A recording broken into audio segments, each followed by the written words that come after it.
遥远的时空，在那遥远的时空上，在那遥远的时空闪烁，是那神秘的古老。在那遥远的时空闪烁，是那神秘的古老传说。经过漫长的岁月蹉跎，依然留在我心中。他们是一群真的英雄，他们的故事惊心动魄，历经了艰险，百折阡陌，惊涛骇浪都闯过。传说，传说在那变幻莫测的某个时空。传说，传说他们千变万化，能各显神通。传说，传说任凭时光流转，但正气不灭，给我们留下神的传说。传说，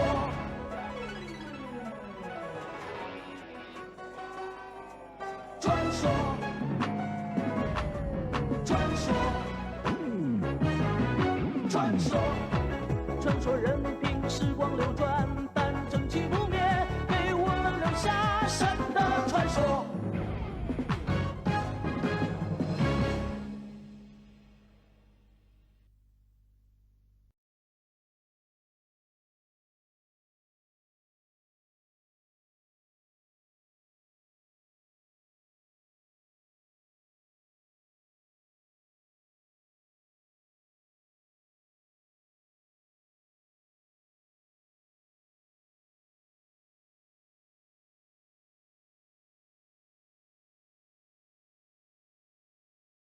Yeah, is that? Oh god. Okay. All right. All right. All right. Apparently, updating things resets all the shit, so the mic wasn't selected. It's good. It's good. You can stream Indiana Jones now on the updated shit, though, right?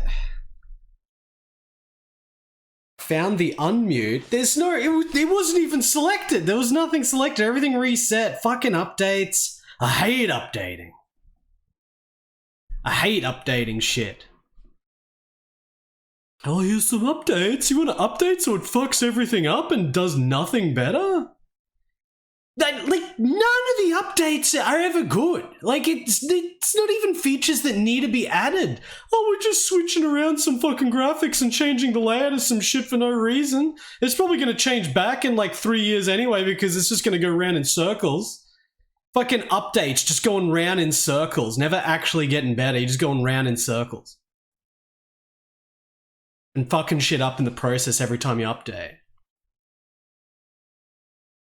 I should just stream from a PC98. How's everyone going? I think it's fixed. I think I fixed my stuff. The camera's probably not even gonna work. Is the camera even gonna fucking work? It's probably not. But I learned a tremendous amount on that film.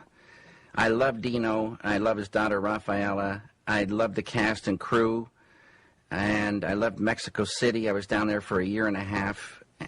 Dune took 3 years to make, start to finish. But it was a nightmare. And it was a nightmare. I see. Makes sense, I guess. Thank you, Subarashi, for the 560 bits there. Subarashi. Very Subarashi. That's very Subarashi indeed. A Navjack with the 3-month resub in advance. Navjack, thank you so much. And Subarashi also gigantified a good Rugal emote there. How's everyone doing today? I'm still just trying to get over the fact that yesterday I streamed for 10 hours and Gaiaris was completely out of control. Gaiaris was completely out of control. I'm still trying to come to terms with Gaiaris. I can't believe how much shit you gotta fight in that game. The fucking other shooting games feel so quaint in comparison now. They feel so quaint when the freaking 1990 Telenet shmup is like a million times more excitement than like Eliminate Down and shit. Oh, Eliminate Down, the best shmup on the fucking Mega Drive. No, it's not. Gaiaris is. The amount of fucking excitement and drama of playing through that game is just absurd. It's the most. That game went so beyond the expected beyond. It went so beyond. How many freaking shmups with a freaking that many tiers of boss rush leading into more shit, leading into the next shit, that you just gotta fight it all, and it's fucking so hard, you just gotta fight all that shit. I freaking go on to play Eliminate Down now, and it's like, oh yeah, you got your little seahorse last boss. I got my little seahorse last boss, I got my little... Fuck that, now it's all about Gaiaris. And then there's like 1% of people that actually play it ever actually figure the game out, so no one knows how insane it is. I can't believe how insane that game is, dude. Like, what the fuck? This is bad nasty, what a character. Quickly, Catherine, the Alpha Ozone, it's gone. 10-hour stream, I've been working on it for 30 years. That's I what it finally was. succeeded, and now it's gone. That's 7 hours What are on we going to do Gaiaris. now at the International Clean Air Conference? Everybody's waiting to see it. What can I do? I'm so old now. Who is going to help me find the Alpha Ozone for me? Quickly call through. Who will? The David Lynch. He's gone. He was with us for 78 years, he succeeded, and now he's gone. What are we going to do now at the International Clean Fucking Telephone Convention? What can I do? I'm so old now. Who is going Clean to berate me Telephone for watching Convention. films on phones for me? Thank you so much, Ralph, for the 555 bitterinos. Ralph, thank you. Thank you for that. How's it going? What's going on? What's up, Jimmy? I finished it. I 1cc'd it. It's easier to 1cc bloody Gaiaris than to not 1cc it, because all you need is one life. One life is what all your momentum is in Gaiaris. Difficulty balance is crazed, but my god, the freaking what the fuck was that game?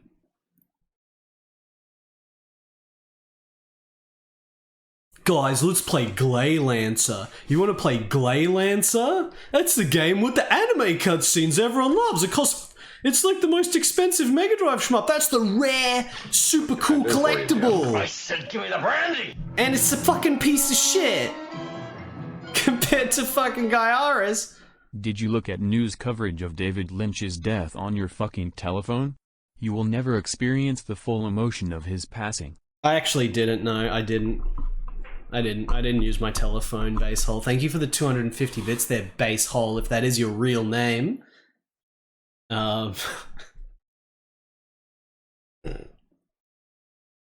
even power up in bloody Glaylancer. You don't even properly power up. You just get your two little options and go, and that's it. It's so not satisfying. Plus the stages are boring and nothing happens. And then Gaiaris. Oh,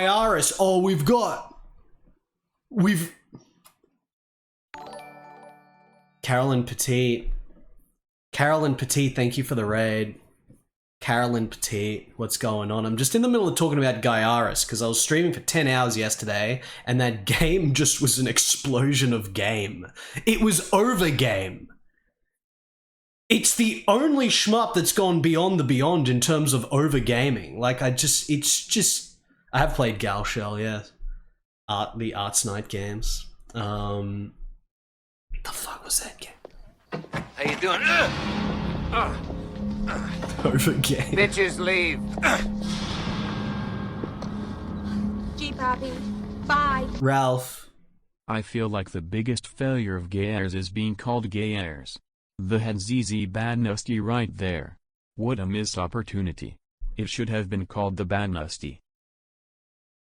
Zzz Bad Nasty. That's the name of the bad woman. You're fighting an evil woman in Gaiaris. Her name is Zzz Bad Nasty. According to the English version. Of course, the Japanese version has a proper sci-fi name where her name is like Lutheria or some shit like that.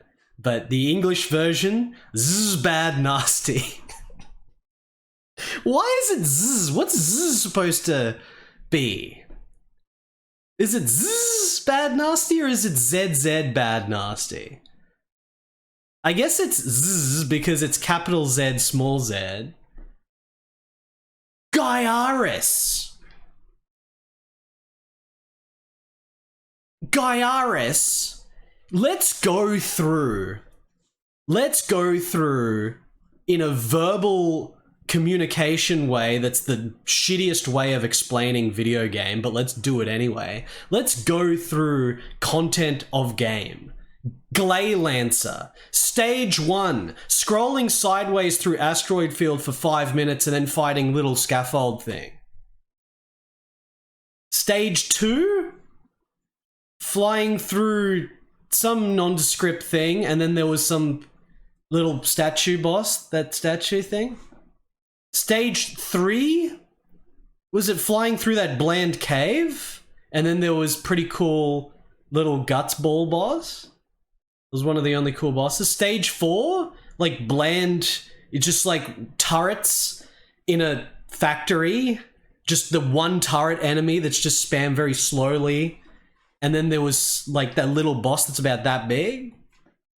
Stage 5? Like, could that have been the sunset? Which looks kind of cool, but you just go right and then you fight a little thing. And Stage 6, Stage 7, Stage 8 is all the same shit. Just going sideways a little bit through one little bit. And then there's a little thing.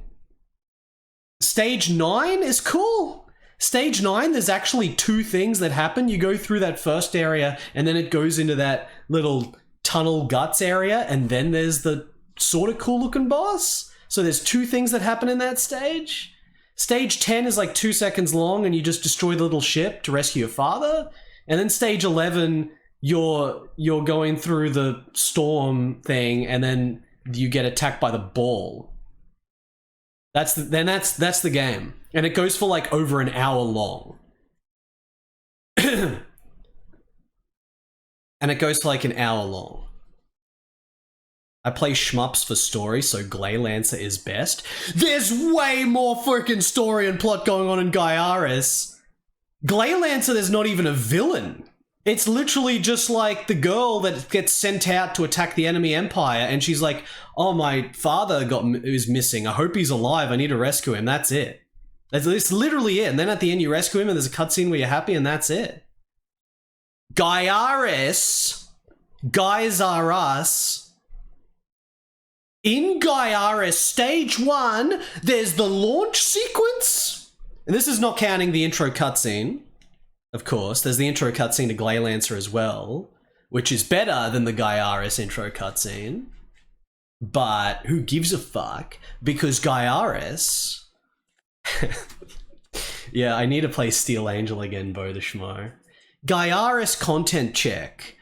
It starts with that sick launch sequence that then goes into this galaxy background, which lasts about 5 seconds. And then the galaxy background changes to the meteor storm that you break through, which then segues into bloody mini boss where it starts scrolling really fast while you fight that big ship that like moves around but then transforms into the mega ship, and then you kill it and that's just the mini boss. And then the stage keeps going with the freaking going through the bloody tunnel shit, the island. There's 2 routes.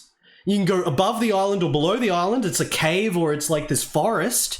And then it leads into the boss fight where every time you fight a boss, like the background changes dramatically as well. And the boss, there's like the background going crazy while you fight that screen size eagle cyborg thing. And that's just stage 1. The music changes like 4 or 5 times. That's just stage 1.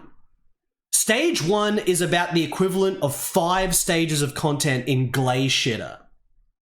stage 2 is like going through all the, it's like you descend to the planet, and it's guarded by the big battle cannon things that only appear for 1 second, and then you have to fly through those mountains. There's like the mountain tunnels and shit.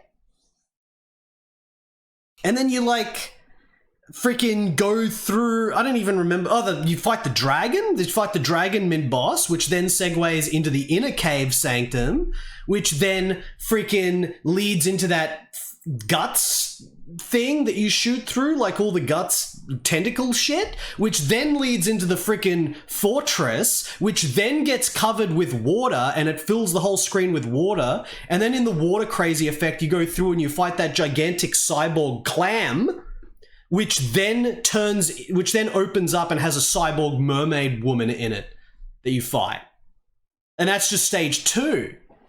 And then fucking stage 3, you leave the planet, and it's got that like sick leaving the planet sequence, and then you go into hyperspace, and then you fucking, there's literally so much shit. This is only stage 3 out of 8, and there's already so much more shit than Glay Blander.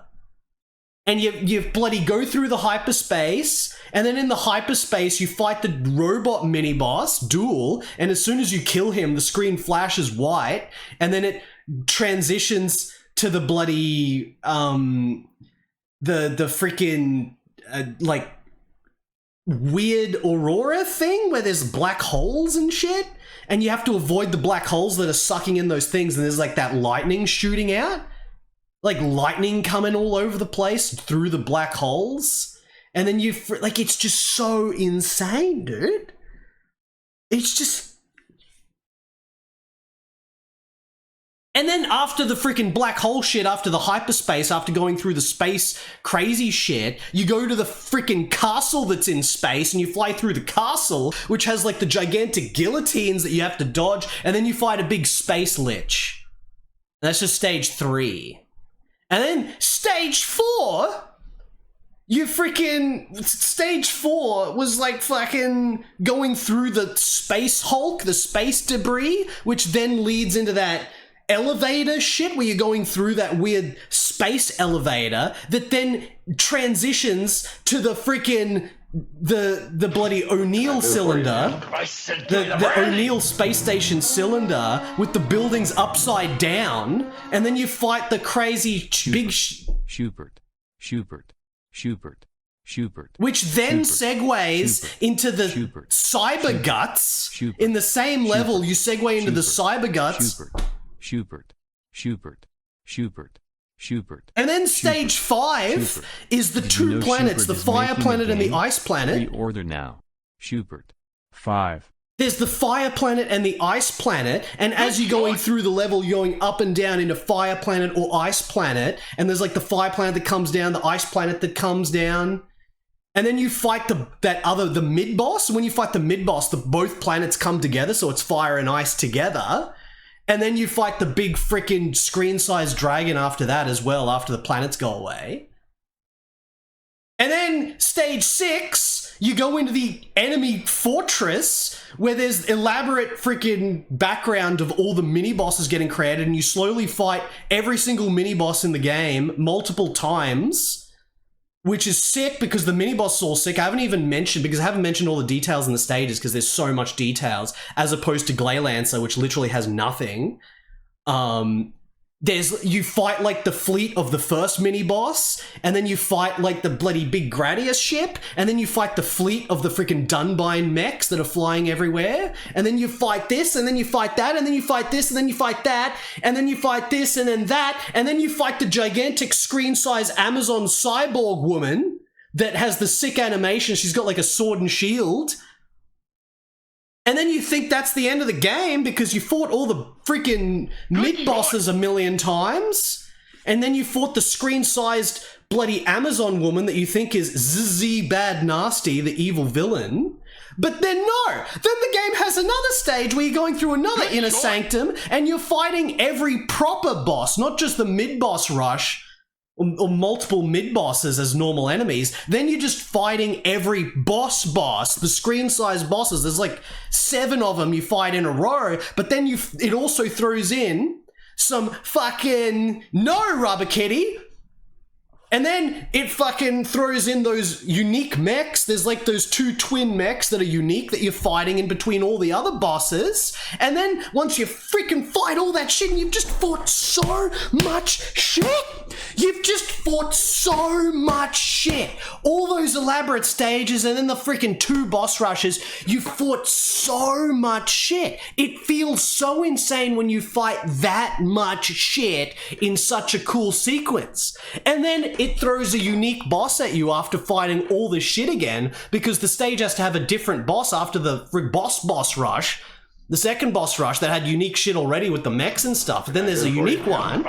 And then there's that really hard wall thing that you fight. Base hole. I saw the clip where your chair is already breaking. Did you at least buy a value pack containing 2 or more chairs? Slash and Thrash and Super Ninja, I did say you're done buying. Thank you for the 51 months. Thank you, Base Hole. I only bought the 1 share. Only bought 1 share. Carmen Pantsu, thank you for the 35 months. And then after fighting all that shit for like an hour of just constant set piece, crazy big shit, then you fight like what you think is the last boss, which is the big mega wall core after the boss rush, and it's really fucking hard, and you finally kill it, and then there's another stage. Good choice. The only time I've ever seen a video game go beyond the beyond. It goes beyond the second boss rush. There's a stage beyond the boss rush, after the boss rush, where you fought a million of all the mini bosses in the stage, but then you fought all the fucking bosses plus extra bosses, and then there's another stage. The only instance where it went beyond the beyond. The other game I can think of that has so much shit like that is friggin' ActRaiser 2. ActRaiser 2 has the Tower of Babel stage where you refight all the mid-bosses, but then it's got the final stage where you fight all the bosses. But there's no new shit, apart from the final bit, like in Gyarus, and then that's just the final stage. But this has more than that, because this has another stage after the second boss rush. Where you have that launch thing where you're going in a mega super duper crazed hyperspace, and then you fight the big orb thing that then turns into the big thing, which then has the robot for frickin' zzz bad nasty, which then you fight dramatically with this galaxy in the background, because there's that transition where there's that galaxy in the background, you're fighting bad nasty, and that I just cannot believe that fucking game. It is above all social experiments of which you are the subject. Go on, go about your life. I'll be here when you get back. As a matter of fact, I might be where you're going before you get there. Maybe our paths will cross. Hey, it's a long night.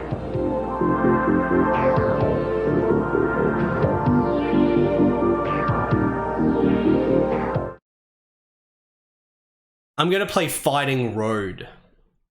There's a level 2 hype train. I'm gonna play Fighting Road on the NES, which no one has ever mentioned before. No one has ever mentioned it. No one has ever mentioned Fighting Road on my stream. I'm gonna play it. Barfy had it as a kid, though. Of course, Barfy had it as a kid. Dark Rift, thank you for the 100 bits. A hype train is close. It's right there. How hype are you over Gyarus? Chat, how hype? Are you more hyped for Gyarus or Fighting Road? Fucking.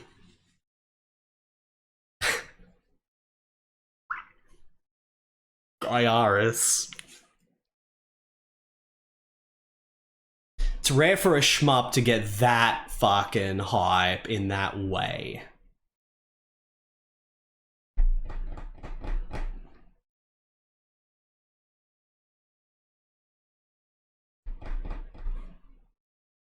Fighting Road. Fighting Road, chat. Fighting Road.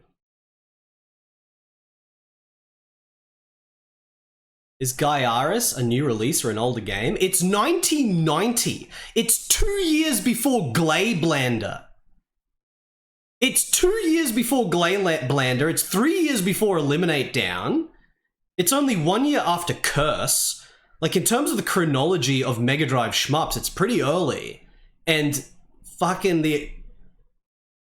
it's just, we gotta move on from Glaylancer. I mean, we definitely gotta move on from Glaylancer, but we also gotta move on from Gaiaris. Because now we're playing Fighting Road. Is it older than Rise? I'm gonna stream Rise Son of Rome again. I gotta do my yearly Rise Son of Rome stream. It's also a god game. Rise Son of Rome. Fighting Road. This came out in 1988. 1988. So this is many years before Street Fighter 2. This is more in the fighting game sort of... Yeah, this is like Street Fighter 1 inspired.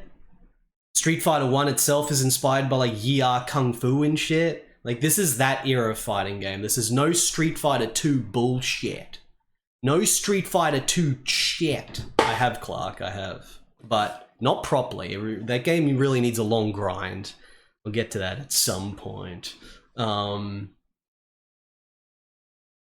Road 1988, like, I think like a year after Street Fighter 1. You know, Street Fighter 1 is essentially like a boss rush, just...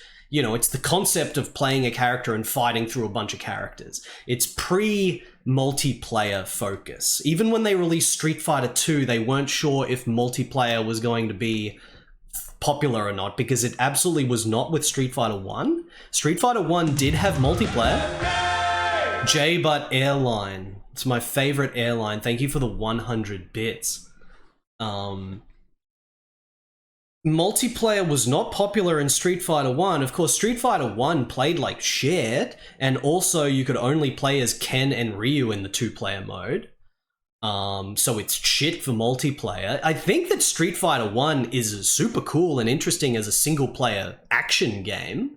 It plays like shit. You just sort of mash out your fireballs and bloody dragon punches, and that's all you're really doing. But conceptually and graphically, it's sick because you're traveling around the world and you're fighting these different dudes. And so that makes it interesting as a single-player thing. I always talk about whether a fighting game is interesting single-player or not, because there's a lot of really awesome fighting games that are boring single-player. And, you know, a lot of that just has to do with a few particular things that aren't related to gameplay. It's got nothing to do with gameplay. J-Butt Airline, thank you for the 100 bits again. Thank you for the hype train. Antoine, I don't really have too many thoughts on Vampire Savior. Vampire Savior is good. I've never played through them single player, and I've never played too much multiplayer, but, you know, it's a Capcom fighting game. They're good. Not the most appealing thing to me, but they're cool. You know, it's sort of got like, it's like horror themed, like vampires and shit. It's a bit wacky. I don't think they're particularly interesting as a single player experience, but I sure have Cuba, and I'm also collecting every Hiryu no Ken games physically, so I can eventually do a proper stream of all of them. I've only streamed Hiryu no Ken 3 so far. Ortec, I thank you for the 31 months. Double Dragon NES Mode B. Yeah, the big mode. El Nice Guy, thank you for the 17 months. So to me, you know, you could have the best, it's so balanced. It's so balanced. You go and do big combos and it's all balanced. Nothing's broken. Of course, that doesn't exist. All the fighting games are broken in some way. Especially the older ones where they're never patched, but that's not the first game, Clark, in the series. That's not the first game in the series. The first game in the series is on arcade. It's an arcade game developed by Academia. Yumenosuke Academia himself is the designer of almost every Culture Brain game, but there's an arcade game that came first before the NES game. I'm getting distracted again. Getting distracted by bloody Yumenosuke Academia, probably the most absurd freaking Japanese game developer from that era. Yeah, it doesn't matter how good a fighting game is when it comes to single player. When it comes to single player, it doesn't matter. When it comes to single player fighting games, for me, the interesting thing of whether they're interesting single player is one, is the story mode of any unique interest? Or is it just, you know, if a story mode is literally just you can play as all the characters, including the boss, and you got a different ending, but otherwise you just go through all the characters and that's it, then it's very just sort of, you know, it's symmetrical, so to speak. It's kind of like a symmetrical, it's boring. It's good, it'd be good multiplayer probably, but it's shit single player. It's not interesting. You have to be interesting, for me at least. What about Guy? Well, I don't know about Guy RS. Tell me about it. So what I like in single player fighting games is when they limit the characters that you can play as. Firstly, if you can just play as everyone, it's fucking boring. I don't want to play as everyone. If it's a single player game, I just want the hero, and then you fight through dudes that you can't play as. Because that's more interesting as a single player thing. Old school, I was just about to say, Fatal Fury, the original Fatal Fury, you can only pick Terry, Andy, and what's his name, the kickboxer. That you can only pick 3 characters. And you know, Art of Fighting is similar, Joe. Art of Fighting is similar. Art of Fighting, you can only play as Robert and what's his name? I'm forgetting all the freaking names. Because it's like a single player narrative. Rio, thank you, chat. Thank you, chat, for filling in what I'm forgetting here. Octad, thank you for the 56 months. Spike Out is a good game, but we're not playing it today. It's a god game, even. So, you know, it's actually like a proper narrative, because in Art of Fighting is one of my favorite fighting games single player. Because you only play as Rio or Robert, and then you fight through the enemies, and then it's got a proper climax with a sick ending, and then that's it. And the thing about it is that even though it doesn't have combos and shit, Art of Fighting, it's actually really fucking fun to play single player, because it sort of plays like Punch-Out, where you have to figure out how to beat an opponent, and then you can beat them. But when you first fight them, they're really hard. So it's almost balanced like Punch-Out. Like, every enemy has like a weakness where you have to exploit like their like, you know, it's like, you know, the dude in the bar, he does his big body slam shit, and then you block it, and then you throw him and shit. Like, it feels really good. It's not like other fighting games where you just find the cheese strat of crouch punching or something, and then you just spam it. Like, Art of Fighting is sick, single player. Fatal Fury is similar. Fatal Fury just has such an incredible atmosphere, where it's like Southtown, and it's that whole beachside California style atmosphere, but you only play as the 3 heroes, and you're going through the King of Fighters tournament in order to get to Geese at the end. Like, that's more, I don't give a shit about combos. I don't give a shit about like being able to do combos and shit when it comes to a single player experience.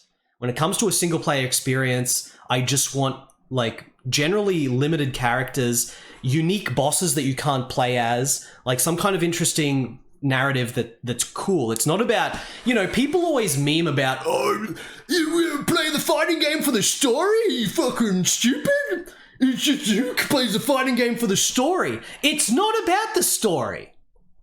It's like people think that story being good means that it just has to be big. It just has to be an RPG with a big block of text, and then suddenly it's a good story.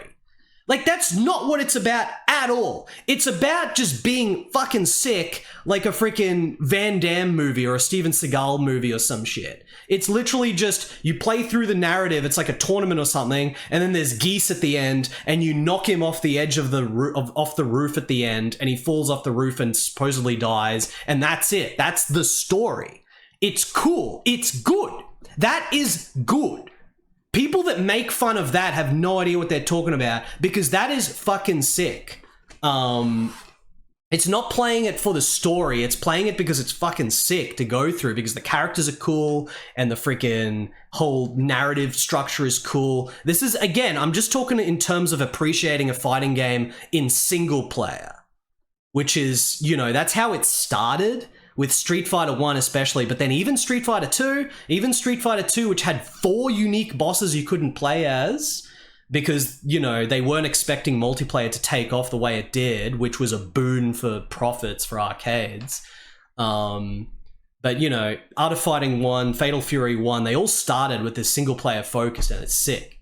The SNES Bruce Lee. I know the SNES Bruce Lee game is so fucking awesome. That's a single player fighting game where you just play as Bruce Lee and you go through all the fights from the movie, the Dragon, the Bruce Lee story. Except sometimes there's like a second dude that comes out. Like, you're fighting the chef in the kitchen and then he jumps into the alley. And when you go into the alley, there's like a second chef that comes. So you're fighting 2 dudes at the same time. So, you know, that game's got some crossover with beat 'em up stuff. That's like beat 'em up elements if you're fighting 2 dudes and shit like that. There's like it's a very gray area. It's a really weird gray area, but you never really see this stuff sort of utilized too much in any kind of modern fighting game or whatever, because it's too much of a niche. Like, people want to play as every character. It's a waste of development time and content to not be able to play as characters, or to limit who you can play as in the in the single player mode. So I understand why it's not a thing, but at the same time, those things are the very things that make a single player mode interesting for a fighting game. When you're fighting unique bosses that you can't play as, etc., etc. Shaq Fu. Shaq Fu has the sick ass map. It's got like the bloody Mario style map you walk around on, and there's secret areas you go to where it turns into a beat 'em up and you fight like armies of skeletons and shit. You fight like multiple skeletons. Like, did anyone know that? Did anyone know that Shaq Fu is actually sick as fuck as a single player fighting game? Because obviously Shaq Fu is like weird. It doesn't play like Street Fighter, so it's sort of weird. It almost plays like, you know, it's more like Mortal Kombat, obviously. But as a single-player action game, it's sick. It's awesome. You go around the map, you figure out how to defeat every opponent. You find the secret areas, you fight the skeletons. It becomes a beat-em-up when you fight the skeletons. Like, it's pretty sick. Weapon Lord is still the most ultimate fighting game. It is. It is. But unfortunately, Weapon Lord is quite boring as a single-player experience, because Weapon Lord has nothing unique to the single-player experience except for some text screens and the whole mechanic of, you know, whether you get fatality'd or not, leading to a game over, which is cool, and it's a god game, but it's not that interesting as a single-player thing. Also, the boss of Weapon Lord, Zarak, you can play as him in the arcade mode anyway, so he's not that unique, but, you know. A lot of these games are fucking amazing fighting games. They're just not as interesting as a single player thing. What I'm getting at with this rant is that Fighting Road is like a Street Fighter 1 clone, and it's a single player fighting game. Okay? Chat? I'm talking a lot. Here's the Double Dragon intro. To be a dragon, you gotta be strong. Humble, never bragging. Always fight for right, battling wrong with the power of the dragon. Live the code of the dragon. Fight for right, the might of the dragon. With the mark of the dragon. Live the code of the dragon. Never intentionally harm another. Do not battle if you can avoid it. You, Billy Lee, a Dragon Master now. Dragon Master was born with the mark of the double dragon. Live the code of the dragon. Fight for right, the might of the dragon. With the mark of the dragon. Live the code of the dragon. Chat, we're playing Fighting Road. Extreme Noise Dan, thank you for the 45 months. Extreme Noise Dan, we're playing Fighting Road. This is a Japan-only NES fighting game. This is for the NES. I think I forgot to mention that. The Famicom, 1988. You play as man, and you fight man. Your man that you play as has like a blue outfit on. I don't know, let's look at the back of the box and see what we got here, actually. Let's look in detail on the back of the box. Man, look at this shit. Can you guys even make out what's happening in those screenshots? Look at that, player and enemy.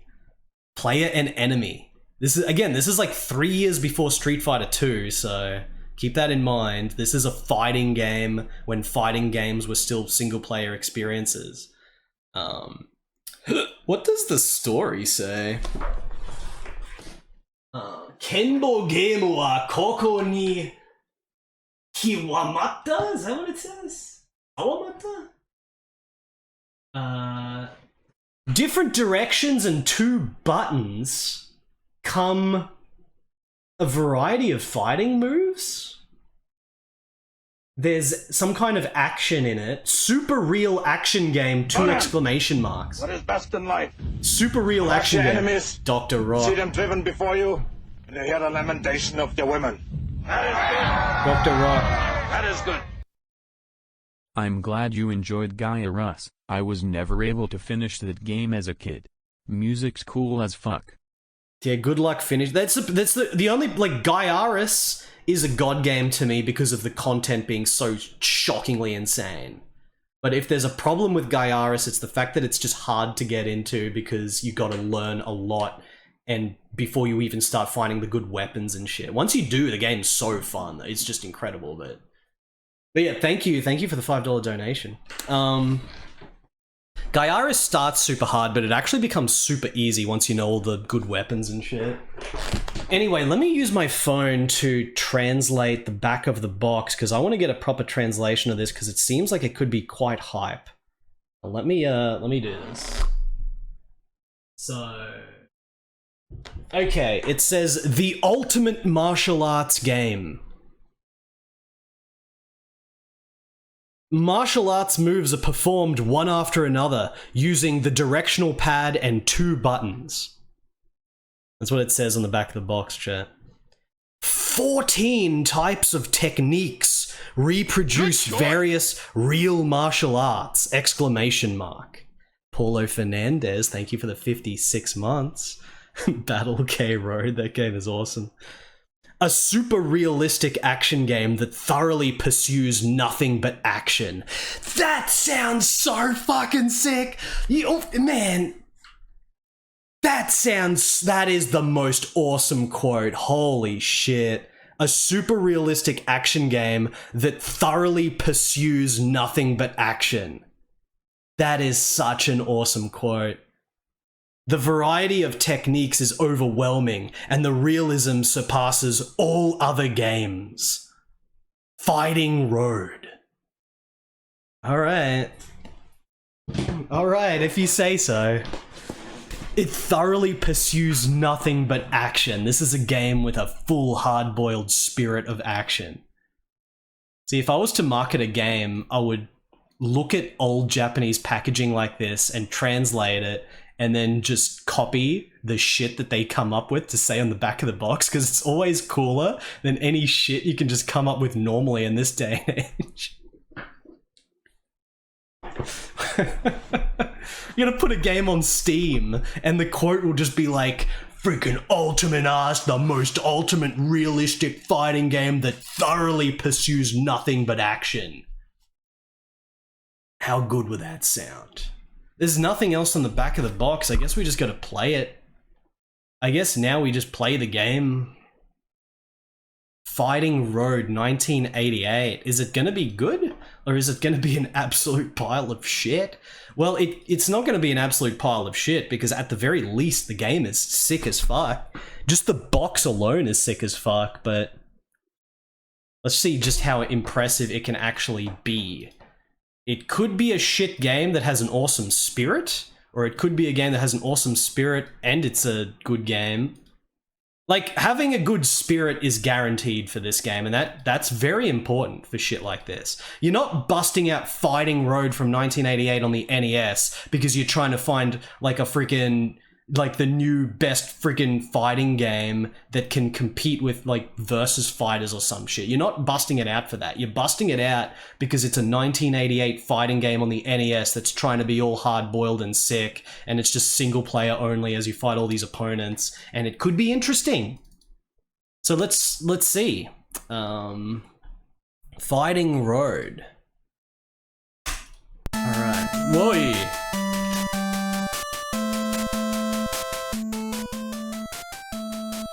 Getting some serious jams there. Alright, man, this looks like it's an all katakana game.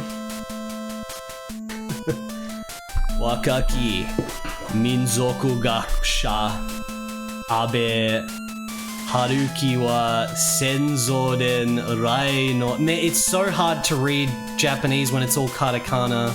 I have no idea what this is talking about.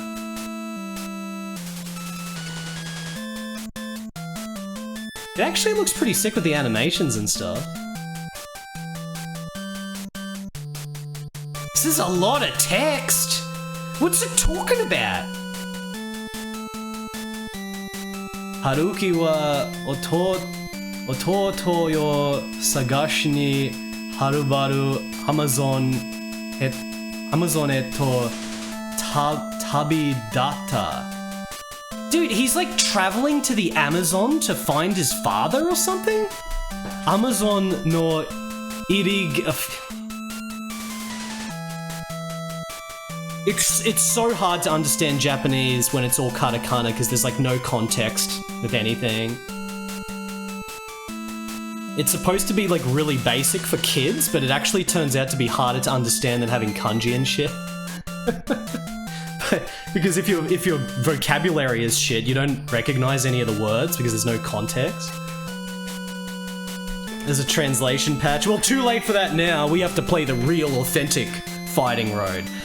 From what here, wait, let me just look at the text again. I'm gonna start the timer. Maybe I can make it out because it seemed like he's looking for his father in the Amazon. He travels to the Amazon. Let me just have a look again. And like the main character is Haruki. Abe Haruki wa Senzo den Raino. Oh, we just got okay. Lemon King. The young ethnologist Haruki Abe is a master of traditional martial art. Oh, you'd already scrolled off. At the entrance of the Amazon in the city of Manaus, Haruki noticed that wherever he went, a mysterious Eastern man always appeared. And then through this man, he learned of Kazuki's whereabouts. When the only man who knew the truth was killed, Haruki realized that something serious had happened to his younger brother. Chasing the small-statured Eastern man, a long and painful journey of battle was about to begin. Journey of battle, okay. We're looking for our brother? Younger brother?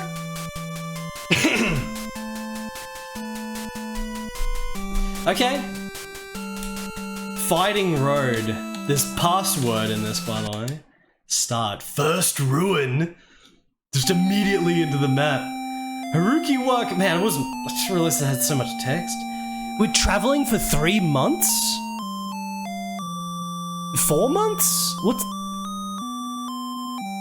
Maybe we should translate these on the fly. We don't need the translation patch. Days. No, he's traveling for 3 days. In the Amazon. Our fighting adventure in the Amazon. This game came out before Kickboxer. So it's not like a Kickboxer-inspired exotic fighting saga. Of course, Kickboxer's in Thailand, but you know, it's similar sort of aesthetical theme here. Can I skip the start? Whoa, we're just fighting a man? Just immediately fighting a man in this rock cliff area. Whoa, can I pause? Alright, thank you for the translation. Haruki followed the small-statured Eastern man, venturing into the depths of the Amazon. At night, he slept in the trees, and during the day, he ran along the animal trails. His pursuit continued for 3 days. When he finally caught up, the morning sun of the 4th day was just beginning to rise. This is actually a sick storyline. This is actually kind of a sick storyline. We're like on this freaking bloody adventure in the Amazon chasing this Eastern man. Alright. So we got Punch. I did look at a FAQ on GameFAQs to try to get the controls. There's like, wait, down, up. Yeah, we can do this like back roll if you do down, up, back. And apparently once we get a full super meter... There it is. Man, it's like... This is a 1988 fighting game that does the Capcom style super jump with down up. This has got to be the first game that ever did super jump with down up on the pad. It's literally down up to do this big jump, forward or back. But then there's normal jump as well. There's kick and there's punch. If we press both together or crouching. Yeah, there's literally a Mortal Kombat sweep. It's bizarrely similar to the Mortal Kombat sweep. There's no way that the Mortal Kombat devs ever saw this game.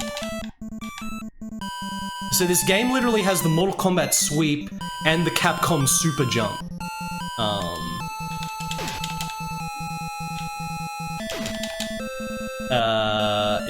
Is it up and, oh yeah! Up and both buttons is the spin kick. God, it has to be like the same frame. Up and both buttons is spin kick. Apparently you can grab, oh there's store. I should have got the translation. Can we get a translation?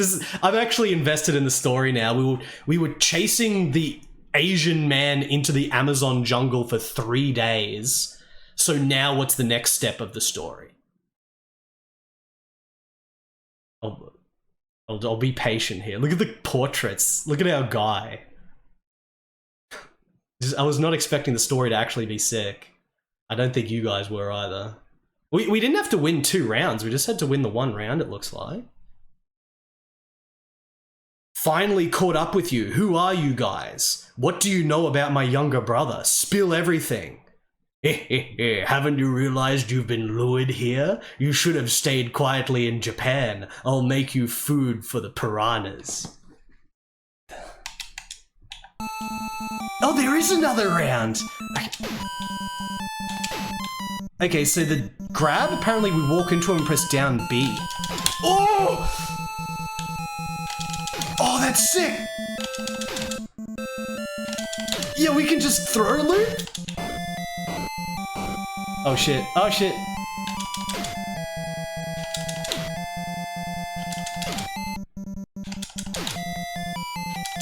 There's a freaking Hydra in the background. Oh man, this is the strat. This game's already way better than I was expecting. This is fun and the narrative is sick. Alright. Password beautiful? This is awesome. Look at the picture of our dude towering above the guy that we were chasing for three bloody days. This is sick. Oh, you truly are impressive. I see now that I'm no match for you. I'll tell you, if you want to see your younger brother go back up against the river you just came from, for standing against us, you will regret it. You will suffer before you die. I'll be waiting for you in hell. This is... Oh yeah, Jigoku de Mateiruzo. Oh dude. This is fucking awesome.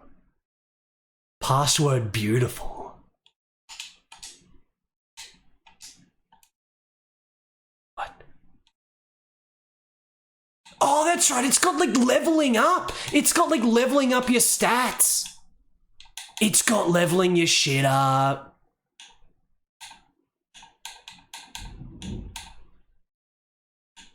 There's two different throws. I was doing this throw. There's apparently another throw. Oh, this is the fireball. I haven't had a chance to do the fireball yet, but apparently you have to do a high jump backwards and then press the B button to do a fireball.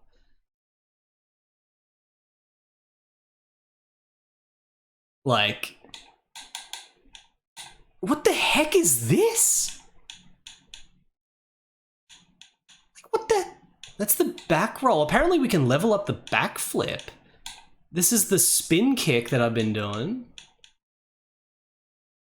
14 techniques, remember. What is this throw? I gotta figure out how to do this throw. I don't remember there being multiple throws in the FAQ, so I guess the dude that wrote the FAQ doesn't even know how to do this throw, maybe. Like, this is the throw that I can keep leveling up because we could potentially keep using it on other dudes. And maybe I want to level up the fireball as well. I don't know, maybe I grab the dude and press both buttons together to do this throw. I could try that. I gotta figure out how to do this throw. This throw? Okay, it's 2-star now. Apparently the other throw just starts at 3-star. Oh, you can... I can reset. Okay, let's just try that. The second ruin up the Amazon River.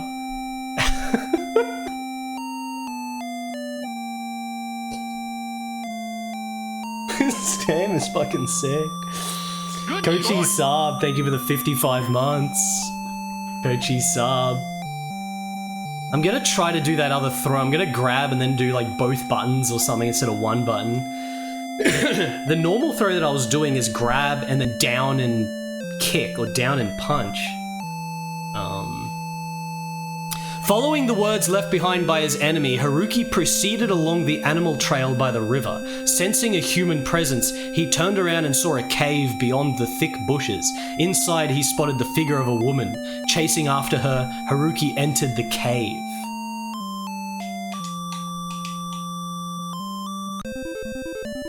Oh, different cave. Okay, get Mortal Kombat.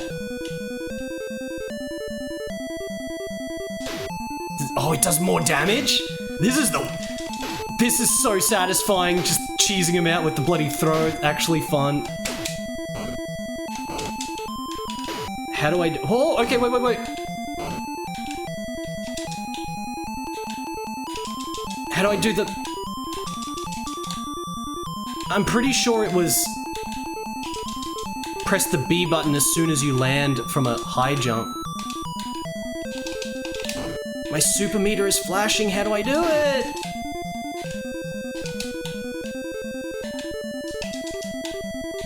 I can't do it.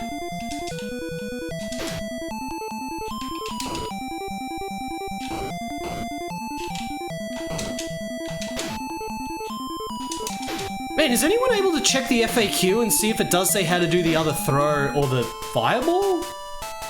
There's literally like a GameFAQs FAQ, but... God, the constant storyline. The constant... Let me see if I can do this with my phone. Maybe I could just do this quick.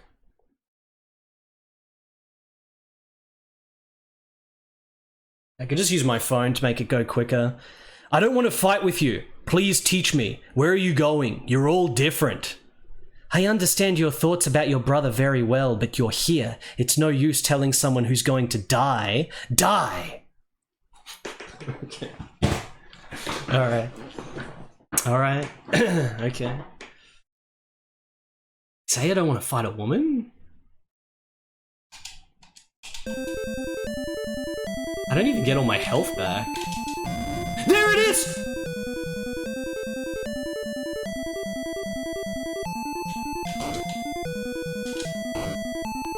That did a pretty good amount of damage.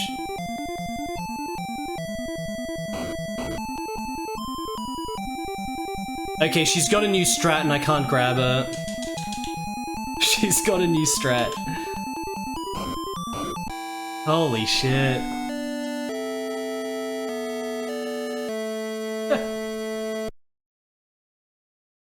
Am I dead? Wait. I have to beat 2 rounds, but they only have to win once. Password! Look at the password screen!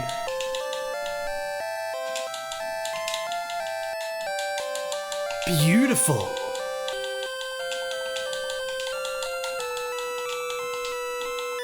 I think it was 1L? Yeah, okay, password. Is the password beautiful because we're fighting the girl? Alright, let's see if we can get the loop going. Loop is the way to go. How do I do the other throw? I'm so curious to see the other throw.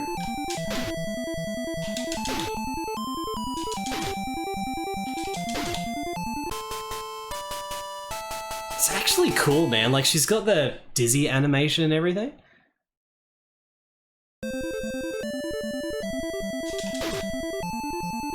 God, she's got way more health now.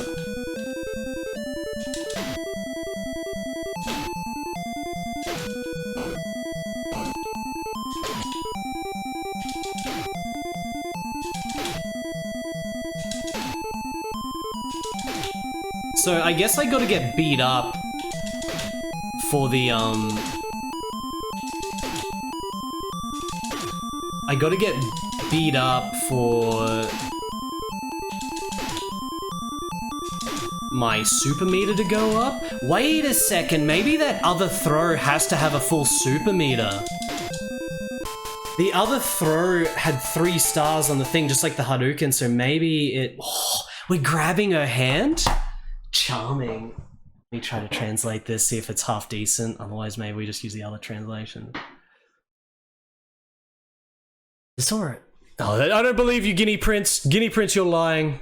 Password charming, exclamation mark. As expected, it was a wonderful thing. It's up to me. So the origin... Oh, this is not translating properly at all. This is fucked.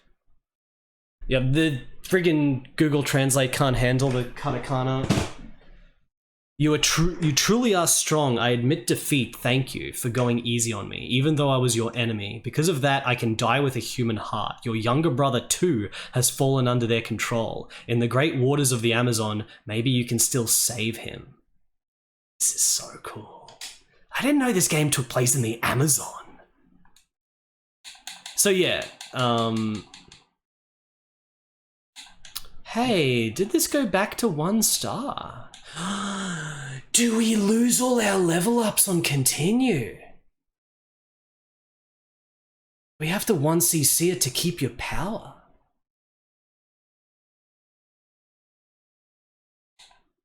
So yeah, because see how this starts with 3 stars? There's 2 3-star moves. So these must be supers. So there's a grab super. And you can't level up the Hadouken, it's already maxed out. So let's just level up the normal throw again. The 3rd ruin, the clouds moving is pretty sick. Alright, what's the next thing? Yeah, maybe we should level up the bloody punch or something. I don't know what I'm gonna need for like the last boss. Like who knows if just leveling up this move is shit or good or what. You can't take away the stars for the other things, no. As the nameless woman died before his eyes, Haruki realized that his younger brother was being manipulated by an unknown force. Determined to finish what he started, he crossed the river toward a new enemy, pressing forward without hesitation. Oh, it's just one of these guys again? Just get the loop. It's still fun just to use a single cheese strat loop in a fighting game like this. Like a old school, just single player fighting game. You just get the shit. It's like freaking Art of Fighting and shit. Except, well, we'll see if anyone is actually able to counter this before it potentially becomes more of like a Punch-Out style finding their weakness thing. But I'm happy just being able to throw them. This portrait. So this guy's just a palette swap of the first guy. Is he even a palette swap?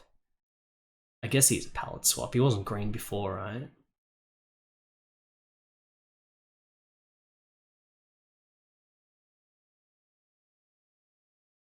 Thank you, Lemon King. Are you being controlled too by some unknown force? Doesn't it amuse you that your Taekwondo skills won't be enough to defeat me? Hey, do you fight with words instead of skill? How ironic. Your precious younger brother is turning into a monster. What?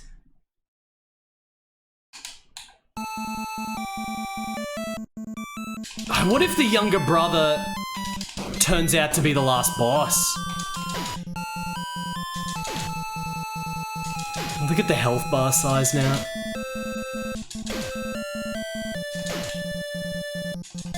What if we actually fight like a Hydra in the background or something?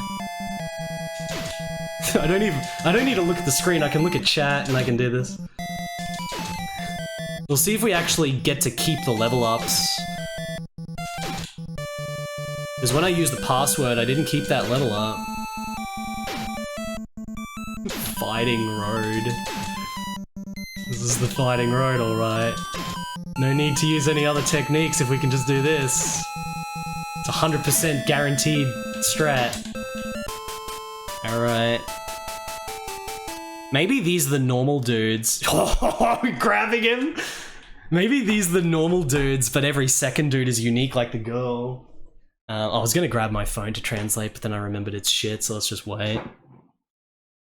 We'll see if we get another woman enemy next. I don't know. I don't know what the variety is gonna be like this. I don't know how many dudes there's gonna be. Although the map only has about 6 locations, right?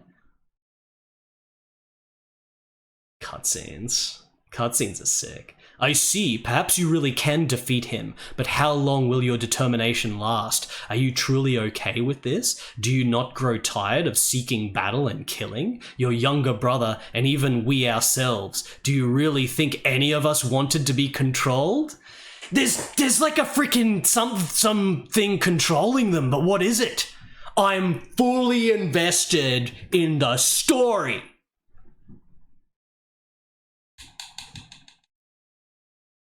Yeah, we keep it. Using a continue makes you unable to keep your power up. So now we've got a 3-star normal throw. I still don't know what the heck this is. If this is a cheap-ass game, this, like, as stupid as this game is, like I was talking about before, the gameplay doesn't matter for like a single-player interesting fighting game. Like, this is just cool. Like, I would buy a physical copy of this to get the manual and shit, because this is just cool. Even if we can literally kill every enemy by spamming the throw, this is cool because of just its atmosphere and narrative and shit. But, you know, hopefully it doesn't disappoint and become generic. We want it to stay interesting. The 4th ruin. We could be halfway through the game.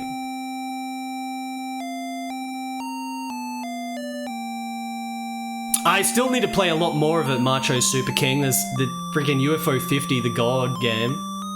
Need to get back to it. I got like, well, like 10, 12 cherries or something?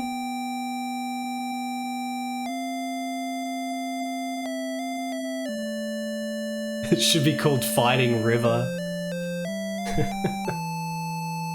I don't think the box cover is as attractive as it should be. The box cover makes it look very generic, like some tournament fighting game. It doesn't make it look like a fighting adventure. I'm not the biggest fan of the cover art. Did we really want to be controlled? That's ridiculous, denying with all his might the words left behind by the Taekwondo fighter. Haruki still couldn't shake a deep unease as he thought about his reclusive younger brother. The next enemy awaits. Just ahead, he sees a limestone cave. TDX, what's going on?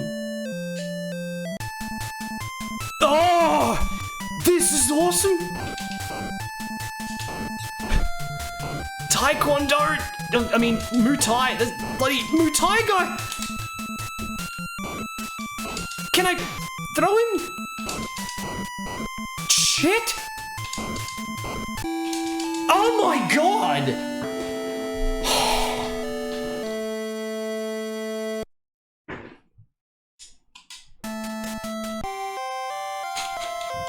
Do I lose all my level ups now? Does it even matter if we lose the level ups?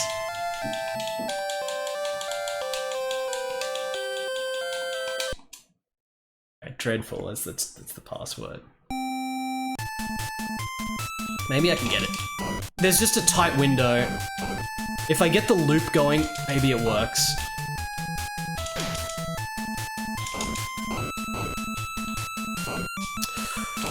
The window is too tight!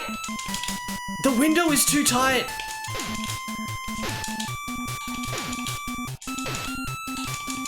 Do we have to space him?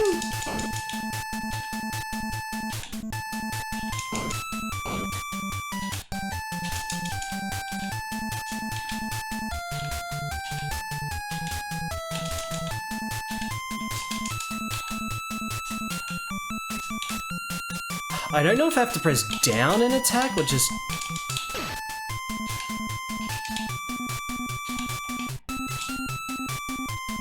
What exactly is the command for the Hadouken? Oh! I've got like no health though.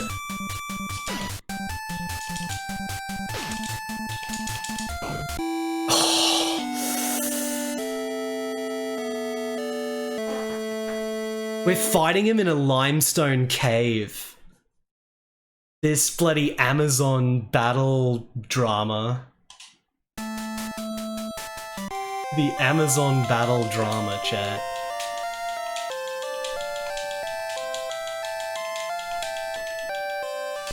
Is every password gonna have an exclamation mark? Master Axe. See, Master Axe is another like really shitty fighting game that's unbelievably sick as a single player thing. Like it's sick as just this single player freaking journey, even though the game is just spamming one move and it's super shitty.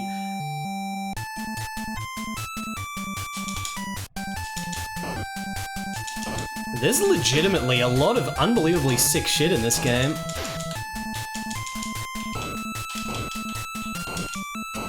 This guy is so fucking hard. Okay, maybe kicks are the answer. Kicks are the answer. Kicks are the answer, chat.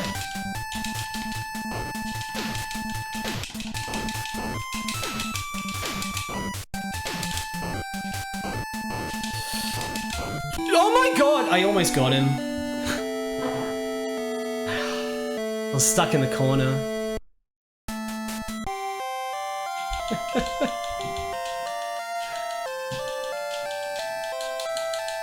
So this is legitimate sort of like, you know, Punch-Out style element here where you have to figure out the boss and then counter him. I'm using Punch-Out as a very loose comparison here, but like I was talking about with Art of Fighting, I can't end up spamming just one move. I have to figure out the weakness and then counter it. And as simple as the fighting is, that's still fun.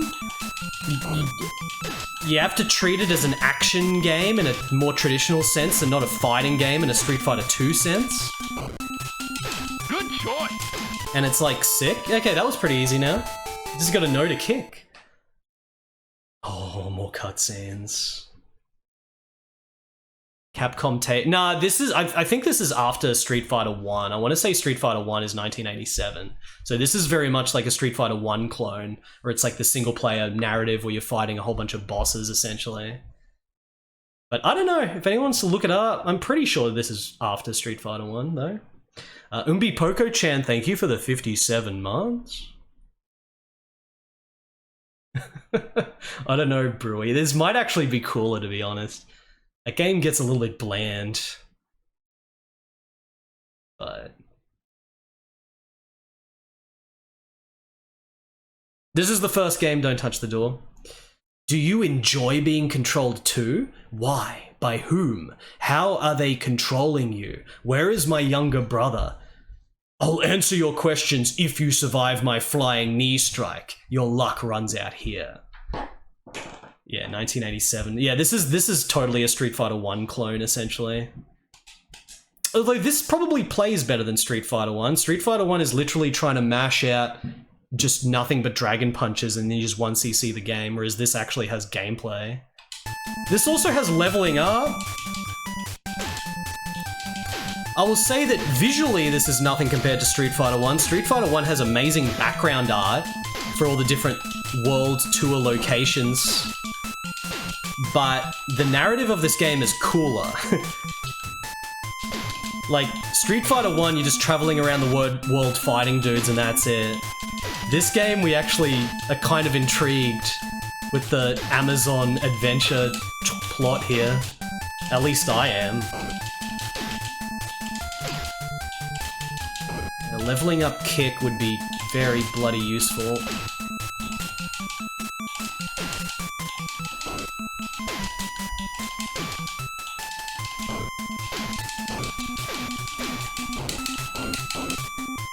Oh, no, no, no, no, no, no, no, no, no, no, no.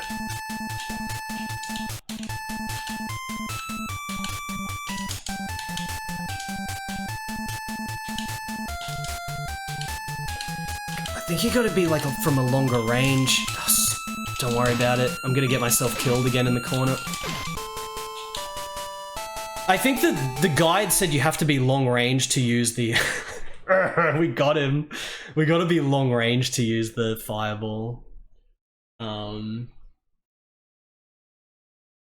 Okay, let's try this. I think it's in the middle of saying something, but I forgot what it was. Yeah, like this is kind of like a old school fighting martial arts movie. The bloody Amazon jungle. Hey, I can't translate this. What am I doing on my phone? We are everything. Once we were the heart of the glorious water gods, but people have forgotten the power of our deity, disregarding us as if we were nothing. We will have our revenge against all who betrayed us. Just watch. Soon the land will be flooded once our god is resurrected.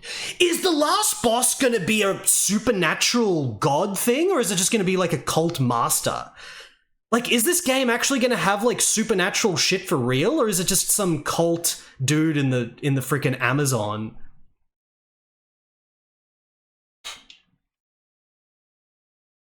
Okay, so the kick. That's what I was in the middle of saying. The game literally has close-range moves, which I'm not sure if Street Fighter 1 had that.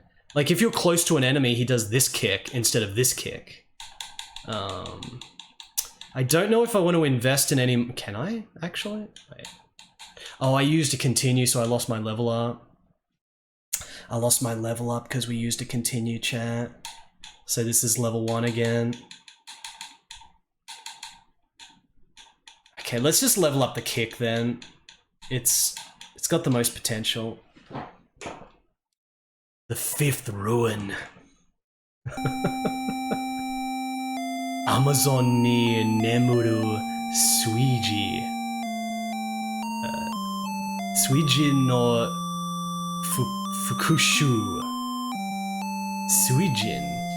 It's gonna resurrect the Suijin? Oh, the water god, Suijin, of course. You see, it's so hard to understand katakana because you don't have the kanji to immediately identify, but I understand it now. The water god's gonna be resurrected in the Amazon. The revenge of the water god sleeping in the Amazon. It will be completed once this land is engulfed in water. Haruki couldn't believe that his younger brother would willingly take part in such a grand scheme. In the darkness of the dense jungle, Haruki continues forward. That translation is wrong. They're translating resurrect as sleeping. It's very clearly Fukushu, which in the context of this, it means is going to be resurrected. Oh, Fukat? Oh, maybe I am Proto Man. Wait, Fukushu is like backlash, isn't it? Oh, that's the revenge part. No, that's revenge. I'm tripping balls. Yeah, that is revenge, Fukushu.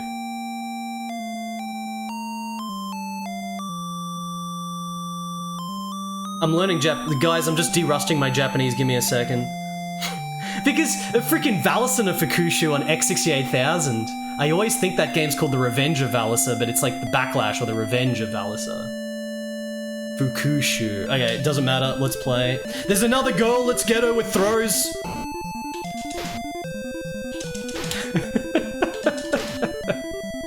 Okay, you can use throws to kill everyone so far, except Except for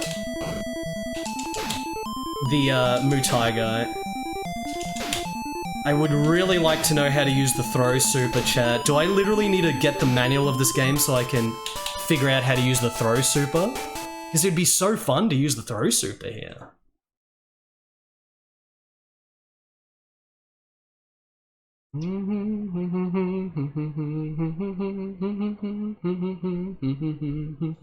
Gonna learn katakana. Katakana is easy, we don't need to learn that. We just need to learn what the heck they're saying. Omaewa! You, a woman... Kyodai Nanoka? Kyodai is huge, isn't it? You, that woman is a huge Nanoka. What, Nanoka is like, what the? You, are you that woman's sibling? Is that a different Kyodai? Kyodai is huge, Kyodai is sibling. Oh my god, are you kidding me?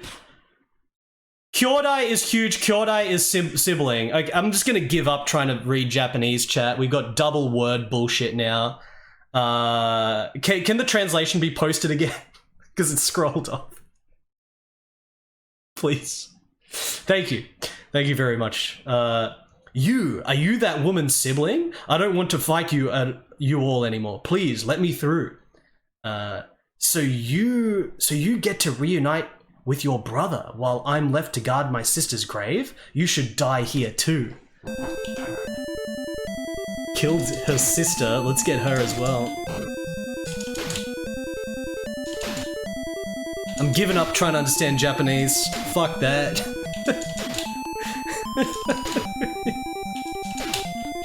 Oh man.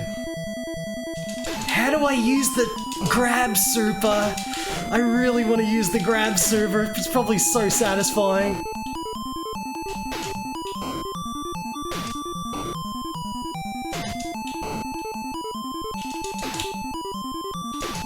I better just keep her locked down, otherwise I'm gonna die here.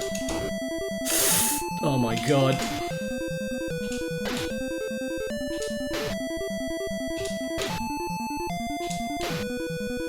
As tempting as it is to jump back and try to use the fireball, my super, I'm not gonna do it.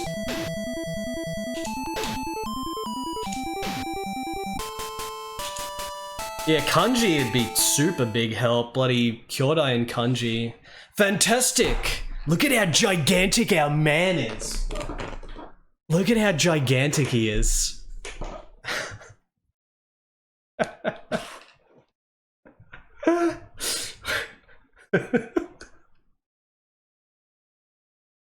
Oh man. You truly are strong, but you couldn't afford to hold back, could you? You are my sister's killer. I can never forgive you. However, maybe saving the world is far more important. Go now. Don't let my sibling's life be lost in vain. Wait, we killed the other woman? Are we not killing her then? I thought we didn't kill the other woman. I thought we had a cutscene with her. Fantastic. Alright, we got a level 2 kick, which we haven't used. Do I want to level this up again? Maybe not. Maybe I just level up the kick. Max level kick. Oh, she died in our arms. Okay. Forgot. I'm forgetting the important lore here. 6th ruin! It looks like the final ruin is like some kind of base.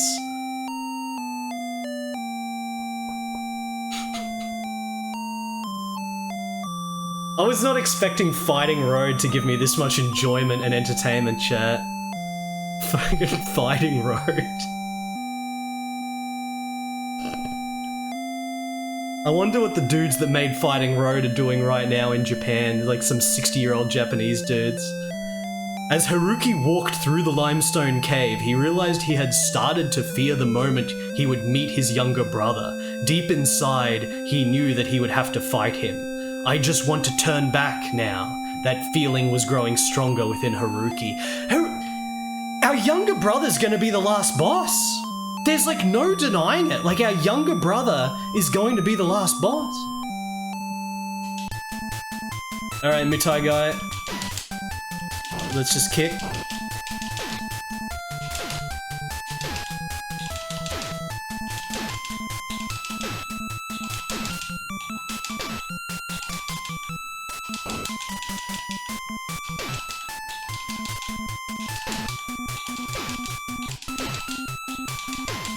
So your super meter just stays stored the whole time, even between fights. They've got the normal guy, and then they've got the woman, and they've got the Mutai guy. Those are the 3 enemy types until the last boss, I guess. Unless the last boss is just... I mean... The last boss, if the last boss is our brother, it could just be a palette swap of us.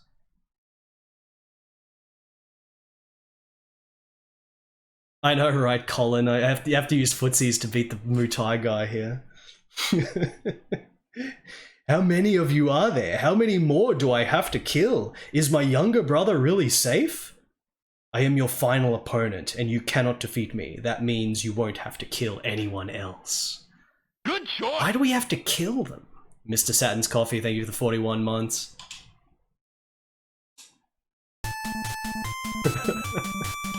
Just use the...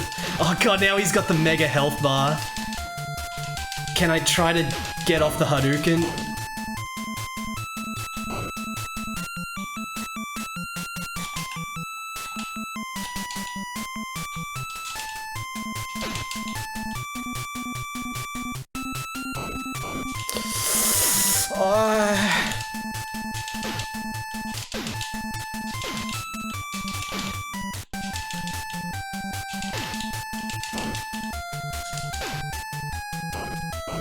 Oh my god.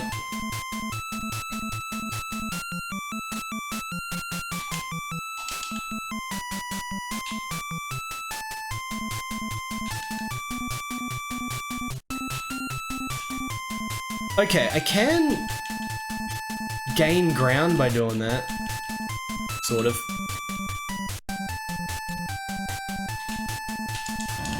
Yes! The power of Hadouken. Okay. No. The flying knee kick!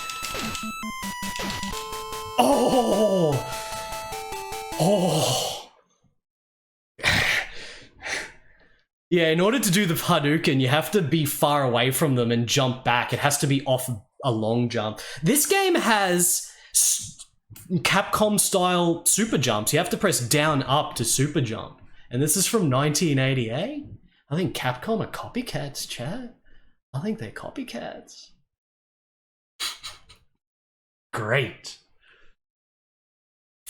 We might need that password if I'm going to continue from here.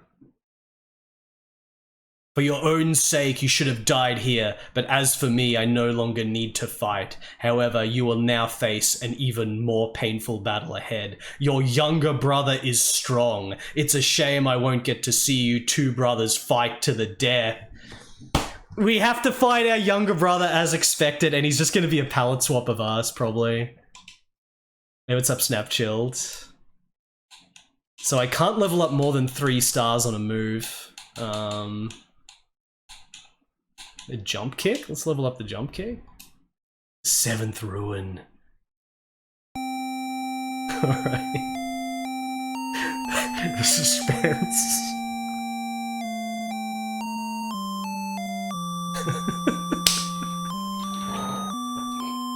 This is a very funny game. This is very, very good indeed.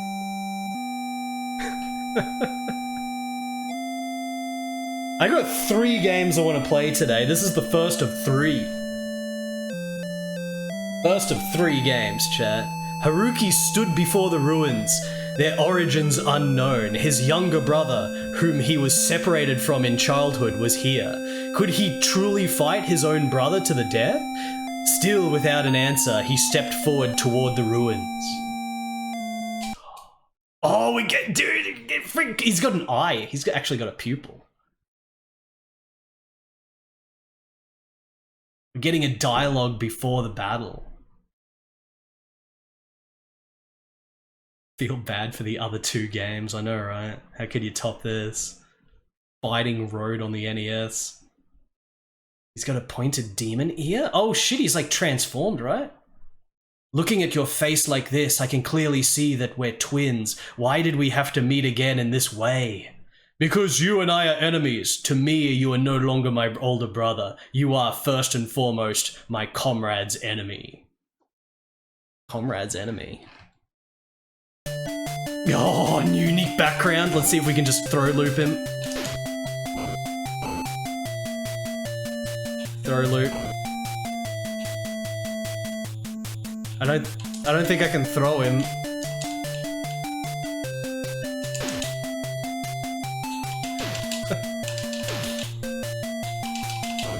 Oh god.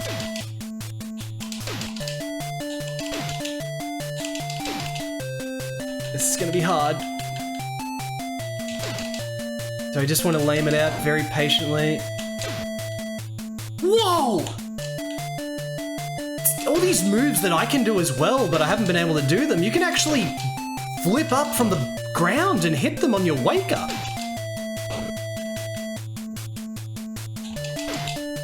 Because we've seen these moves in the level up screen, I just don't know how to do them.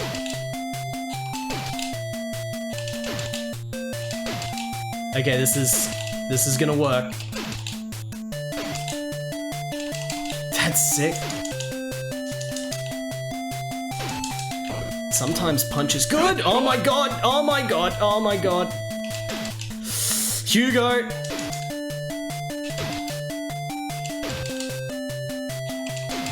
Hugo, thank you for the 14-month resub. And Fighting Road. Oh my god, that kick. Please, gotta kill him on this set of kicks. He's dead. Another round? Oh, getting a cutscene after one round. Ni-san. Kiite kure. Boku no naka ni... Wait, okay, but my older brother, I... have like a monster inside of me? There's a monster inside of me.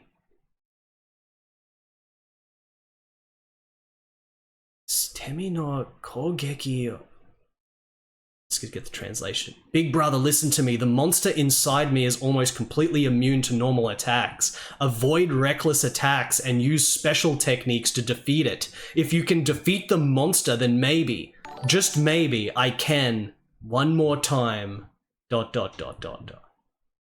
He's immune to normal attacks? Okay. NK with the raid. Hello there, NK. Thank you for the raid. How's it going? How was Clueju? Play Clueju eventually myself. Clueju PC88. We're on the fighting road here. Like, we're maximum suspense. Like, of course it's better than PC98 Clueju. Almost every PC98 version of a Zionsoft game is totally messed up completely. Dios, Tritorn 2. Zarkov has Kojima judge the chat. Is Zarkov for unleashing Kojima upon us. We're playing Fighting Road on the NES, which is a single-player, story-driven fighting game that came out 1 year after Street Fighter 1, but still multiple years before Street Fighter 2. And the storyline is that we followed an Asian man into the Amazon trying to look for our brother.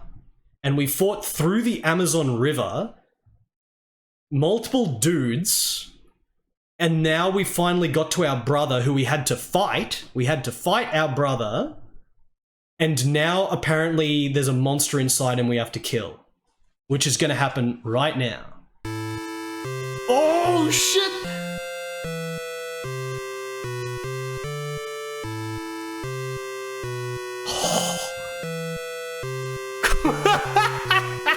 With the goddess statue in the background. Okay, can I... Oh my god. Okay, in this battle I'm actually getting my power back. So do we just have to avoid him until...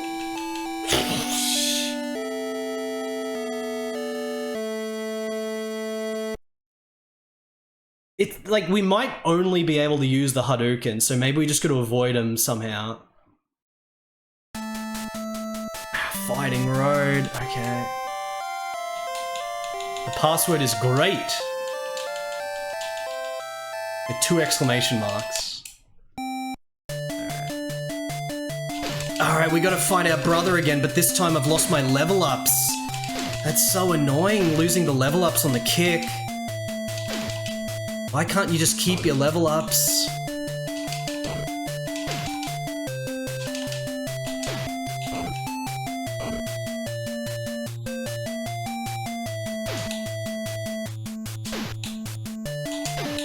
Do I want to spin kick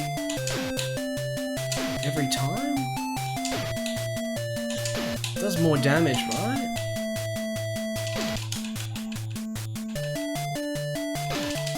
Just gotta be patient. Does a little bit more damage. It's kind of harder to hit though. Should have been leveling up the spin kick.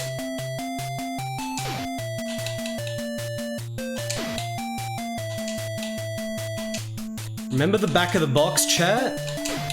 Thrilling, realistic fighting game that pursues nothing but action.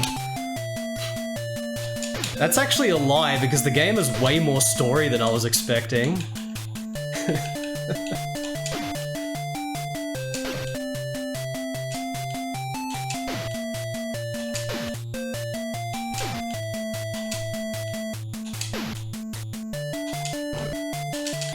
I don't even get my health back for the second phase, that's the thing. I don't get my health back for the second phase!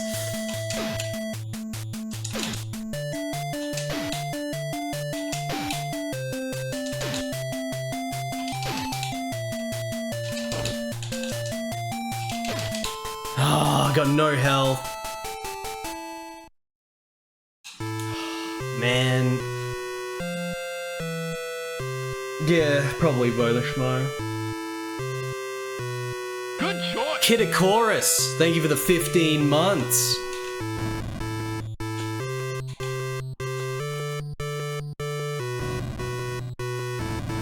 Alright, it didn't get hit.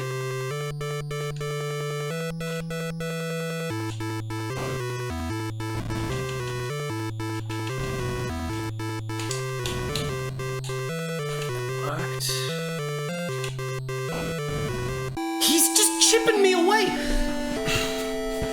He's just chipping me away though!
I'm gonna keep all this health. Look at how much health I'm keeping.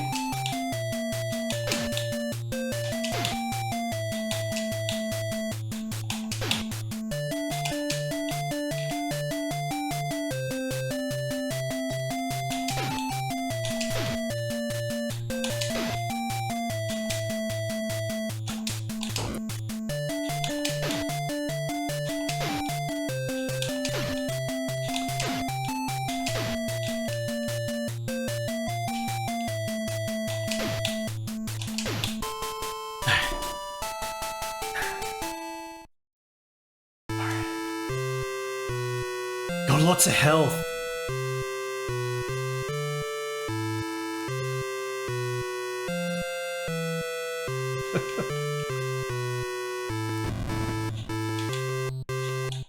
Can't use my super yet. I have to take that damage.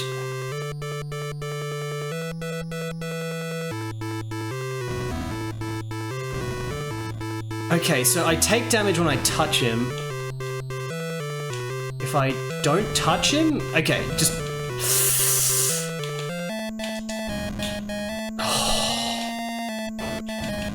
You're kidding.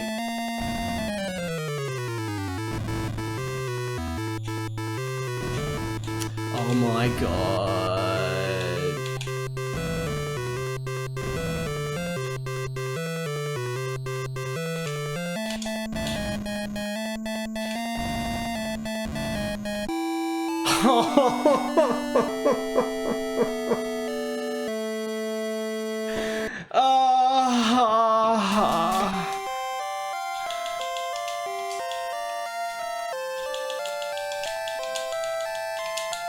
I just totally messed up the jumps, trying to get past him without taking damage.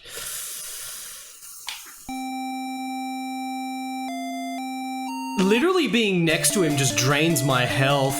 The guy straight up said that he's invincible against normal attacks, and it's the only fight in the game where I'm getting my super meter up slowly instead of having to get hit. So it seems very obvious that the mechanic is to just wait and use the super. I'm not even gonna try to punch him.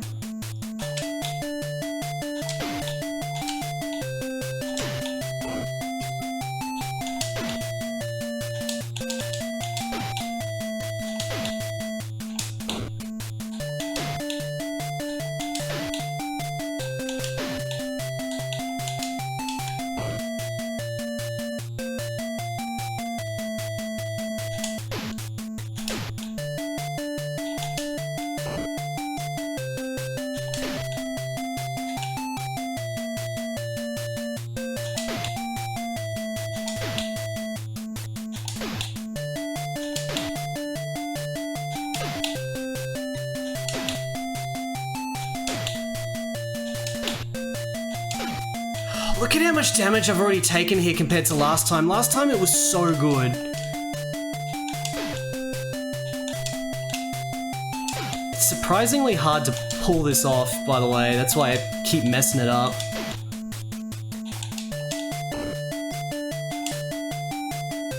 It's not easy being on the fighting road, chat. Maybe I should just simplify it and use the normal kick, but it does so little damage. It's safer.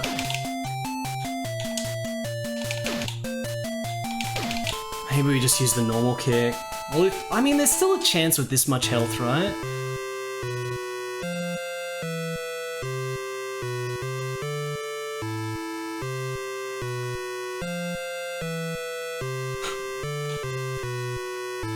Oh wait, did I actually get my health back? I got some health back. I thought you get no health back.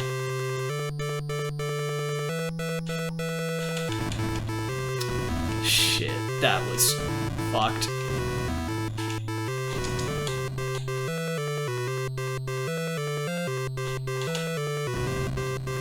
Oh, I managed to do a big jump over his whole sprite.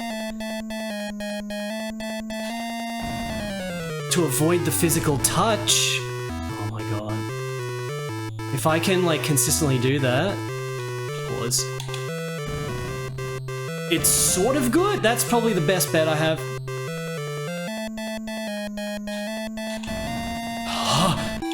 No! I think it's bad to get completely cornered because he sort of stays at a certain distance and uses the projectile, so I can't get close enough.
Chad, I'm playing Fighting Road.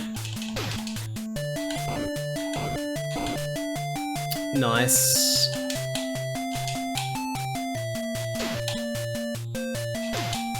Guess, I don't know, maybe it's just like a certain amount of health you get it back. I mean, this is very low health now.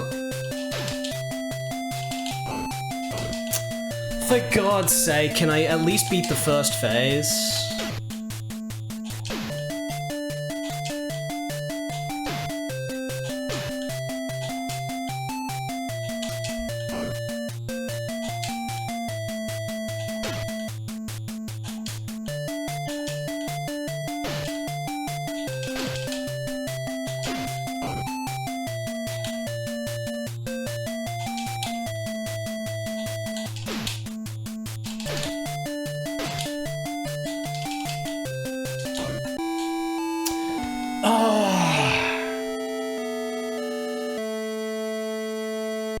Didn't even beat him. Didn't even beat the first phase. Great.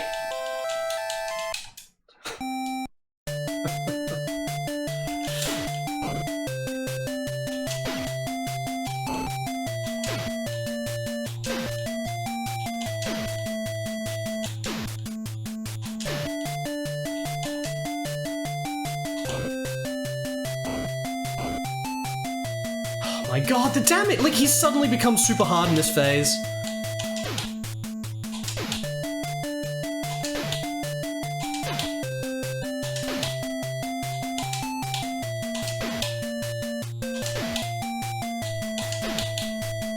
Good execution here.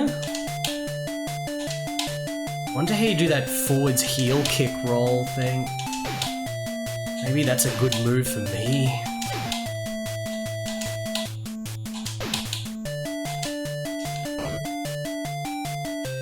Because the Hadouken is always max level, trying to get to the boss with level ups wouldn't really change anything. Just gotta figure him out like this.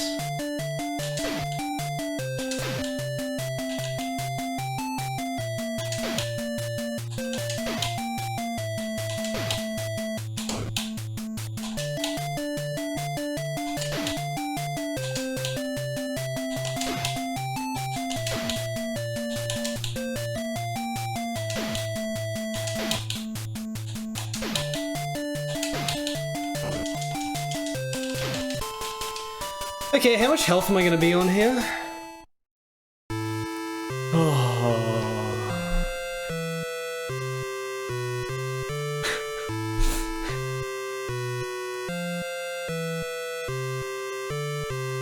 Yeah, it just gives you like a little bit back. I'll take that. Do I want to wait until I have a full charge?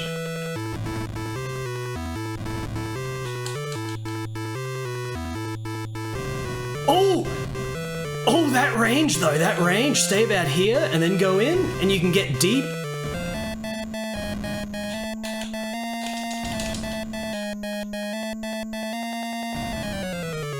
Did it actually do more damage? I don't think it necessarily did more damage.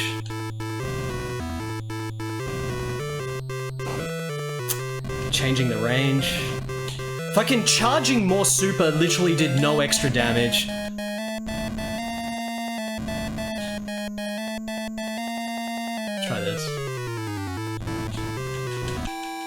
Okay, that's a really bad idea because I wanted to wait and then jump when he fired it, but by the time you land, you're right in front of him and he starts another one up, and when he starts another one up, it just generates you. Like when it starts spawning in his mouth, it just drains your health. So we want to use the special as quick as possible because getting the extra bar doesn't change anything, it seems. I just want to use it as quick as possible while dodging him close.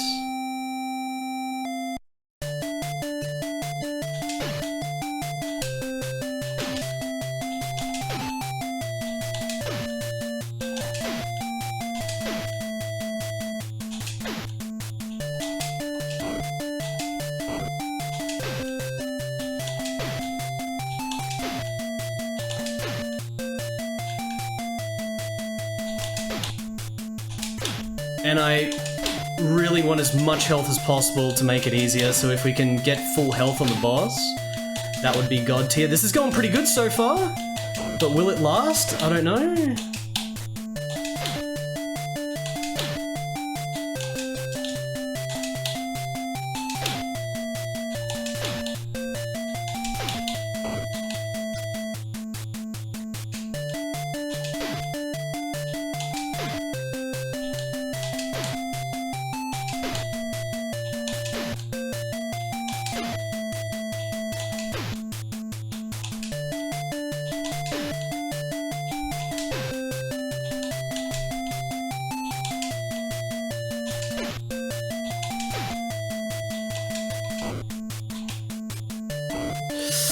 Oi.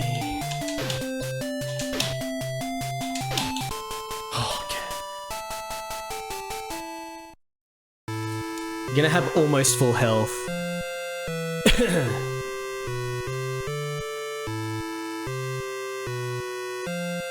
Jumping spin kick can jump. Oh, maybe.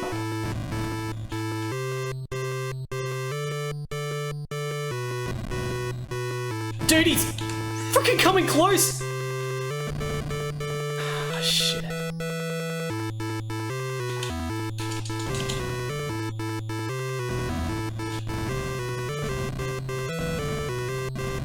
Alright. He's fucking coming! He just randomly decides to walk in. This fight is fucked.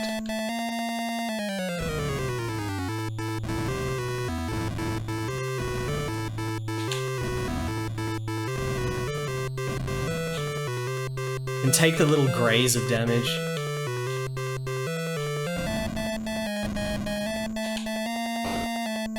Yeah, like, wait for him to come in, then do that. One more charge?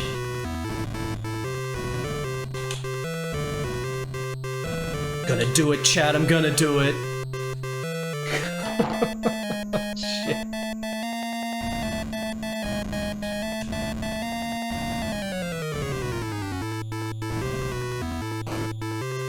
Oh, why the fuck did I fuck that up so much?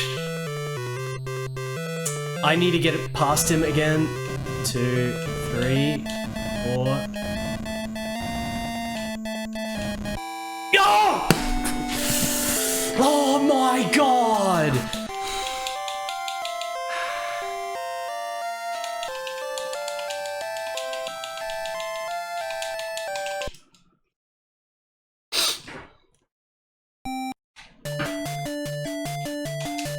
Maybe it does do more damage with a higher charge. Just fire it when it's safe to do so. Don't worry about it too much, just if it's safe to do so, fire it.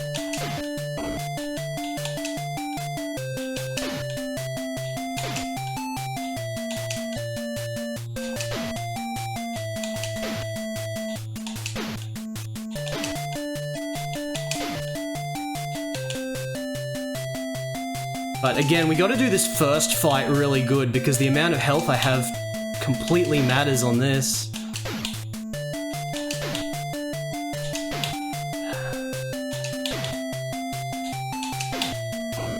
Fireball doesn't get leveled. Fireball is always just max level. And so is the grab super, but I have no idea how to use the grab super. Not that it matters on this boss anyway.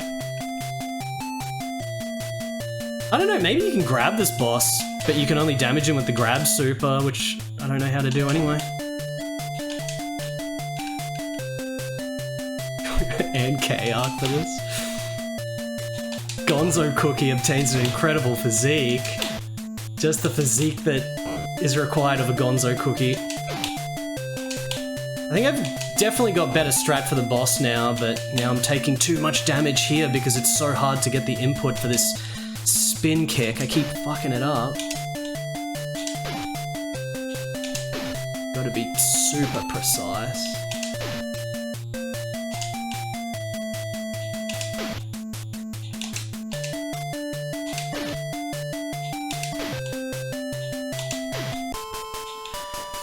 Decent amount of health.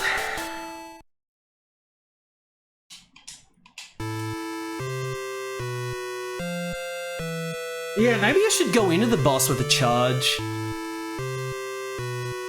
I'll try to do 100% charge, but I reckon I'm gonna need 3 at least.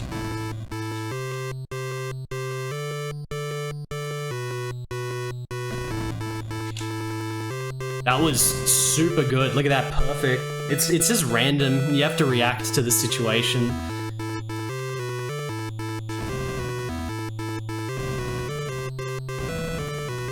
He's gonna walk backwards like that, that's fine.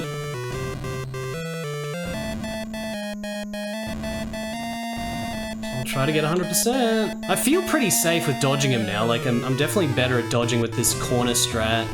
Waiting for him to come in deep. Like that.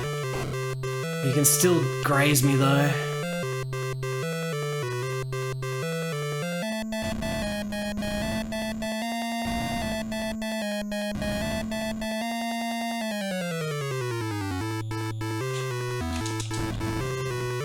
Maybe that's 50%? Does that look like a clean 50% to you, chat?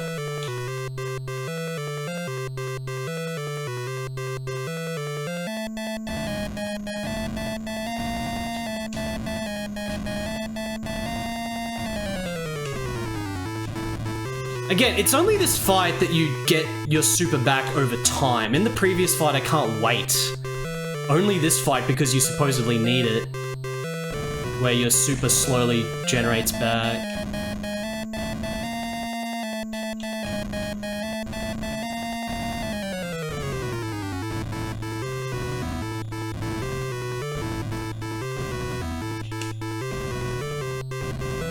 Oh, touched. We should be alright.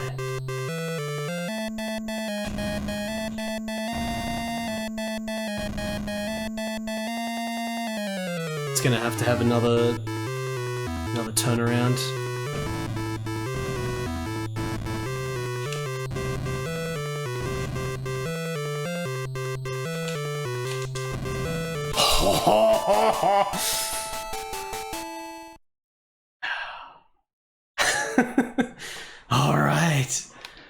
Alright, can we get the translation of this? Brother, tsuyoi ne. Saigo no ki no ichigeki wa marude Tosan no yoni migoto dattayo. This is the final... Oh, brother, this is the final thing for father or something? Big brother, you're strong. That final awakening strike of yours, it was just like father's. Truly perfect. The monster won't return anymore. You've saved the world from destruction. But whether that was truly the right thing for this world, I suppose no one will ever know. Goodbye, big brother. GG. Hey, Snap Chill, thank you so much for the $3. Oh, he's dead! We had to kill our brother and he's dead! We killed the monster inside of him and now we leave the Amazon.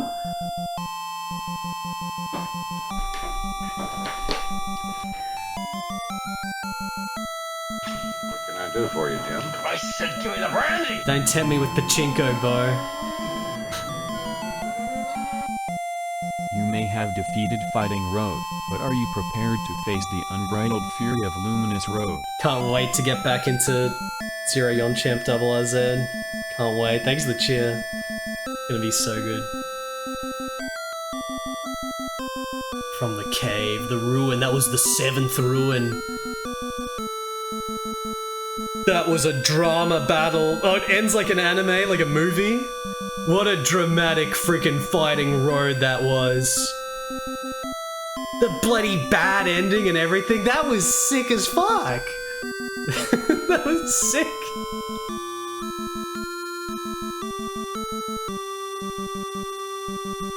The only thing that would make the ending better is if after the staff roll it says like end and there's like a grave with like a cross.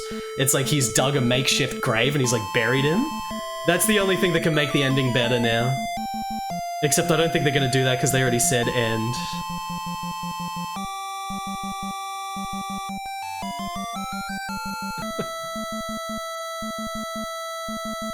We got 4 programmers and 3 directors, by the way. This is a huge production from Toei, apparently. You just missed our brother dying, Ash. I just finished the game, our brother is dead.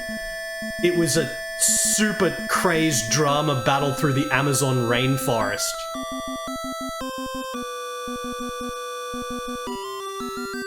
Pretty cool game. It was cooler than I was expecting. It would be, like, you know, there's still technically a little bit more fun or interest that could be extracted from this game if I had the manual so that I knew how to do the other super move. Because there was 2 super moves. One of them was the fireball, the other one was the super grab. Like, I would totally play through this game again and try to... This would actually be pretty fun to try to 1cc. Because when you use a password, all your stat ups go away, but you keep them when you're on the 1 credit, so it wouldn't be that hard to 1cc now that I know the strats and how to fight the last boss. Like, I would actually play this again and try to finish it without game overing. You keep all your level ups, got the level up system. You could play it with the fan patch translation so we have the text in the game itself. Because the story is actually fucking sick with all the cutscenes and stuff. It was a legitimately cool game. Legitimately awesome. Toei. This would have been a sick anime if they made this an anime. Some dude tracking dudes through the Amazon rainforest trying to find his brother. So sick.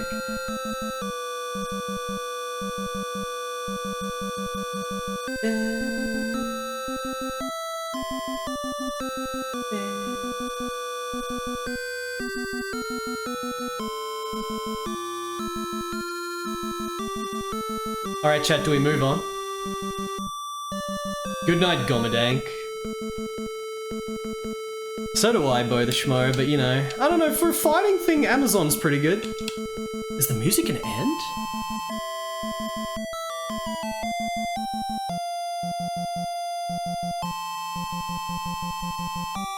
No, it just restarts.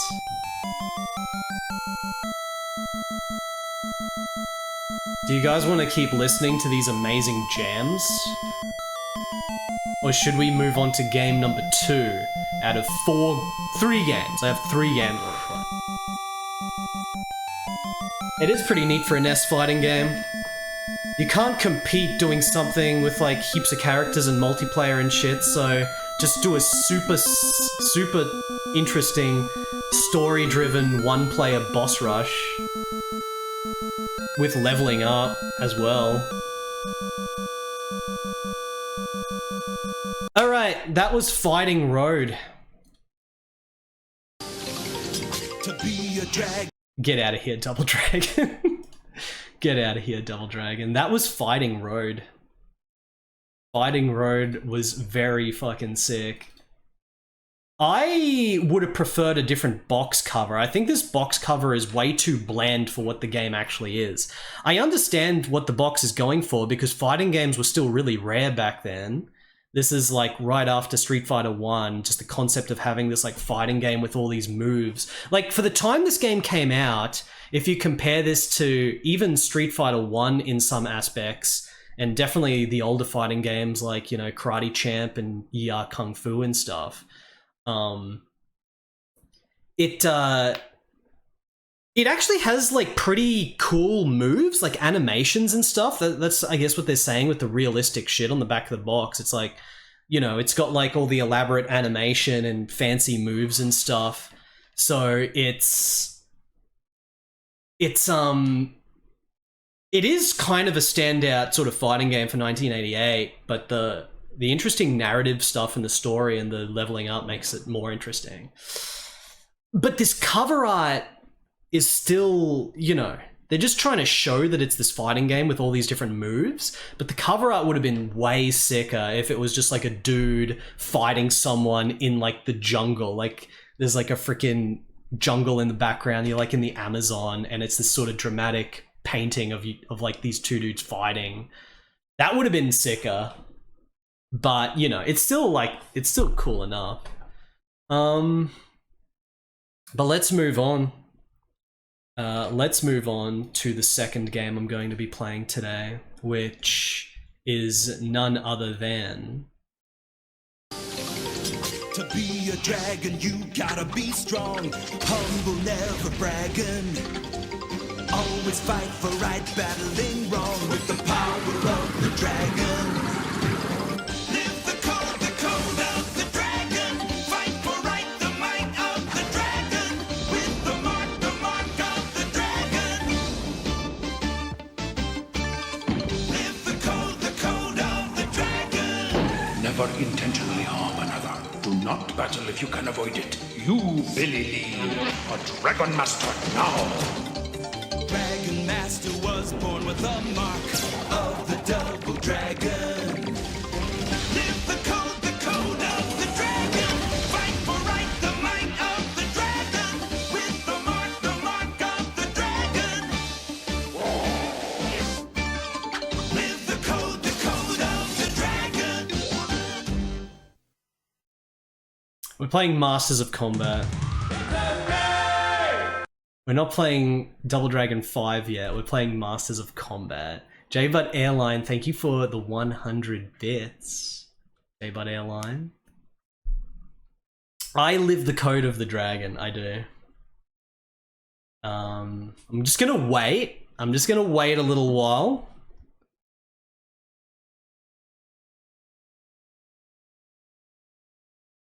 I'm waiting.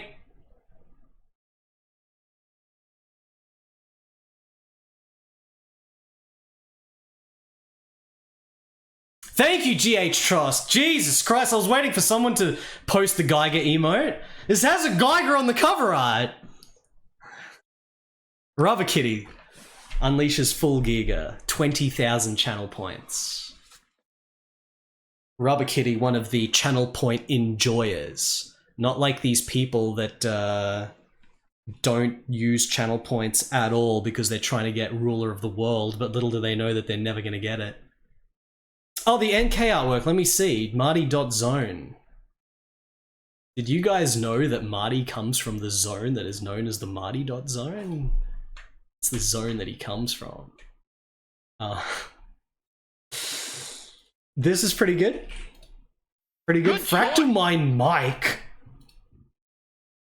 Fractal Mind Mike. Very good rendition of the Fighting Road final boss, which I'm sure has never been drawn since 1988. Fractal Mind Mike, thank you for the 47 months. You're correct, it is called Channel Power, isn't it? It's Channel Power. Alright. The phone, yeah, maybe I should use better translation on my phone for the instances when I need to do that. It'll probably be a good idea. Have a look at it for sure. We're probably actually going to be doing some PC98 game translating properly hooked up pretty soon. We're going to be playing another PC98 game soon. Skittle Sour, thank you for having Kojima appear once again in order to gaze upon this incredible artwork. But speaking of incredible artwork, look at this. Masters of Combat, chat. Masters of Combat.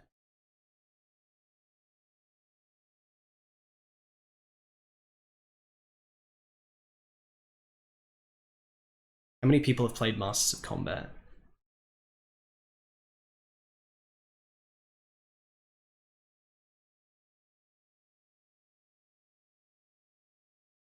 It's on the Master System.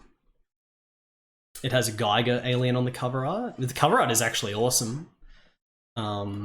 This is one of those cover arts, these like later era Master System cover arts when they stopped using the super shitty generic picture and they had proper painted covers that were done in Japan. Because the Master System was dead in Japan in 1989. It was dead in America in 1990, but it lasted in Australia and Europe until 1994, essentially, at least when Sega stopped supporting it. And then it went longer than that in Brazil.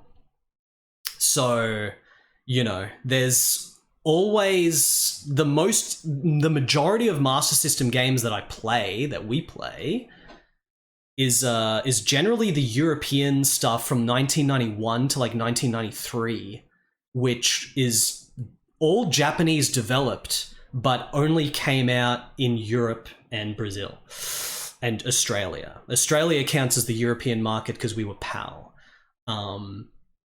So this is one of those games. Any instances of these games actually being released in Japan was only if there was a Game Gear version, because the Game Gear has a lot of overlap with the Master System, so they're basically making games for two systems. And this game actually had a Japanese Game Gear release. It didn't have a non-Japanese Game Gear release, but it had a Japanese Game Gear release called Buster Fight, with sick cover art as well. I actually think both the cover arts are awesome. In Japan, it was called Buster Fight. Now, we're not going to be playing the Game Gear version because it's a little bit cut down from... In some ways, it's better because it's like more zoomed in. The resolution is not as big. It's a little bit weird in Masters of Combat how the whole battlefield is on screen at once. There's no scrolling to pan the camera as you move on the arena. My voice is still trying to recover from 10 hours of Gaiaris action. The cover art here is still got the problem of having the grid, but, you know, the painting itself is sick, just like so many other cover arts from the later eras of the Master System, which are, you know, they're all very clearly taken care of by Sega of Japan themselves. Like, they stopped, the Sega of America stopped, or Sega of Europe in this instance, they stopped taking care of the cover art themselves. These images are very clearly Japanese drawn for all of these. Like, if you look up other European-only Master System games like the Cyber Shinobi, Running Battle, Double Hawk, all these games have cover arts that are very clearly Japanese. Let's just have a quick look, actually, at this over here. If I go here, here's my Master System folder. Some of these, like the Ninja Gaiden one, is really bloody good. Really bloody good cover art. Where is it? Dannen the Jungle Fighter is very clearly a Japanese image. You can just tell straight away the way that the characters are drawn. It's just 100% Japanese. It's still not, they're not presented in a good way. The logo is terrible. It's still like holdovers from the initial release of the Master System where they use default font without a proper drawn logo and shit, just terrible. But the image itself, they started using the Japanese key art. Line of Fire is the same.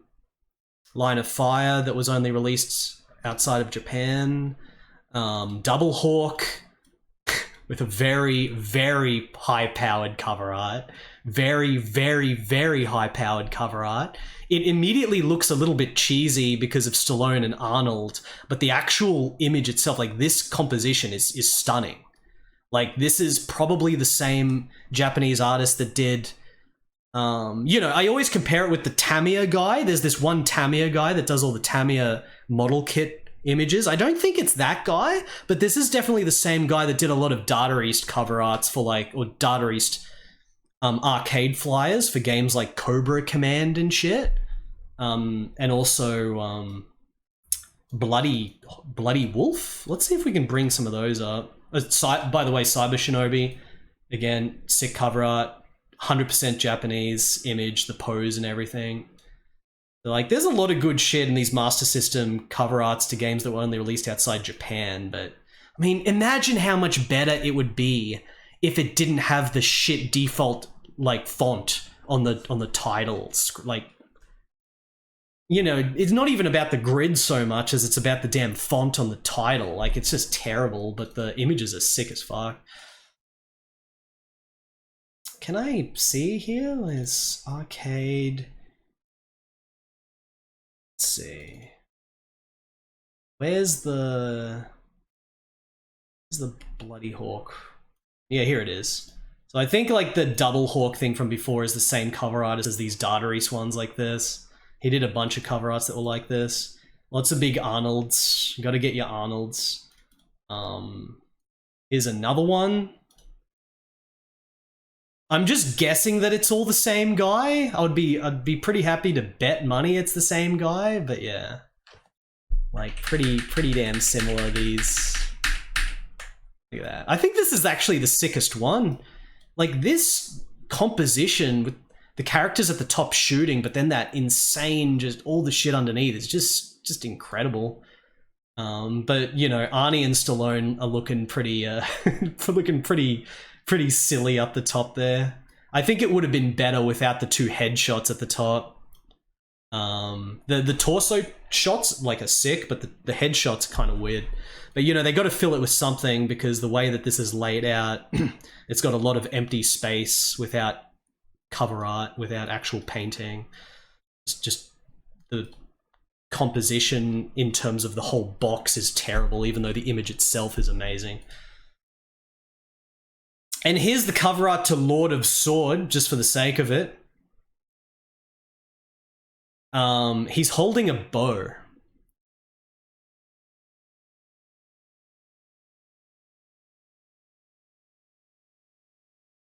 He's holding a bow.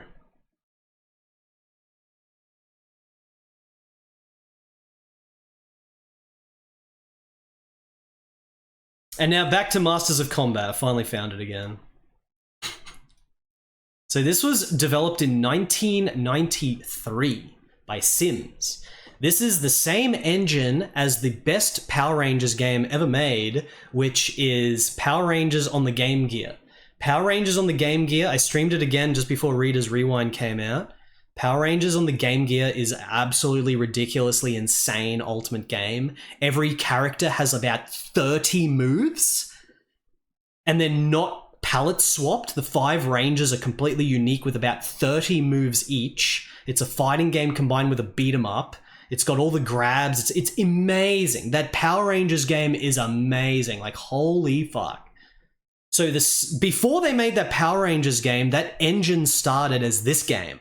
This game is the progenitor of the Power Rangers Game Gear engine. So there's a lot of similarities, but there's nowhere near as much variety, nowhere near as much graphics, nowhere near as many moves. But this game is sick. I remember playing this a long time ago. I want to revisit it.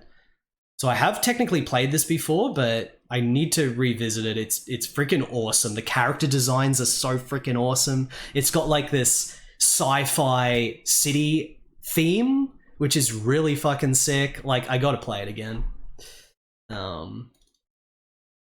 Let's look at the Japanese version again, though. The Japanese version that came out in '94 for the Game Gear, Buster Fight. What cover art do you prefer, chat? Do you prefer Buster Fight or Masters of Combat cover art? But yeah, we're going to be playing the Master System version because it is what came first. Buster Fight didn't come out till a year afterwards. It's, you know, there's so many Japanese Game Gear games like that were Master System European games first and then got converted, like Rastan on the Master System to the Game Gear was only released in Japan. In the Wake of Vampire, which on the Master System was called Master of Darkness, which is a really good, really awesome Castlevania clone. There's a bunch of games like that.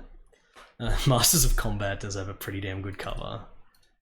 But Buster Fight was 1994. I think both covers are really sick.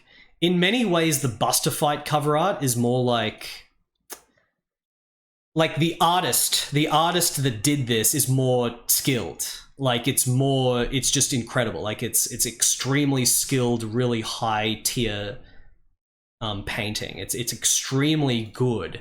It's just that this cover art, even though it's a little bit more, you know, static, a little bit more bog standard, it's just very attractive and exciting. It's very attractive and exciting, but I do feel like the other artist is way more talented. In a general sense, you know, we're only comparing, you know, this artist is probably a god tier dude, might be even better, who knows, but just comparing these two images, I think that the other one is more artistically sort of fancier and more intricate, but it's just not as cool, maybe? It's still cool. This is the back of the Game Gear box where there's also artwork for the 4 main characters here. The game only has 4 characters you pick. And the character designs are fucking sick. Like, the worldview of this game and the character designs it's just totally out of control. It's not as balanced as other fighting games are, where they try to be quite balanced with the roster. This game is like, the main dude is Ninja Dude in the bottom left, like sick future ninja. But then you've essentially got 3 Zangiefs. Like, you've got High Vault Man in the top left. His name is High Vault Man, who's like a big, muscle-bound bodybuilder dude with power armor. And then you've got proper, just big, strongman wrestler with Gonzalez in the top right. And then you've got, I forget his name, the dude in the bottom right, who's like another muscle-bound dude with a freaking steel mask. Like, this is a particularly sort of just sick fighting game because it doesn't try to have the balanced roster with like the little female kung fu girl or any of this shit. It's just really crazy, just sci-fi power in this roster. They're just like, fuck it. Like, we're just doing what characters are sick as fuck. We don't give a shit. We're gonna have like 3 Zangiefs, 1 little ninja, but the ninja is still sick as fuck. No female character. Like, it's quite unique as far as Japanese fighting games go. Even though the majority of Japanese fighting games always have really good, sick character design and stuff, this game is it's just kind of crazy. It appeals to my senses at the very least. Let's look at the back of the box on the Masters of Combat thing, where it's going to be 1 million languages. Let's see the English blurb here. Here's the screenshots. Look at this. Choose one of 4 colossal fighters, each one with a number of special moves and fighting techniques, and go head to head against the other 3. Take on a friend in an exhibition combat, or make your way to the top in the 1-player tournament, where you must fight for your life and the lives of all the people on Earth. Okay? Very exciting stuff here. Suchen Sie sich einen von vier Riesenhaften?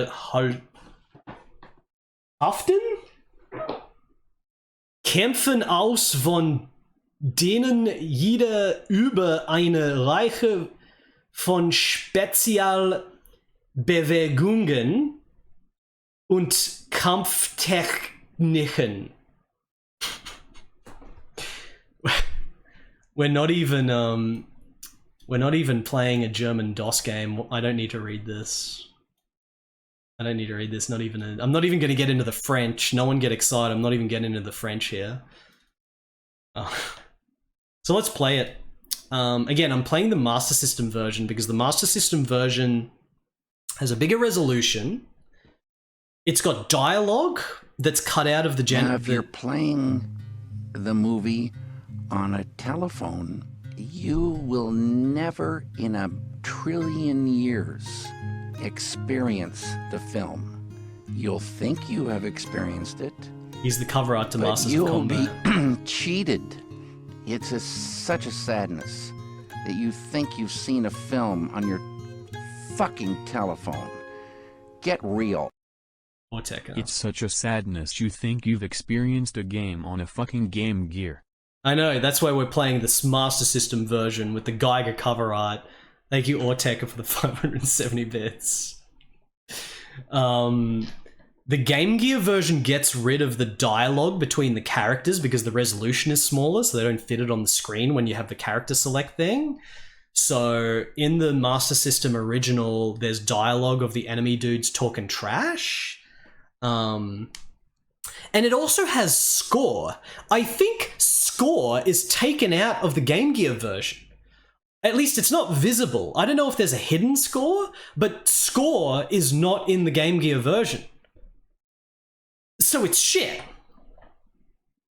There's nothing more satisfying than playing through a fighting game and just having this big number get bigger as you bash dudes. Let's play it. 1993. Masters of Combat. Yeah, I've got so many more emote slots now. I should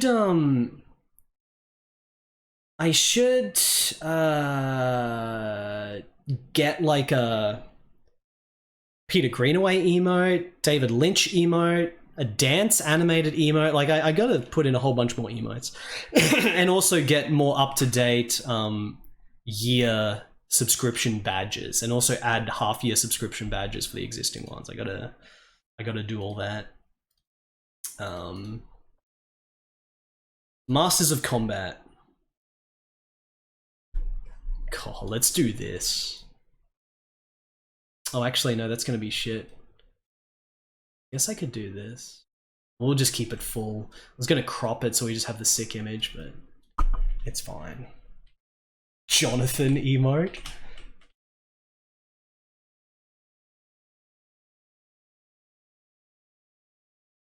Alright.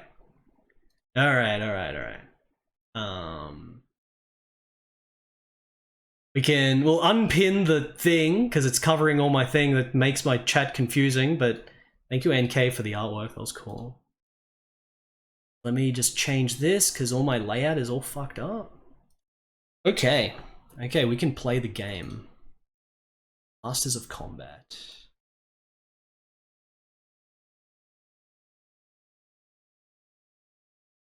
Go. Start timer. Gonna capture so you guys can see the intro. I have to reset the intro. Capture, there we go.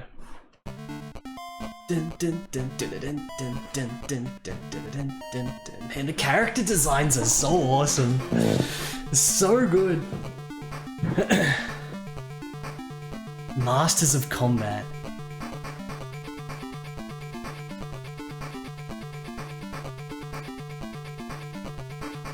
It's not a fart!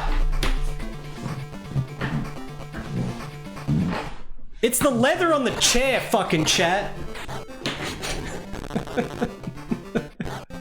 Look at this, you got the little logo in the corner as well. Can't even move around in my chair without people thinking I'm farting. I'm just freaking moving around in the damn chair, chat. The backgrounds are animated as well. Score ranking. Score ranking.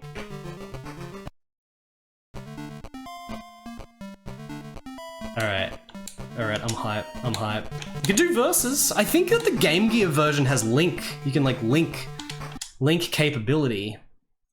Hard, normal, easy. Continue to, we have to keep a default continue. And K.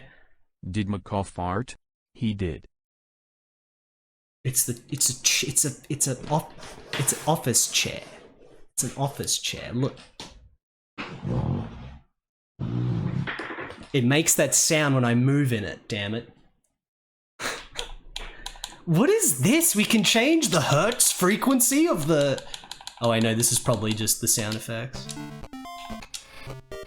That is a really weird way of showing the sound. It's like the memory location.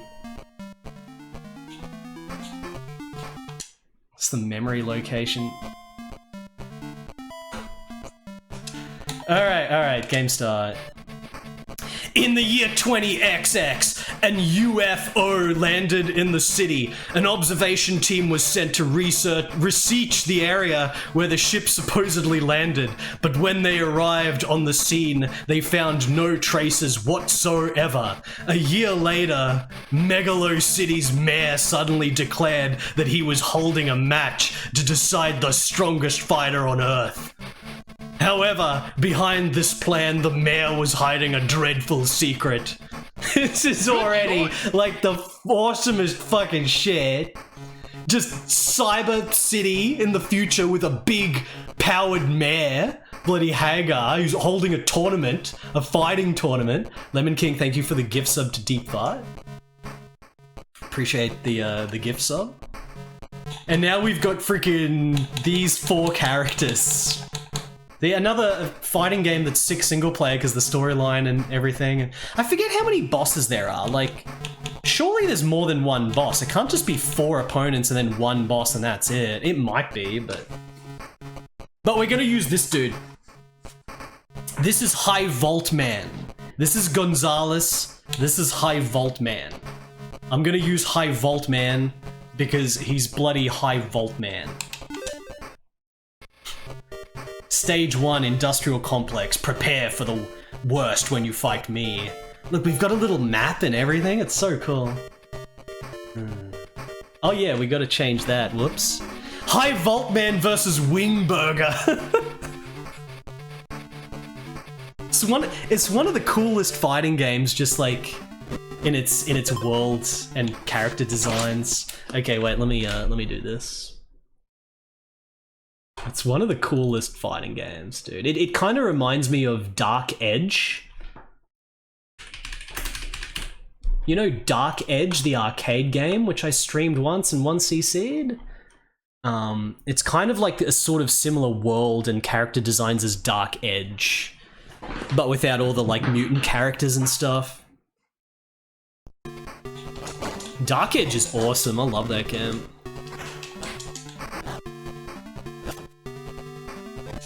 Whoa! So yeah, it's the same engine as Power Rangers, but with less moves. The Game Gear Power Rangers I'm talking about.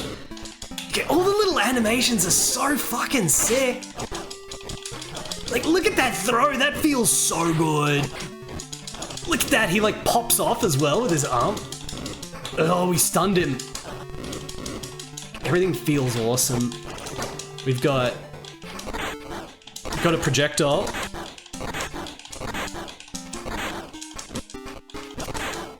And we've got...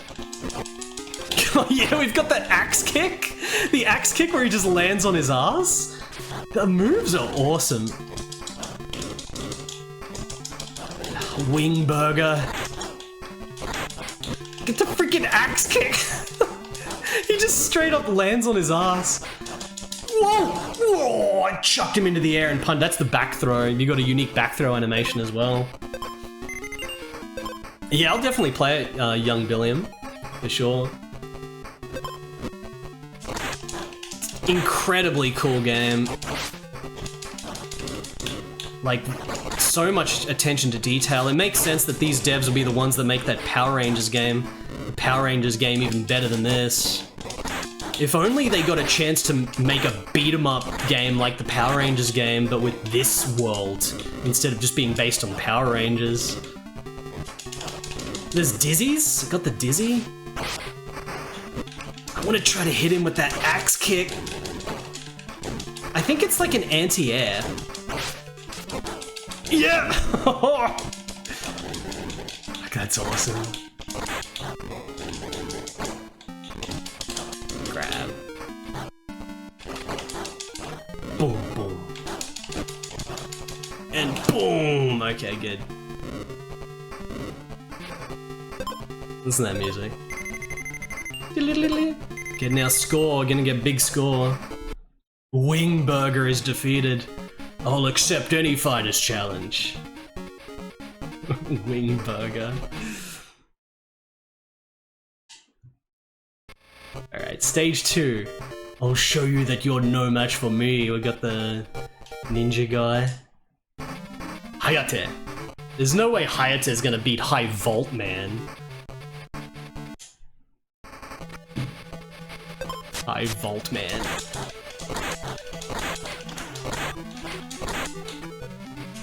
Did he just wall jump? So you've got dashing in this game as well. Like this dash. Look at that. High Vault Man is all about just using his high vault bloody grabs. Oh.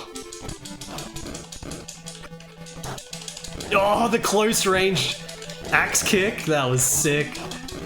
I love moves that are sort of just these like sacrificial moves where you do just lands on his ass. Like proper ass drop kicks and shit. Like any fighting game that has a drop kick where your character actually lands on their ass after they do it is a million times better than like a Hagar drop kick where he just lands on his feet. Sorry, Hagar. Right, it's a pretty good projectile. He's just a whittle guy. He's the whittlest guy. Just a whittle ninja. He's the only character that's not a huge buff, bloody strong man. Crap. The mayor holding his tournament? The mayor. Why isn't the mayor holding the tournament?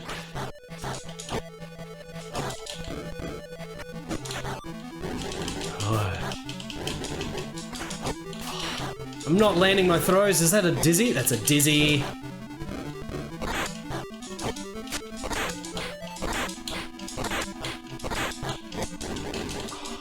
He's gonna get thrown. Gotta pound him. Ugh, axe kick close range. That is the sickest shit. This is so fucking awesome. Every time you chuck him on the ground, he's like, "Grr." Hilarious shit. This is not pre-Street Fighter 2. This is most definitely not pre-Street Fighter 2, this game. This game doesn't have hit stun in terms of like making combos and shit. It's all just individual hits, but it doesn't matter, it works incredibly well. A lot of the games that are the coolest, a lot of the fighting games that are the coolest to play as like a single player thing because they've got like a unique single player mode, generally don't have proper Street Fighter combos. I totally forgot about this. There's a bloody bonus stage where you destroy a freaking forklift. That's how much this game owns ass. There's a forklift destruction. This is another thing that makes single player cool or unique in a fighting game, just bonus stages like this. But we're getting it after 2 enemies because I guess there's only 4 guys. Stage 3, the nucleus plant. You fool, you can never match blows with me. Definitely making me want to play some of my favorite Super Nintendo single player fighting games. Like, when it comes to proper fighting games, the best shit on Super Nintendo is probably Weapon Lord and Weapon Lord, Gundam Wing, and Teenage Mutant Ninja Turtles Tournament Fighters. But when it comes to single player shit, the coolest Super Nintendo fighting games are Brass Numbers and Dead Dance, especially Dead Dance. Dead Dance, which, what was that called outside of Japan? I forget, but that's the game where you can only play like a few hero dudes and then you have to climb this tower, like a freaking Bruce Lee tower, and like the last boss is on the roof, and it's so sick. It's so fucking awesome. And as you get through it, you level up as well and your moves look different. But yeah, that game kind of plays like this game, where it's all these big solid individual hits. There's no combos. But as long as it's fun and it works, you don't need no combos. Oh man, he's got the suplex? He's got a German. Oh shit! Gonzalez. Got him. Oh, high vault, man. Oh, he's got a drop kick where he lands on his ass. This game's got all the cool looking moves. That backbreaker though. I'm dead. Oh shit. How good, like, they put so much effort into the grab animations in this game. Just like with freaking Power Rangers. Power Rangers did the same thing. Like, they were clearly almost wanting to make a wrestling game almost.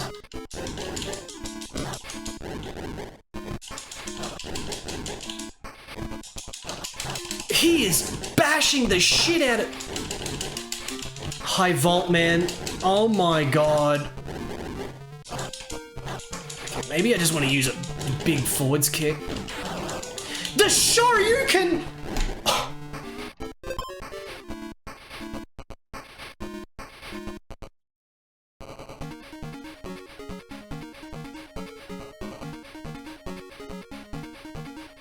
Don't you know that you'll never win?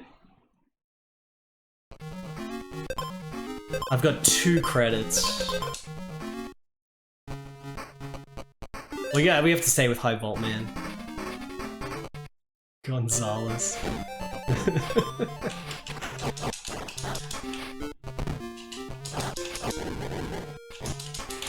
He grab me out of my kick. He's got big ass grab range. Oh my god.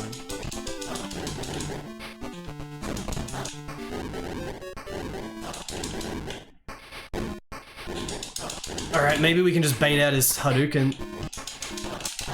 We have to fight him. We've got to counter his shit. He's got a body splash. Yeah, just counter him and throw it.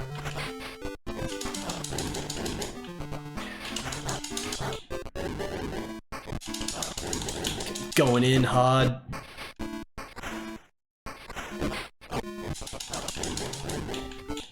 Can't compete with High Volt, man.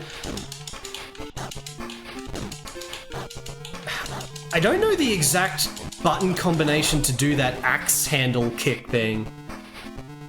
I don't know how to do it consistently. Does anyone have a move list? What if there's other moves I've got that I don't know about? Good old nucleus plant.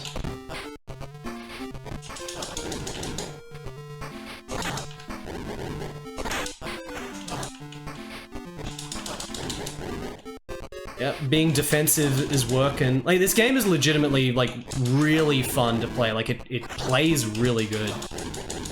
All the countering and shit. And just how satisfying all the hits feel.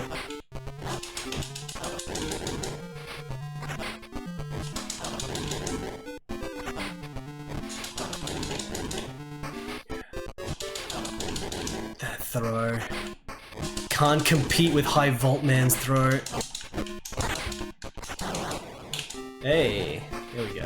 Alright, he took off a credit though. If you like this game, I think you might love Power Rangers the movie on Game Gear. I've been talking about that non-stop. Like, this game is the initial engine of the Power Rangers game. Except the original one I actually like more than the movie, but they're basically the same game.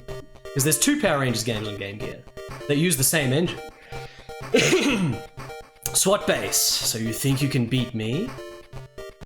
Yeah, this is like the first use of the engine, but Power Rangers is way more insane because Power Rangers, we literally counted it last time, right? We counted the amount of moves. Power Rangers has 6 playable characters, and every one of them has like 25 moves with multiple grabs and shit. Like, Power Rangers is like a ×5 scale up from what they had with this engine, with this game. It's kind of insane. It was developed by Sims, these games, which was a team at Sega.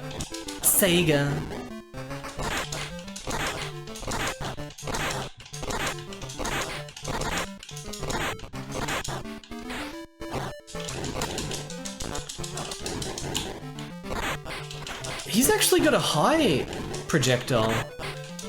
I only know how to do the low one. Fight him safely. Oh, it's too close. What the f—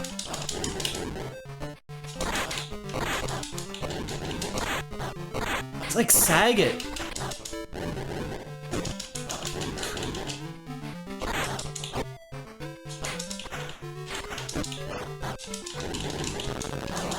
He's literally doing that on my wake up. Okay. How the heck do I do that move? Stun wave, up, back, up, forward, 1. Down, back, okay. Down, back, up, forward, 1, overhead kick. Down, back, up, back kick. Spark fist, up, back, down, forward. When close.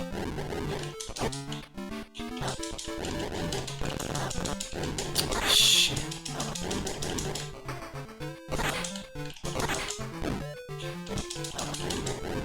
Okay, thank you for the move list. Oh, you can't land on them with that kick, it's only anti-air.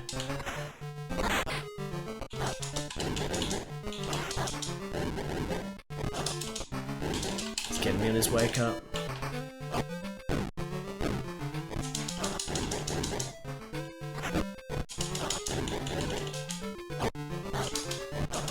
Oh, freaking annihilated. Shit. Look at that dude in the background.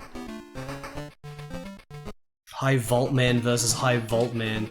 I can't believe I'm fighting a loser like you. Just can't believe it. That's my last credit. I only got 2 credits.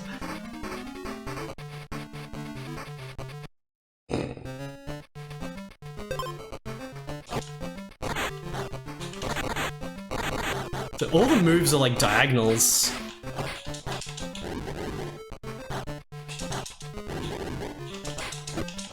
I want to try to do that big fist move.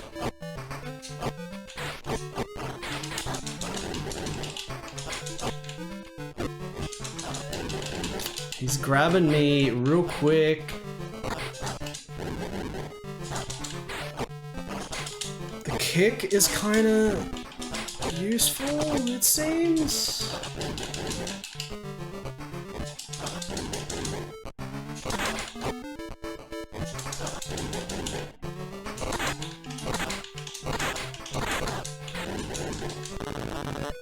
Blocked it.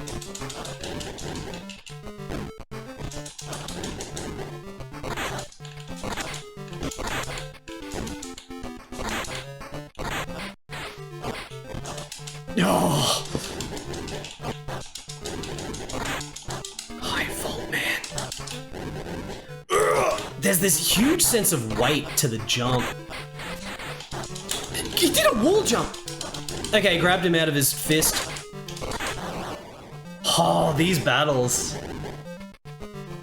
Action-packed. K-Moy. Good choice. Thank you for the 45 months, K-Moy. I don't know what my favorite fighting game would be. There's too many fighting games I like for different reasons. If we're just gonna talk about single-player fighting games, it would be like... Kyukyoku Sentai Darandan on arcade, the Konami boss rush game. Warzard, aka Red Earth, on arcade by Capcom, which is a similar deal.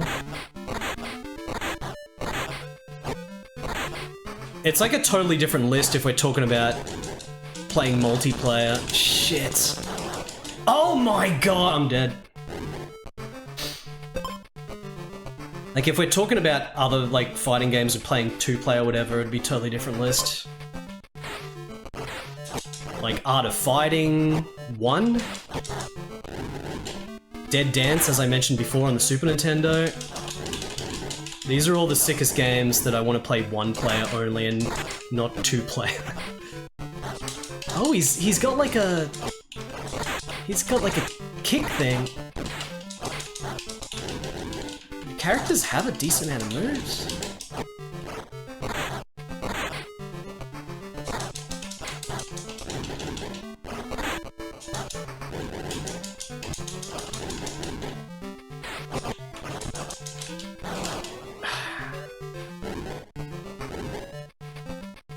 Chaos Break is pretty sick.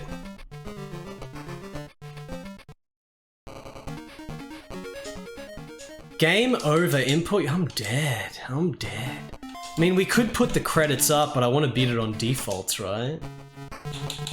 High Vault Man, let's go again. We could get there pretty quick. There's only 4 dudes.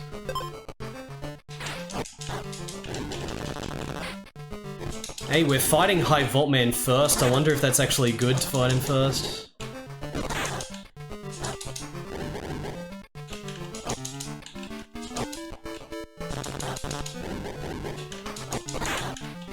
That's like kind of a weird move to try to pull off. It does so much damage though, holy crap. Alright, I'm getting used to it. Mace the Dark Age is awesome.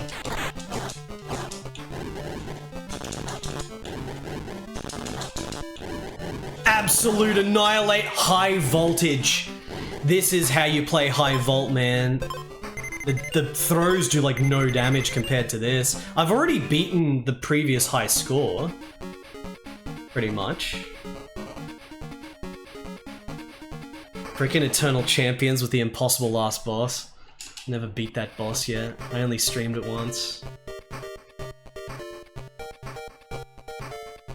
There's a lot of sick fighting games.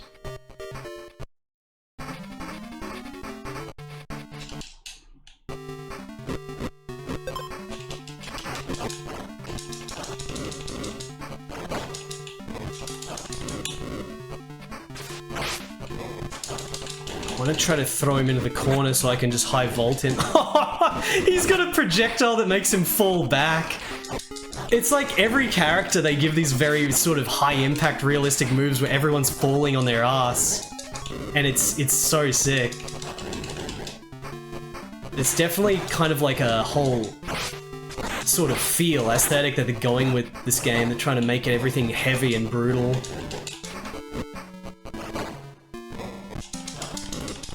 I have not played the Wu-Tang game, at least not yet.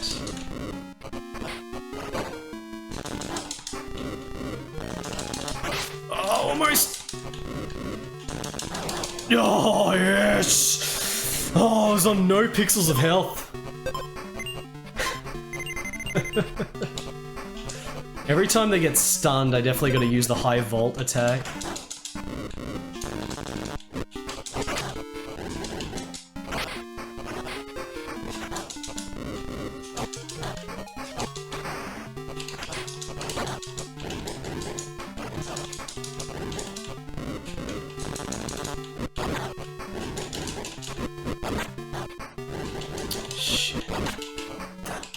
That's like his heavy duty move. Everyone must have like a really heavy duty move. Dude, the impact, the feeling of this. I gotta use that move on the forklift.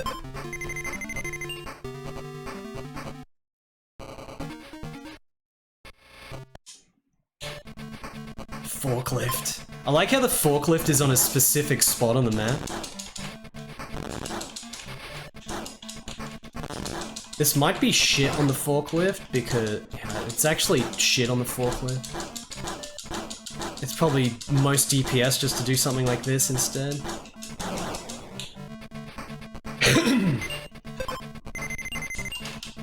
Almost got the 10k or 100k points. Okay, little ninja guy. Let's destroy him with high vault power. High vault man.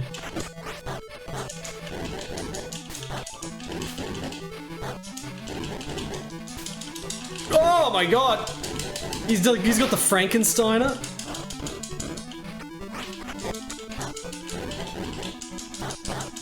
This is not very high vault. Shit.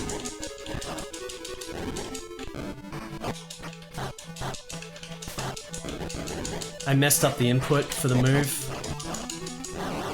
Well, I got destroyed.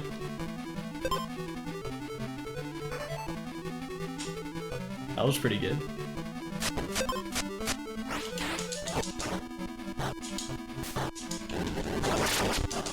High voltage! He grabbed me out of it.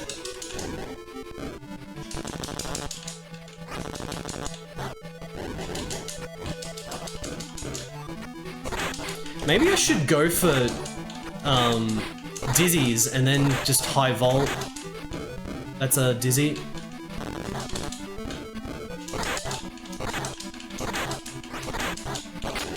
Dizzy into high vault, chat.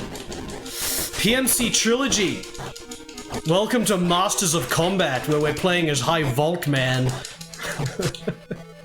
This extraordinarily awesome freaking 8-bit fighting game. How's it going? Oh my god! Yeah, okay, thank god. He almost got me there. We're mastering combat. I just game overed, but we're trying again. Thank you again for the raid. High vault.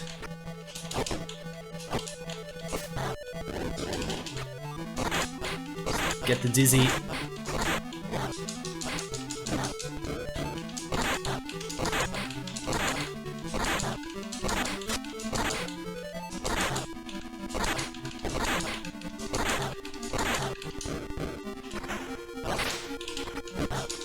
That's it. High vault. High. Oh, I couldn't follow it up with another high vault. Let's throw him. High vault.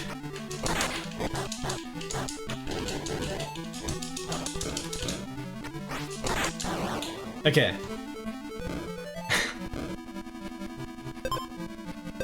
No continues lost. Now we're back to the 4th dude. You have come this far, but you won't get any further. High Vault Man was in your way. Okay, back to the nucleus plant. We're fighting Gonzalez as the 4th dude, and then after this might be the boss, because there's only 4 characters. You only need 4 characters when they're this awesome. 4 characters plus forklift.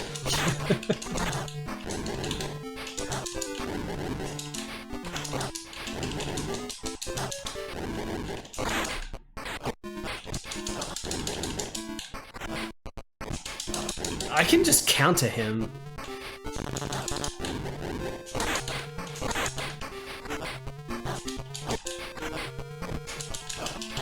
Backbreaker. High Vault. High Vaulted. Okay, he's definitely easy as the 4th dude compared to High Vault Man. Look at the sheer size of the score. He like punches his head.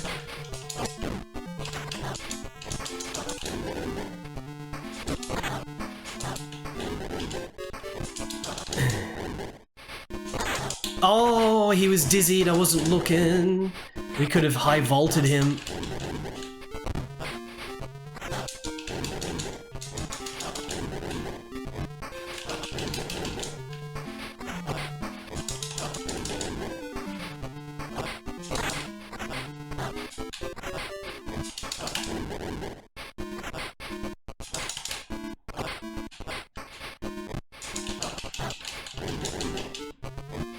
Dude, you can't just grab raw like that.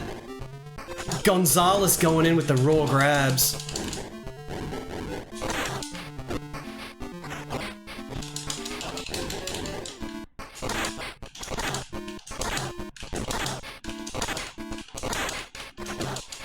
Just, oh! Yeah, okay. Oh, Gonzalez. Okay, well, what the heck happens? I forget what comes next. Is it the mayor? Is it the alien? A barbarian. Is this the best challenge you can find? Is he talking to the mayor? Stage 5, busy area. Alright, what's it gonna be? Just before the day of the match, the mayor announced that he too would be a participant. However, what surprised the fighters and citizens more than anything was the appearance of a creature unlike anything anyone had ever seen. My only desire is to inhabit a strong human. You are just what I've been looking for. They probably, maybe they just had a very, dude, it's just straight up Geiger. Maybe, it was a very quick development time or something, but if the game was fully fleshed out, it would have been way sicker if you fight the mayor as an actual sprite, like you fight him, and then the alien comes. But, you know, this game probably had a very quick dev cycle, probably like 3 months or something. Yeah.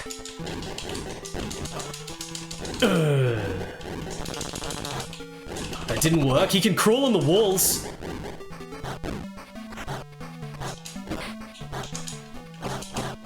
High Vault Man. Holy shit!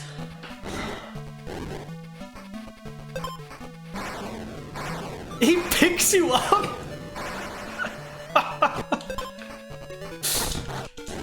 Yeah, let me try to stun him and then High Vault. Holy, dude, the spinning pile driver! You are kidding me. It's impossible.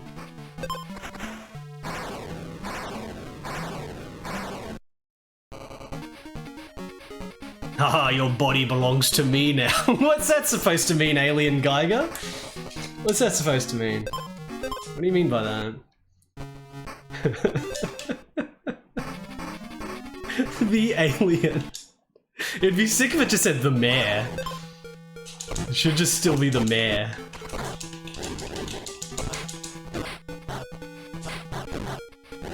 He does so much block damage.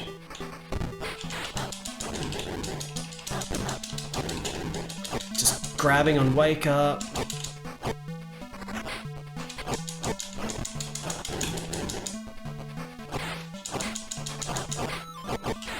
High Vault Man's got some real shit normals. I have to be careful I don't accidentally do them.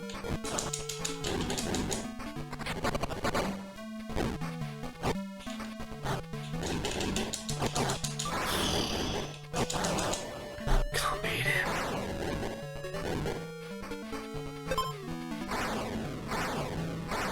I wonder if I did ever beat this guy. I don't remember this fight at all.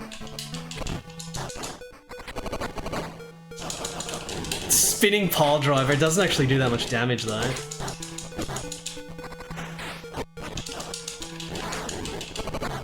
Oh my god, was that a low? That was a low.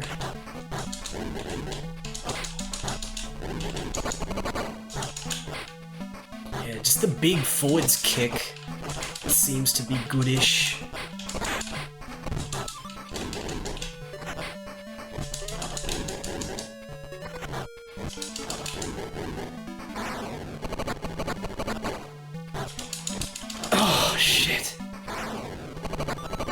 Dead from block damage.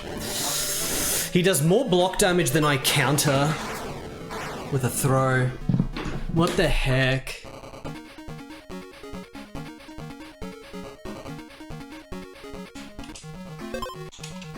High Vault Man.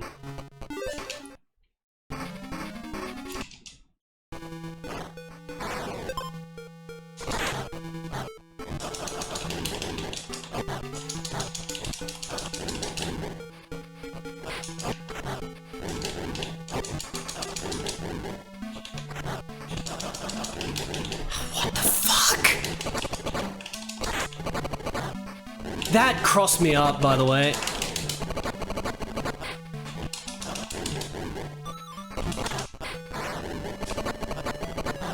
Block damage.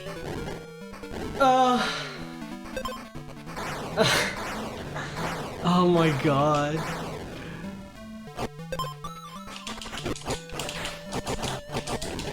That hits behind him.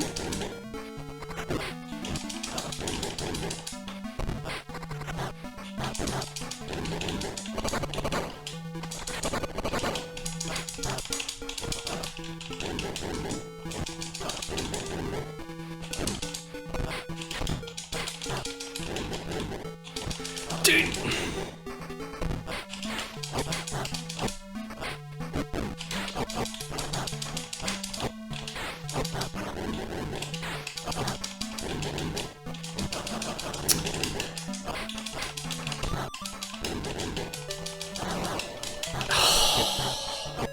I think we need to put the continues up, 2 continues, just so that we have to go through the game again.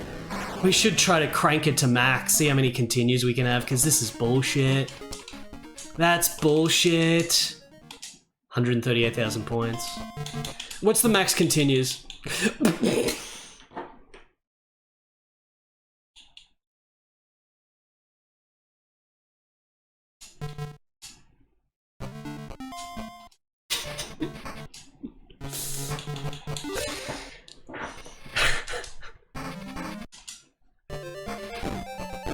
We gotta have another attempt at the 3 continues.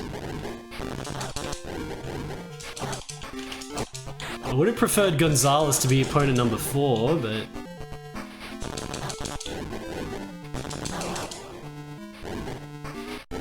Perfect. How many perfects can I get?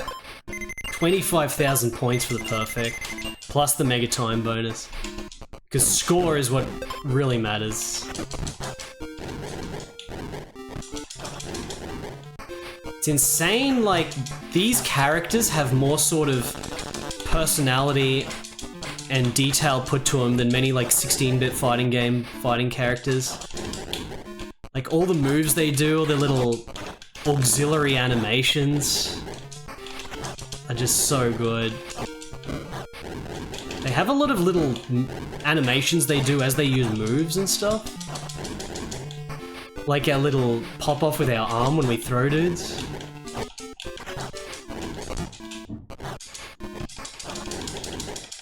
shit, second round.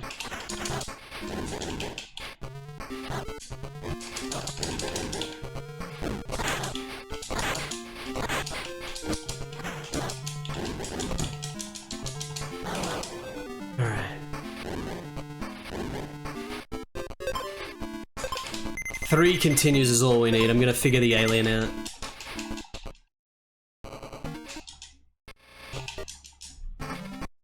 Okay, we're getting High Vault Man second, that's good.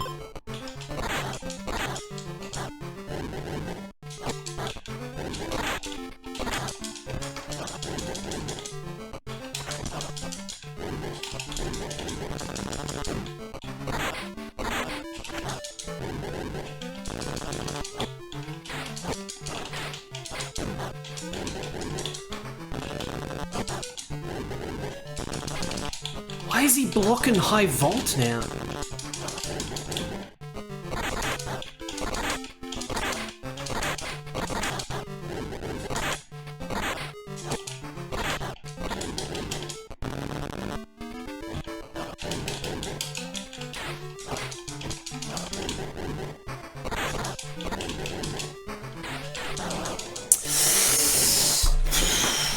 Losing a credit to High Vault Man. Stage 2.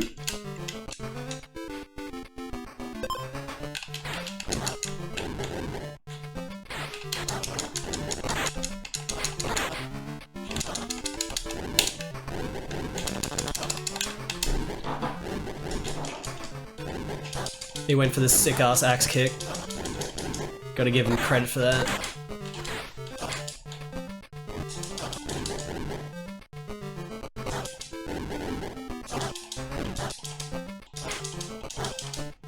Kick is so good. Alright, finished him. High Vault. The background is just mirrored. The same dudes on each side. Oh, I guess that guy's actually in a different pose. It's not just mirrored.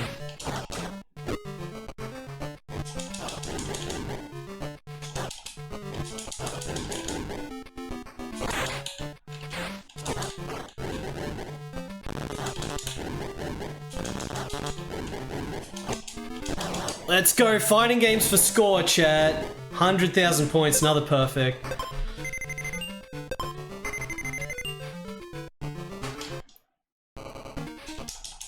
Alright, forklift, which we go over here in the map for. Okay, is this the fastest way to kill it? Last time I finished it with 11 seconds on the clock.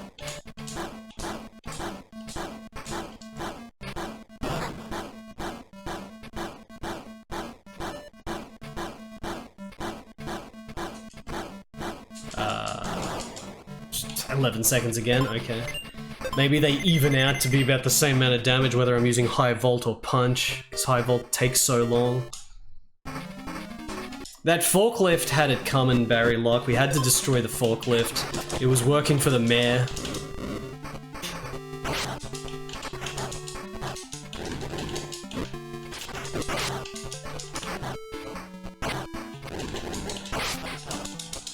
Get him.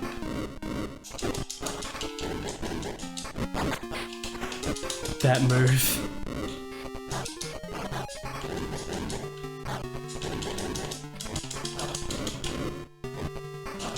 Yeah, because of his stupid pop-off, you can't really do that grab safely close range.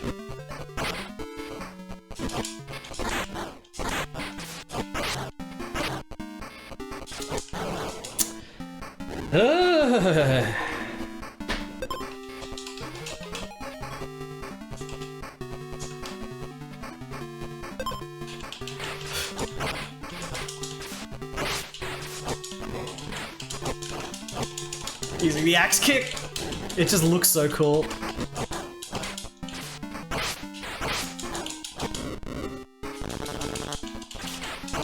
No hit.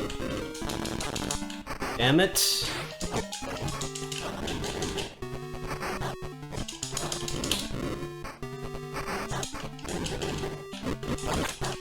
Oh, that does so much damage.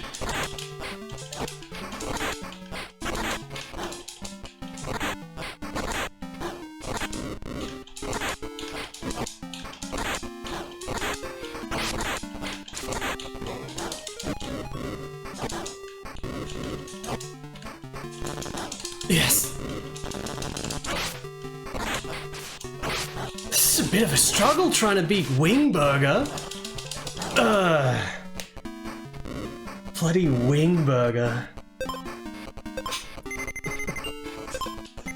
This was one round, one successful round.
I stunned him and then he killed me. Okay, I'm losing a credit with before we even get to the alien.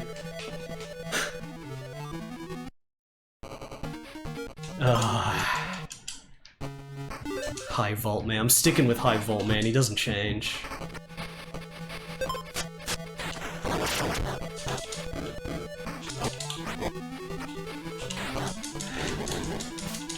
Get him.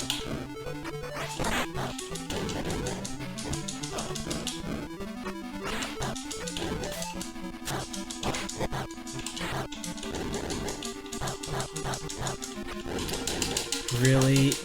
Why don't I have a thing like that?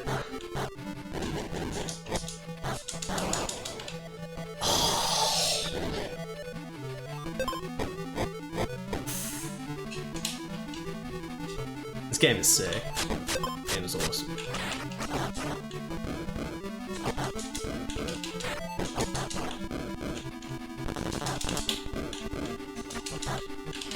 Maybe neutral jumping on his wake up in the corner is actually, like, consistent? Stunned.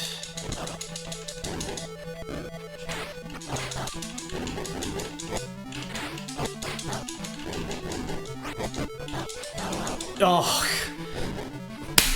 I can't even get to the alien.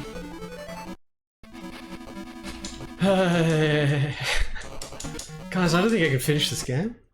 We have any chance of moving on to the next game? Gaiaris took too much out of me to be able to finish Masters of Combat.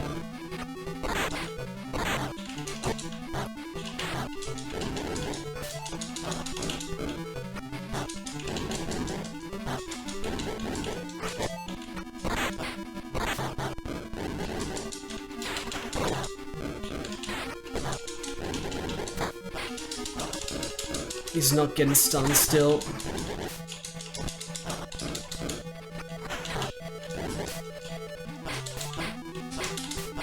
Try to go for the kicks.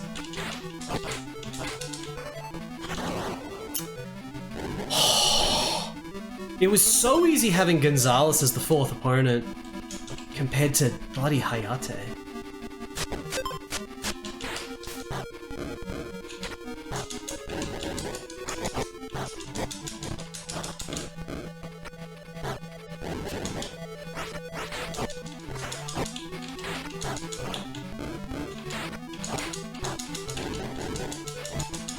Get him.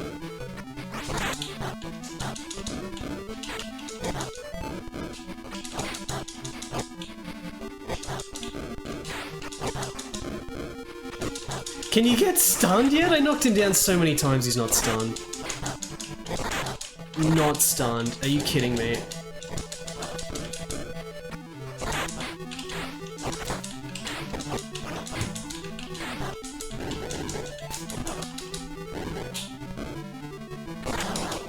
Alright, there's one round.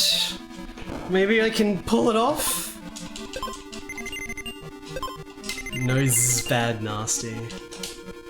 Iconic villain of video games.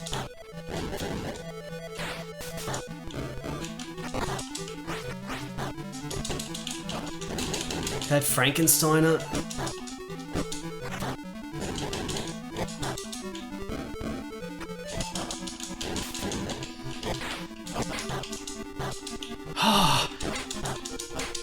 Cannot get anything through him!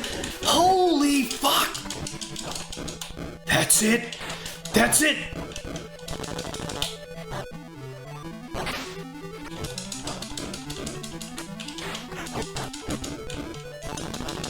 Oh, if only that hit. Yes! Yes! No! Get him! No! Fuck!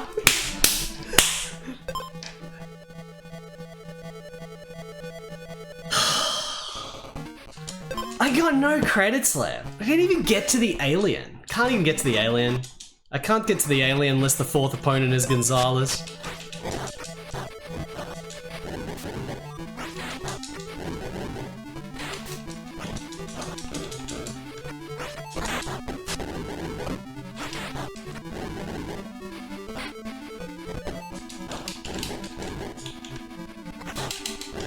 This is...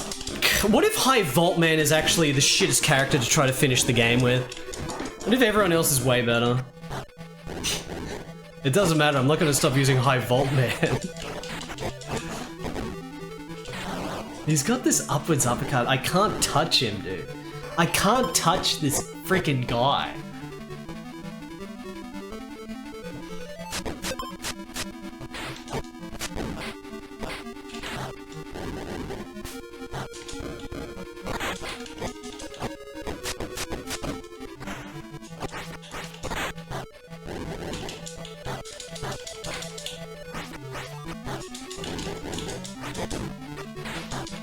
Just get anything through!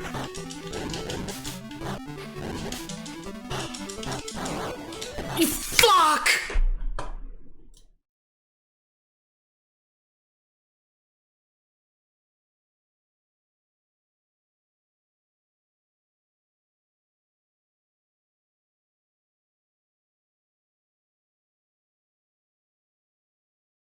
Good choice. Keaton, thank you for the 29-month resub. It's hard to block in this game. Everything is either low or an overhead. There's no mids. Everything is a low or an overhead. So if they attack high, you have to be blocking high. Complete and utter lockdown. Brewy, thank you for the 300 bits. God. It's so easy because it's random the order of the opponents. If we get Gonzalez as the last opponent, it's easy. Should I try to play on easy? Because it's not like I can beat the alien anyway. Like, I don't know how much I would have to grind this to beat that damn alien. I don't know. Like, let's just give it a shot. Just give it a shot just for the sake of wanting to be able to move on to the third game, but also seeing the ending to this game. I did not remember that this was bloody impossible.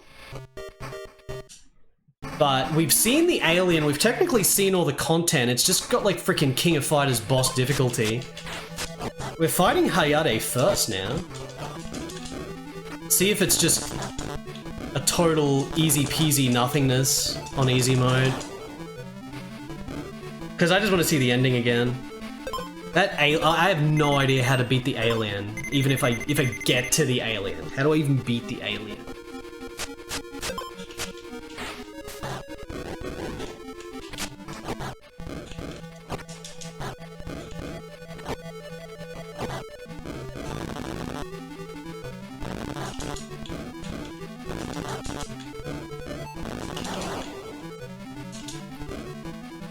Annihilated Hayate that time in the first round, but of course the difficulty goes up with each round. We put it on easy, but we're probably gonna get... Oh no, we're getting Gonzalez as the second guy. I was gonna say, we're probably gonna get him full. If they don't let me fight the last boss on easy, I think that would actually be awesome. That would make me want to play it again, probably.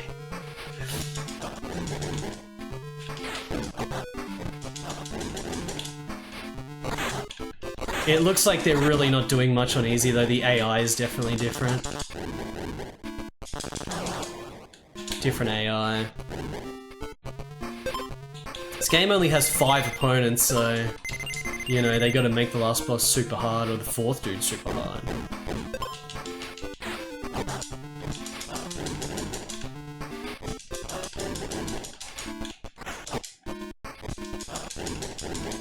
There's the stun.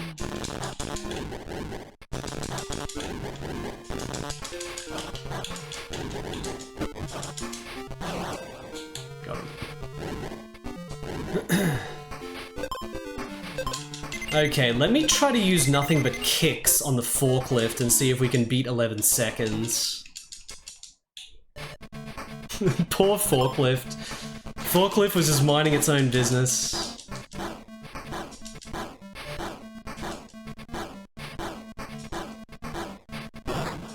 Oh, is that better? Nah, they block it on Wake Up, Rod King. It's always 11 seconds.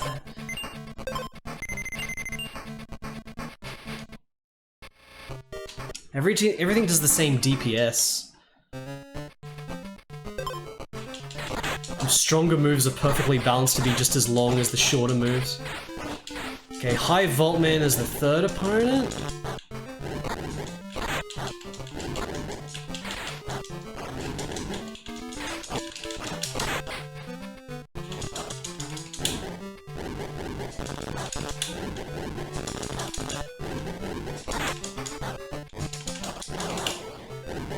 Annihilated High Voltman. Urgh.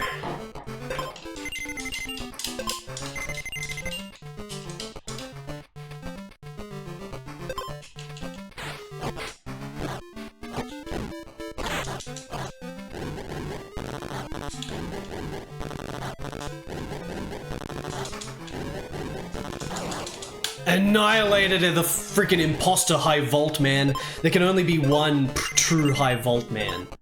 That's us. We're on easy difficult. I mean, the alien's probably gonna still destroy me. I've never had Wingburger as the final opponent. Out of the 4.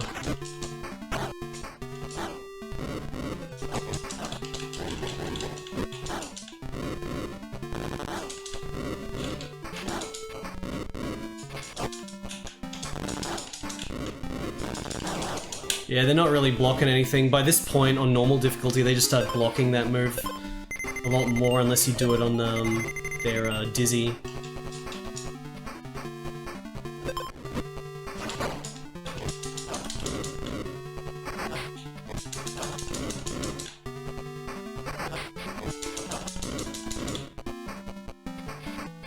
And they don't mash out of it either. They don't mash out of the dizzy.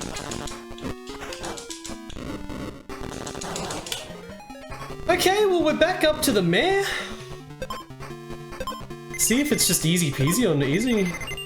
It's a pretty big difference in difficulty, I gotta say. Congratulations, you completed the easy level game. He's not gonna turn into an alien! He only turns into an alien on... That's good! That's good! That is good. I'm happy about that. That's good. Fuck, I was... Okay, we're playing it again.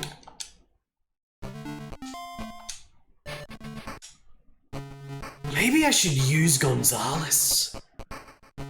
I gotta use High Vault Man. Gotta use High Vault Man. Pray we get Gonzalez as the final opponent.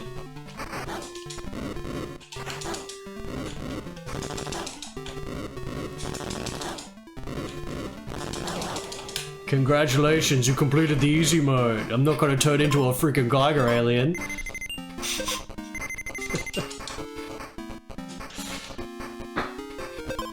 High Vault Man.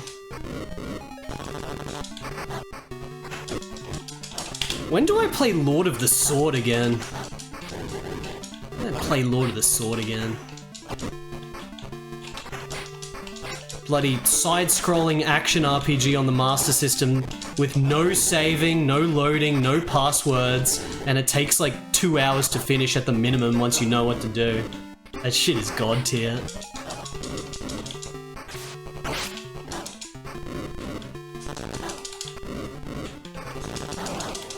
Alright, next. Lord of the Sword.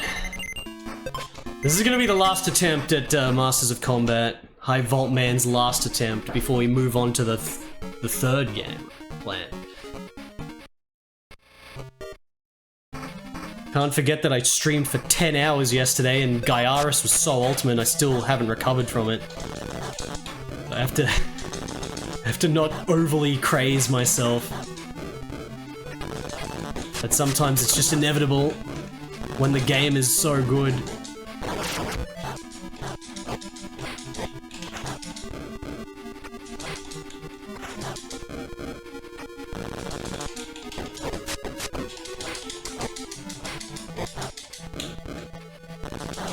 Okay, getting Hayate now is good, because he's hard when he's 4.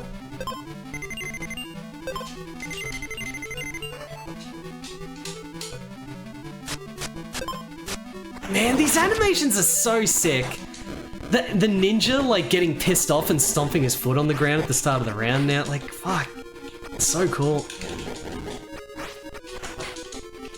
There's so much detail put into such a small spec fighting game, only 4 characters.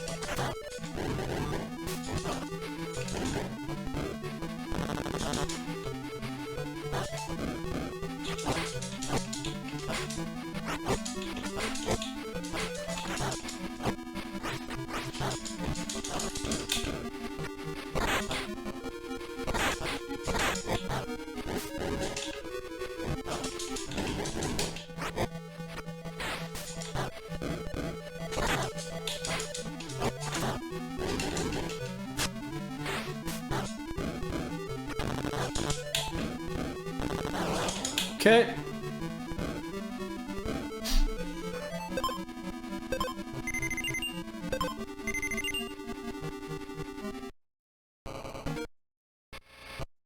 Okay, how about that forklift?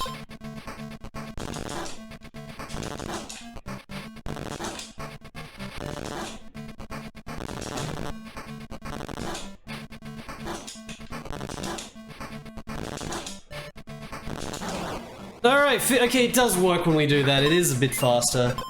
A few extra seconds of score.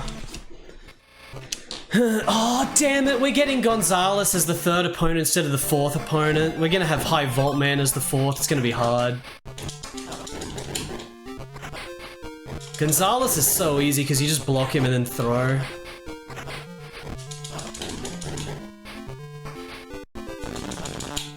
Get me mashed out of that.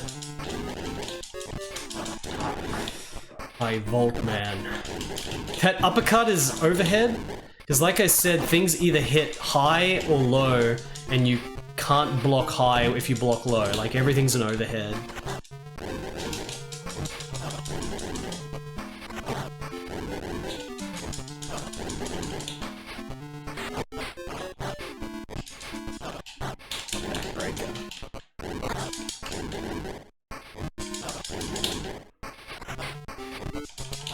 How did he grab me there?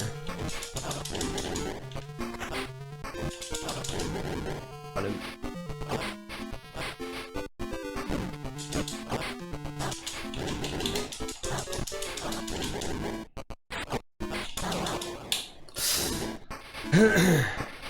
High Vault Man. In the freaking... What was the factory called? This isn't a nuclear reactor, it's a nucleus reactor.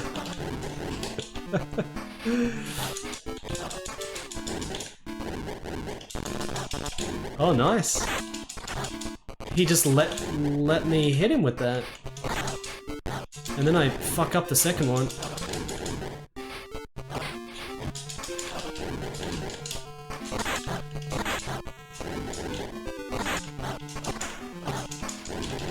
That goes the whole screen?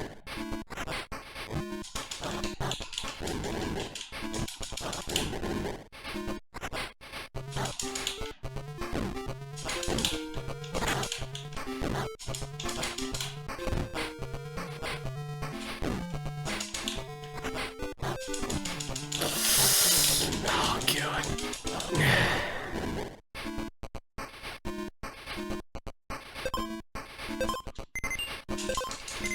Alright, now how's the High Vault Man mirror match gonna go here? High Vault.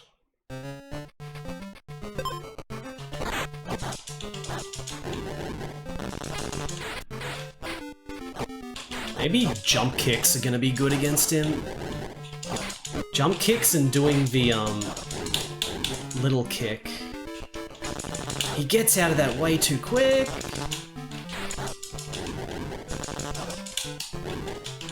That's actually a pretty good round.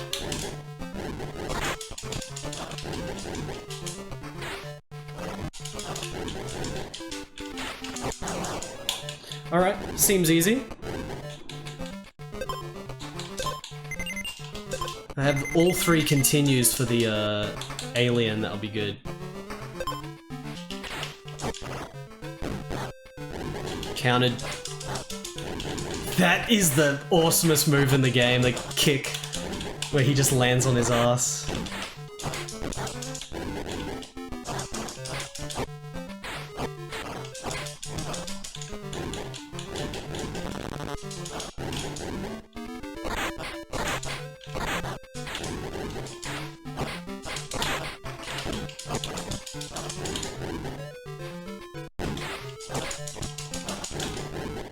Please get stunned. The High Vault!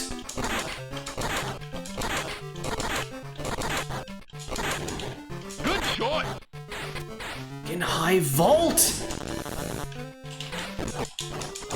Hey, Lord Ricaris, thank you for the 47 months. The Lord Ricaris. More jump kicks and random kicks. That's the best opener for him.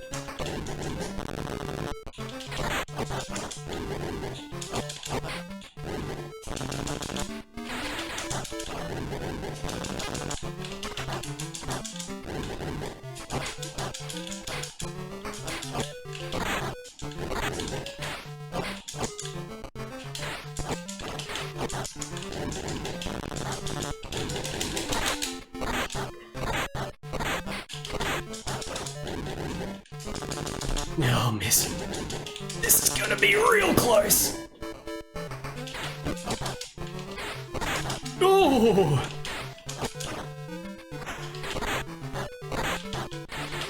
High voltage!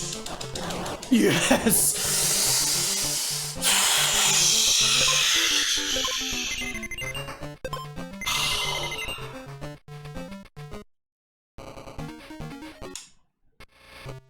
easy area.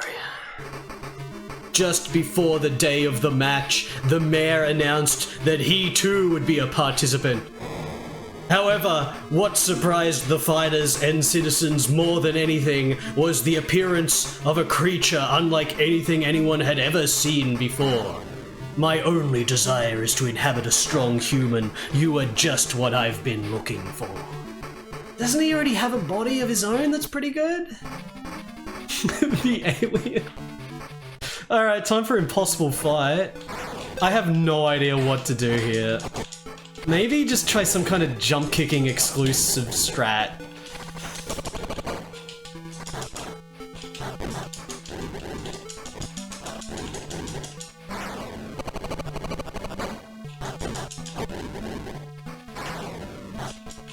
Nice anti-air kick! That anti-air kick is the dumbest looking shit. I could have countered in there. Yes. I think the back throw does way more damage than the front throw. I actually hit him with the thing. I'm gonna 1cc the game. Stay in the middle and keep doing jump kicks and try to just... Yeah! Okay, there's one round. I literally got lucky there. I hit him with a high volt punch.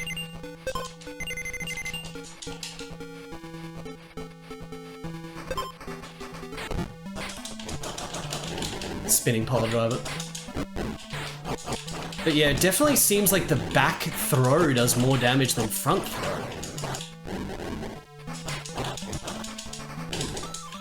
Yeah, that does solid damage. Is it possible for me to throw out random... Nah, that didn't work. I'm gonna say, can I just throw out random high volt? Have it do shit?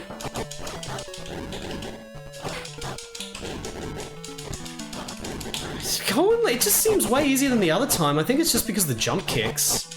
I'm like breaking up his AI by only attacking with jump kicks and then throwing when it's safe to throw.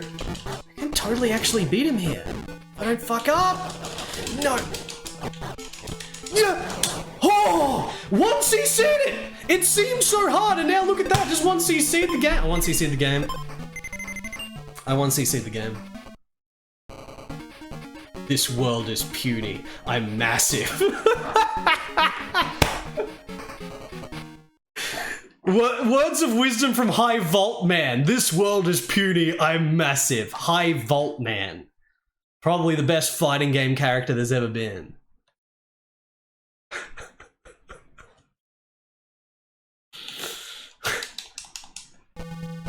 Oh, we've got the High Vault Man ending. At last, evil was destroyed and the city returned to its former harmony. I guess it could just be a generic ending with a different character depending on who you're using. Do we get to know what happened with... Programmed by Chaos Brain!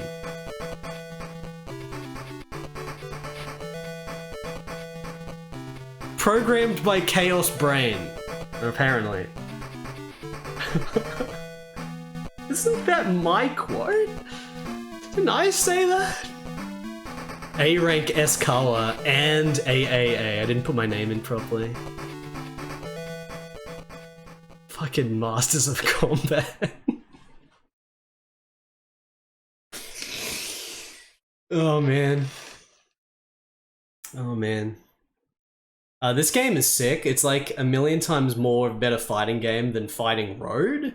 But I think Fighting Road is still the more interesting single-player game just because of all the story, narrative, the leveling up.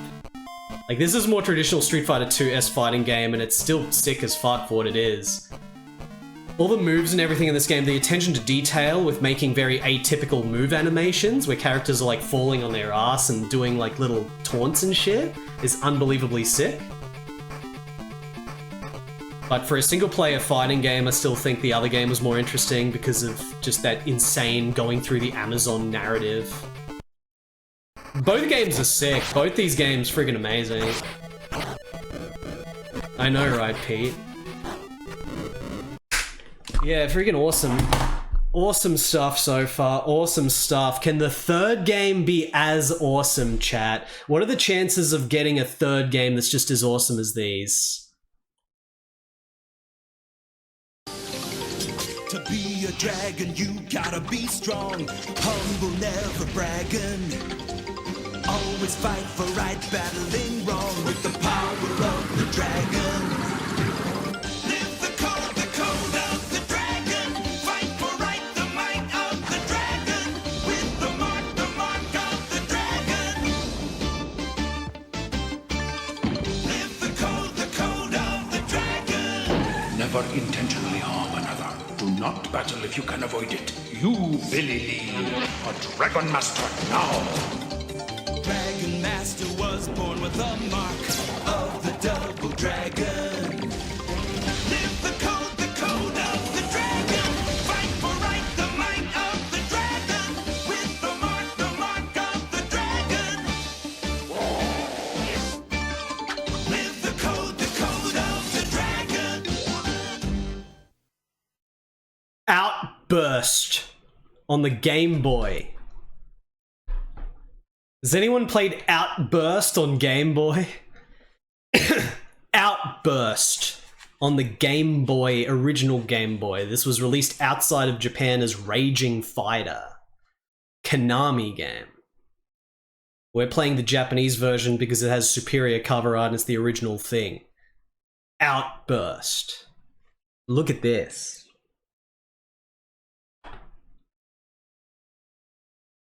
Yeah. Let's zoom in a little bit here and see what we got. We've got Generic Man, main character. Generic Man, wearing purple. One piece purple with a belt. Looks pretty cool. Dolph Lundgren-esque. We've got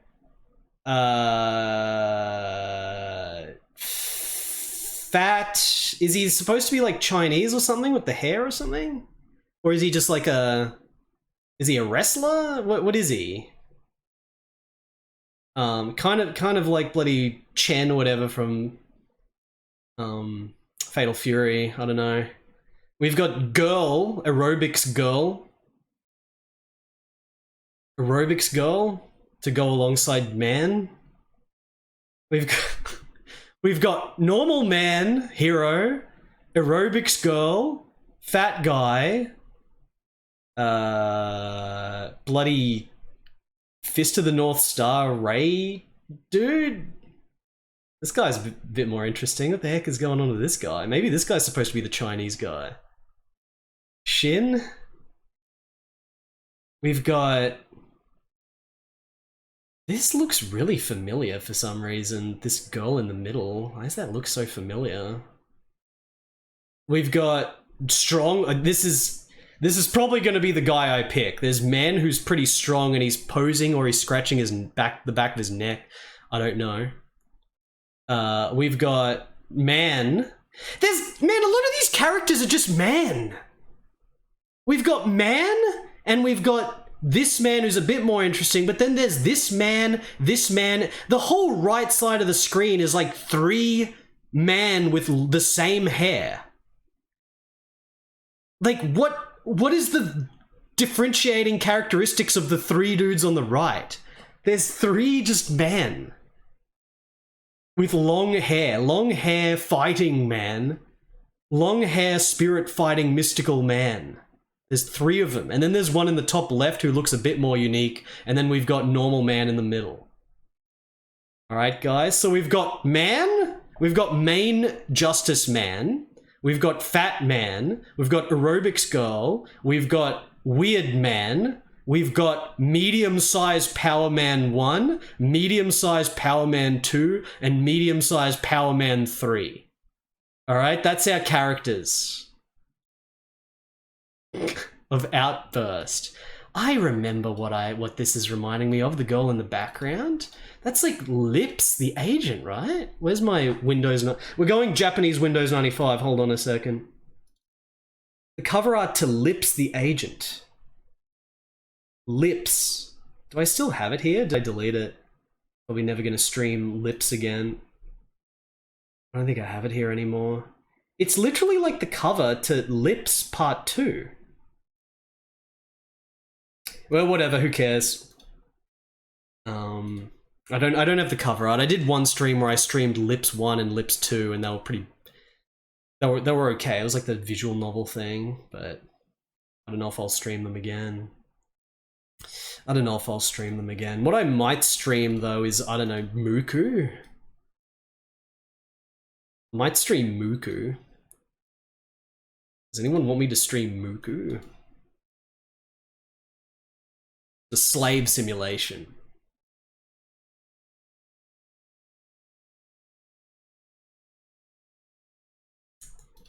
Do we want to stream Virtual Dote Quest? Again? I think, you know, I used to stream Virtual Dote Quest a lot. I think we're gonna stream Virtual Dote Quest again in the coming week. The week after this week, the next streams, we're gonna go back to Virtual Dote Quest Q. Virtual Dote Q Quest. Virtual Dote Quest. This is the game where you play a teddy bear and you fight monsters, and it's like Kingsfield. I don't know what you thought it would be from the cover art, but this is the game where you play a teddy bear that's got a little sword, and you fight monsters in first-person view like Kingsfield 1 and 2. Except there's no RPG elements. That's Virtual Dote Quest. What about the mermaid game, the game where you're fishing on the streets of Tokyo for women? This is the woman fishing game. And you're trying to find the women that are secretly mermaids, but they don't look like mermaids.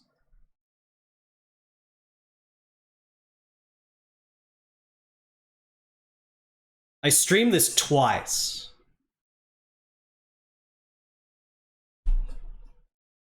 There's like 4 different city streets of Tokyo you can go to, and it's like a top-down view, and you can put different stuff on your fishing lure, like rings or money, like just notes of money, or rings, or like shampoo and shit, I think is some of them. And then you fish for women on the street. Last time I played it, we got one of the main girls, but all the other ones we just kept getting office ladies and shit.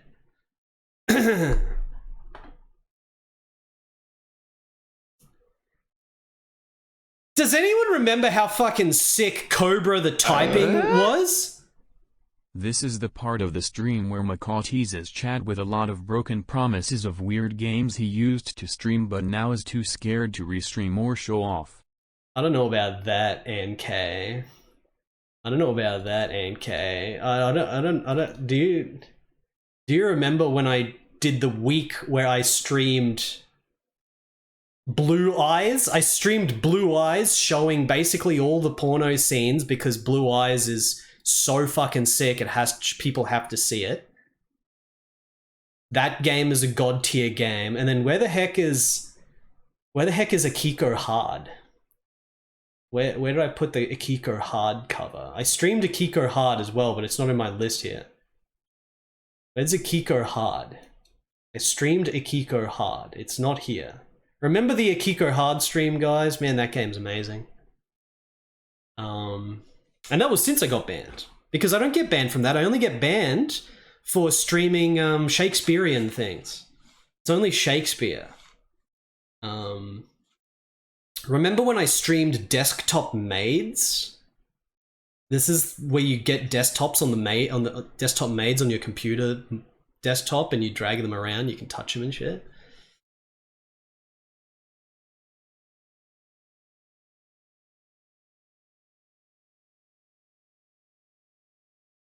Remember when I streamed Alone in the Dick?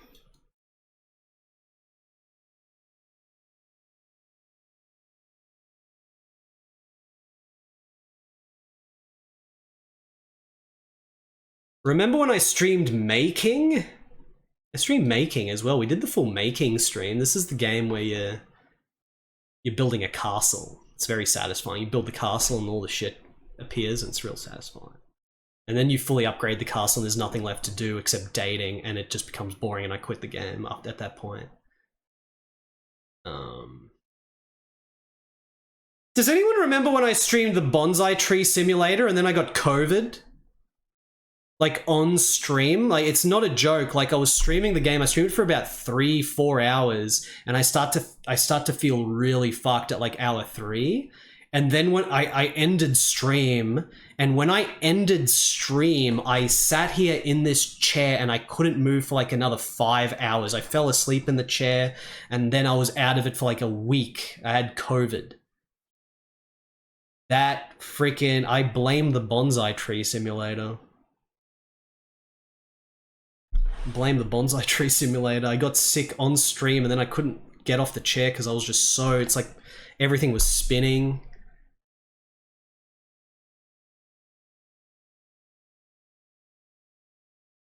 I haven't streamed Fragrance Tale yet, have I? The gay dating simulator where you play this little boy that's getting hit on by all these big adult anime men that are way older than you, and you have to make fragrances. Like, you're like an alchemist, and it's got that fragrance simulator aspect. You go to the forest and you get herbs, and then you make fragrances. I don't think I streamed it yet. I don't think I streamed it. It's pretty good though. It's one of those Japanese games that's like made by women for women. It's that the woman market for Japanese. It's not 18 plus, but it is a gay dating game. Make your little fragrances. I think it's quite appealing. The whole fragrance making thing looks really good with the artwork.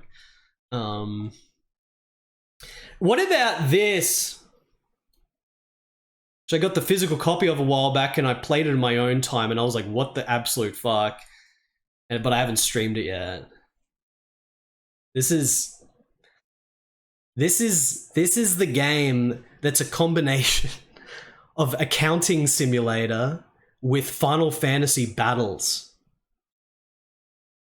These 5 girls are accountants and you hire them, they're in the office and you have to trade stocks and do accounting, and randomly you get attacked by intergalactic monsters and it turns into graphics that look like Final Fantasy VI with a turn-based battle system.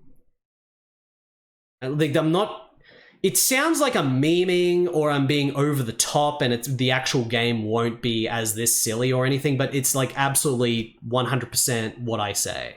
That's literally it. Like, you get randomly attacked while doing accounting and you have to do these Final Fantasy battles with the girls. And maybe the better your accounting is, the higher their stats are for the battles. That's the game. Sounds like the perfect game. I mean, it might be. I still need to figure out a lot of the mechanics. Should just do that on stream, maybe. Legend of Eden 2? Probably the shittest Japanese shmup I've ever played, with music credit to the guy from YMO. I think the Yellow Magic Orchestra guy, one of the YMO guys, worked on the music of this game, but it's like the shittest shmup I've ever played from Japan. I don't think I've found a single Amiga shmup that's as shit as this. Yeah, I think it's Ryuichi Sakamoto, yeah. Oh yeah, Glaylancer. Let's not get ahead of ourselves here. Glaylancer is a friggin' masterpiece compared to this. Nothing wrong with Glaylancer there. Maybe I just want to... Oh shit, here it is. I found it. I do have the cover art to Lips too. You see, it looks like the girl in the back of Outburst. Remember Outburst, chat? Chat, do you remember Outburst?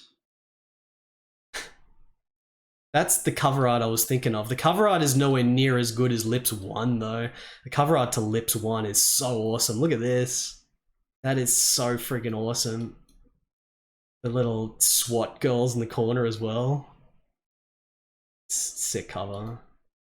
But yeah, this was just like visual novel. It wasn't even like an adventure game. It was more just like a visual comic book, like a digital comic book. Crossbow gun is pretty awesome. I remember being pretty bored though when I played through those. I don't know. I didn't sell them. I didn't put them in the shit pile. I might play them again.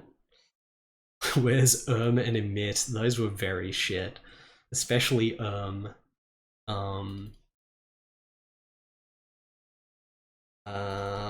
else we got here? Let me have a look at my chat. MV games. The disappointment of Alias. Alias is such a disappointment. We really, like last year we played Alias properly. I did the full translation of the plot. It's such a disappointing game. It could have been such a sick horror suspense thing, but it just goes nowhere. It's really just nothingness. Does anyone remember when I did the full playthrough of Hitogata Ruin? How many people remember Hitogata Ruins? It's probably I streamed this like 3 years ago or something. This was the side-scrolling action RPG that's actually pretty fucking sick. You got like bosses, you're fighting all these dragons and shit. It's in the shittest era of anime, the absolute shittest anime era. So it's like 2005 to 2010, 2004 to 2008 or something. It's in the shittest anime era, so the characters look as bland as possible. But this was a sick game. It's astonishing how much you can break down anime games or visual aesthetics by trends.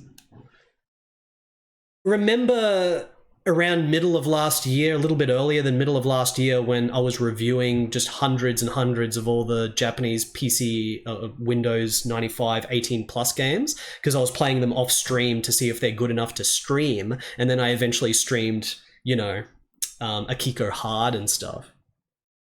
But a lot of them are not worth streaming. A lot of them are trash. But every single time it gets to a game that was developed between 2004 and 2009 or so, they look like this. It's this art style, this Clannad art style shit. It's so bad. Modern anime trends, once they got over this shit, is way better. And like, you know, obviously the sickest shit was like 90s and 80s and stuff, but this was the shittest era of anime. This look, everything just looks the same. It doesn't matter how sick the game is or how sick the premise is. It doesn't matter if it's a horror game or whatever. Like, remember I streamed that game that was like the something Rosario or whatever? It was the game that was directed by Mad Killer Kanasugi, who's the dude that did all the PC 98 shit.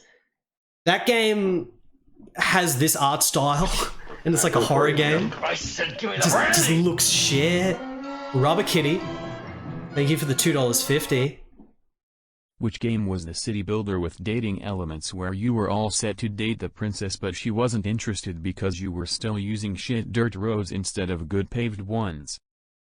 That's probably Mayking. There's only one city builder like this, and that's Mayking, where you're trying to date the weird anime-eyed princess, alien, googly, alien, bug-eyed girl. But I didn't give a shit about dating her because I just wanted to fully upgrade the city because it looks so good to get all the buildings and shit. The actual dating part of this game is I never bother with. I even found a Japanese review of this, and this game was popular enough to get a shit port on the PS1. The PS1 port takes out the city building, and it's just a visual novel. And it has a totally different name. It's not called Mayking, it's called like the Kingdom of Flamberge or something like that. But before that came out, there was an anime adaptation. Like, there was an anime of this as well, which I've never bothered seeing. Flamberge no Seirei. Arnastia, extremely high-powered for knowing that offhand. Extremely high-powered game knowledge knowing that offhand. The freaking PS1 shit port of Mayking. Yeah, they took out the city building in the PlayStation version. So now the only medieval city builder on PS1 is a game called Little Kingdom Eltria, I think it's called. Chisana Okoku Eltria. That game's okay.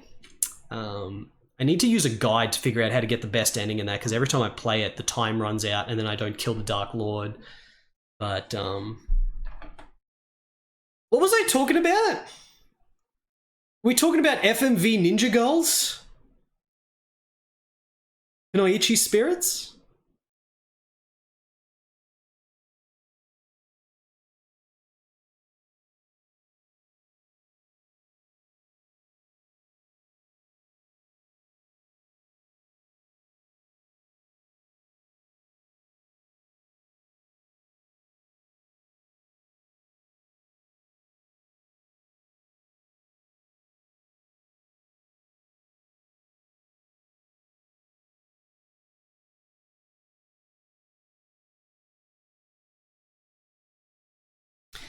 Does anyone remember when I streamed Rima the Truth? Does anyone remember when I streamed Rima the Truth? Does anyone know the truth of Rima the Truth? This is, I think I streamed this in like 2016. And it's an adventure game where I was just skipping all the text and going through it, and we couldn't really follow too much because it's not an action-driven adventure game. It's just talking. It's just like emotional drama talking.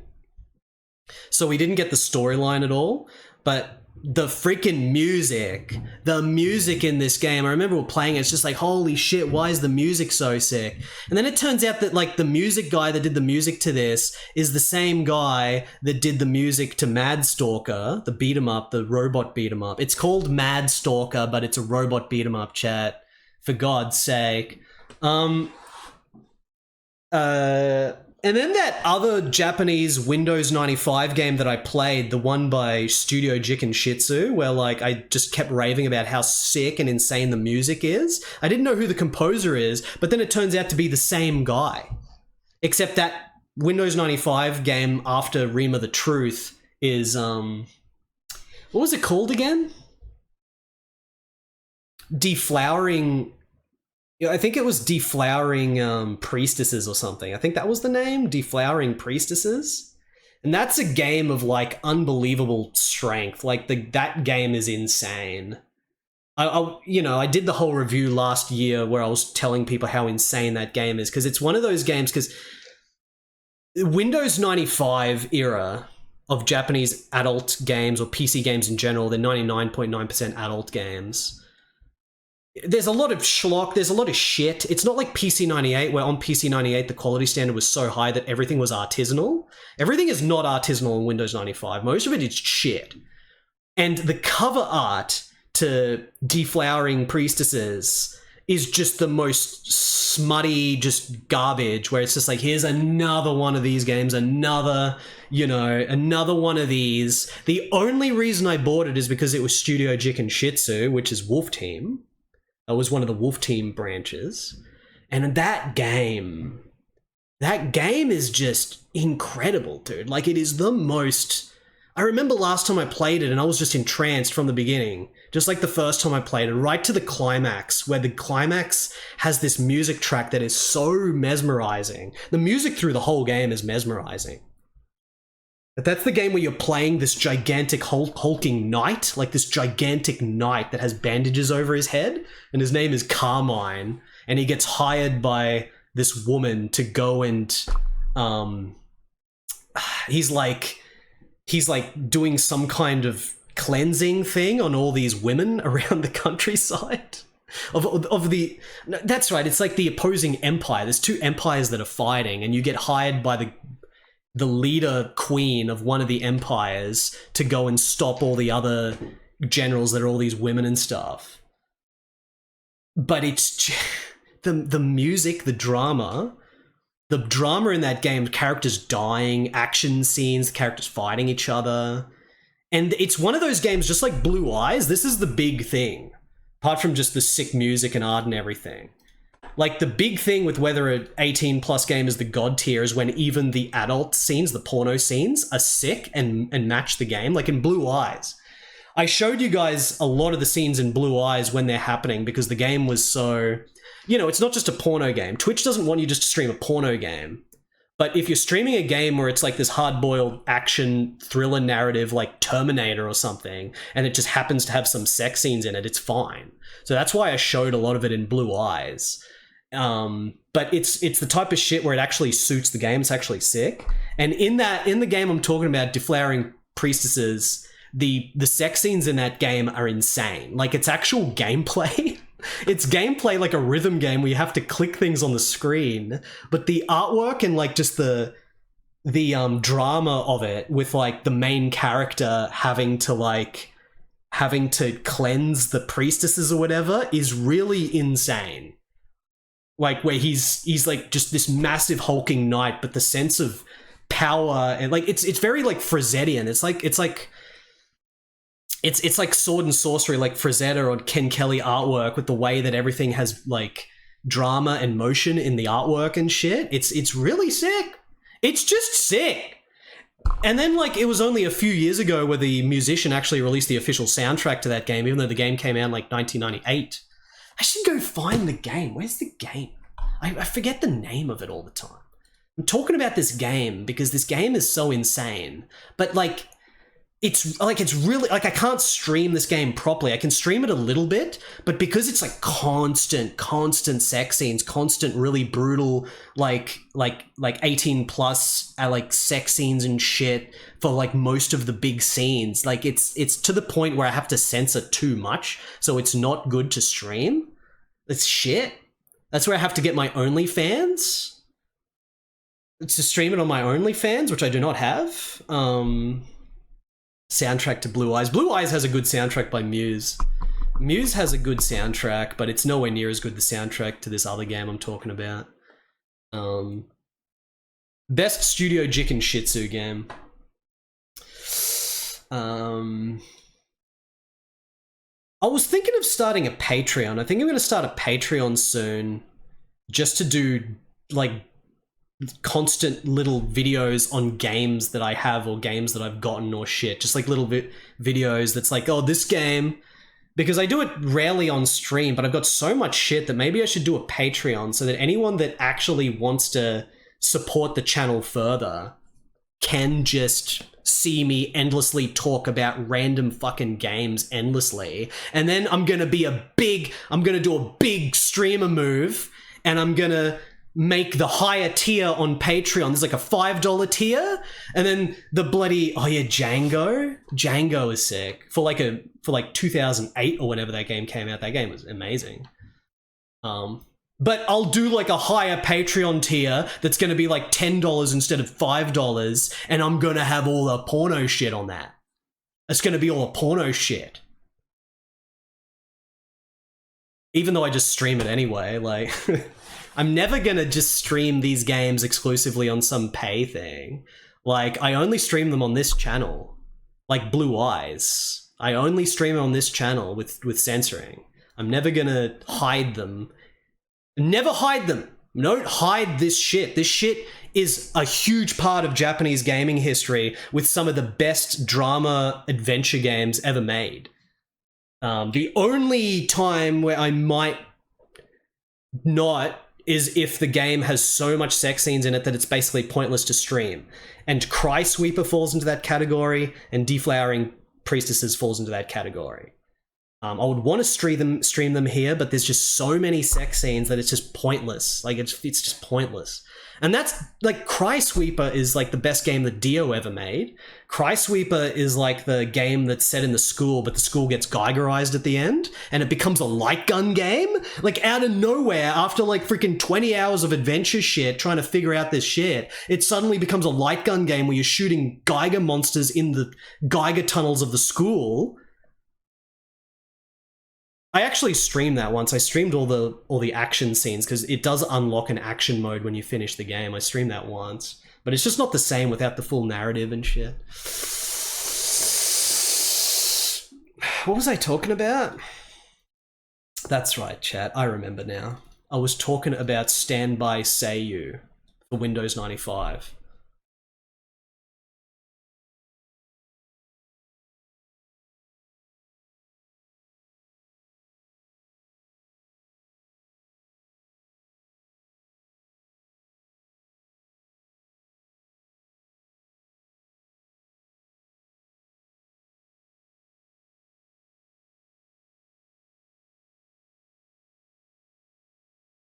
I'm gonna go grab that game I was talking about because it's pissing me off. That I need to show it. I'm gonna go get some Windows 95 games.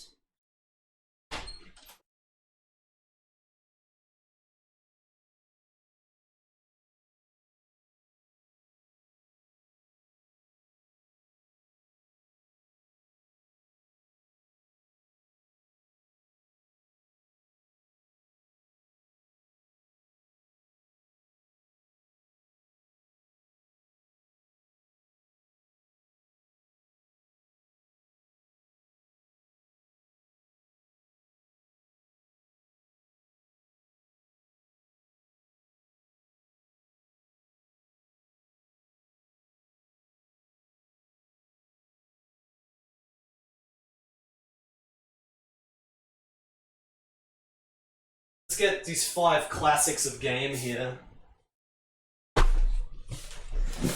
Five classics of game. 1, 2, 3, 4, 5. I'm gonna show 5, and then we're gonna go back to Outburst, the Game Boy fighting game. Mind blowing.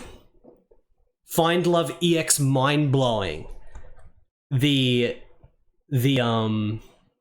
Actually, before we get to mind blowing, let me just show the game that I was talking about with the sick music. Here it is. This is it. This is it. This is the game that's the sickest Studio Jiken Shitsu game. With the amazing music and shit. Megami no Haka. Deflowering Goddesses. It's got such a generic, smutty Windows 95 cover art, which does not do justice to the game at all, but this is literally one of the best ones for this shit on Windows 95. Like, this is one of the best ones. It's insane, this game. It's fucking insane. It's such an insane experience going through it, like, fuck, dude. Just like Javold, and my freaking, probably my most streamed Japanese Windows 95 game. Mind blowing. This is the hard-boiled detective game where you're trying to get to the bottom of this criminal syndicate that's creating this drug called the Mind Blowing. And at the end of the game, you get captured by the syndicate. And then you're stuck inside their freaking weird chamber where they're doing all this crazy shit. And then you have to try to escape. And there's like dudes chasing you with machine guns and shit. And then you escape out of the sewer into the city streets because their base is under the city. And your dude gets in a car and freaking just tries to run away, just drive away because everyone's like dead, all your friends are dead and shit. And then you get chased through the city by a helicopter, and he destroys the helicopter by ramming into it by jumping on this this ramp, and he jumps up and he hits the helicopter with this car. And that's what happens in Mind Blowing. It's bloody mind blowing, dude. Queen of Dark Side? This is like the last game by Harvest, who did the really sick action RPG on PC 98 called... What's it called again? Transient Sands. Yuro Transient Sands. This, like, look at this cut. Like, this is one with an actual good cover art. See, this is a shit cover art. This is the superior game, but this is a shit cover art. This is a good cover art. Like, look at how sick that looks. Like, look at the freaking border and everything. It's awesome. The cover art to Mind Blowing is okay. This is literally the shittest cover art out of all of them. There's no composition. There's no coolness. It's just random shit. But it's the best game. But yeah, this game is filled with insane artwork. Like, Harvest focused on doing fantasy-themed shit. Basically, all their games were fantasy-themed, and this is pretty sick. Akiko Hard, of course. I streamed this last year, and this game's amazing. It's like Die Hard, where you've got Jean Reno, the professor. I think I saved the VOD for this. Anyone that wants the full translated storyline playthrough of Akiko Hard, go look at the VOD. That's one of my favorite streams I ever did, is playing through Akiko Hard and trying to do it justice. The only problem with that type of stream is that type of stream requires so much effort. I spent weeks trying to figure out how to finish the game, and then I had to go through it again and translate all the story and then write the notes. So these like special streams of specific Japanese adult games are like big. It's like so much effort, but I want to do it because the game is sick and I want to show the game because no one else is going to stream this shit. But Akiko Hard is freaking amazing. And then a game that I haven't streamed yet, but I remember playing through this and it was fucking awesome. Escalation Yard. Freaking Escalation Yard. This is a really crazy adventure game that has action scenes that are like a light gun thing where you play this dude who throws darts. and you get attacked by bosses and stuff, and you have to click to throw darts. It's like a 2D light gun game. And just the way it's presented is extremely above average. This company went out of business, Hammerheads. They went out of business like immediately. They only released like 1 or 2 games or something. But it's a game that was out of its era because it was, you know, it's like a PC98 style thing in an era when everything was just shit. The same fate of Viper RSR. Viper RSR, which was literally a super high budget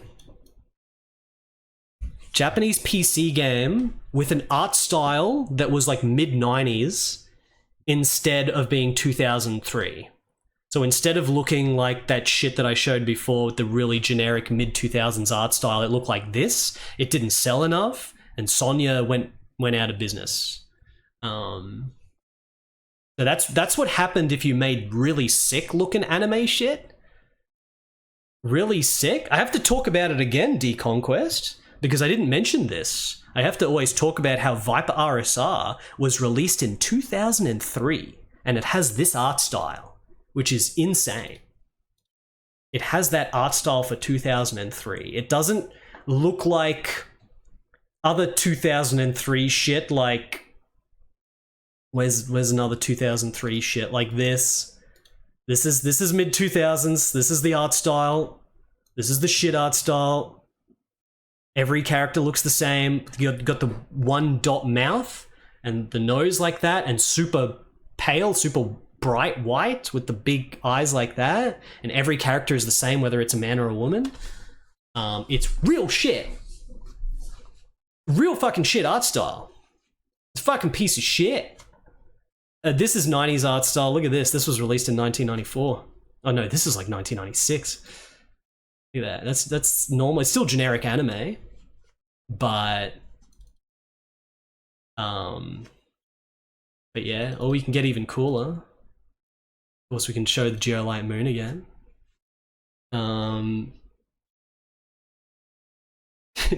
Late 90s face warping. Yeah, that's definitely a thing.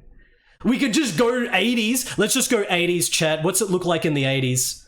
Let's quickly go back to the 80s to remind ourselves what shit looked like. Hold on a second. Let's go into my PC88 folder. Chat, I'm just going into the PC88 folder. What did shit look like? Ah, I see. I see. That's what shit looked like.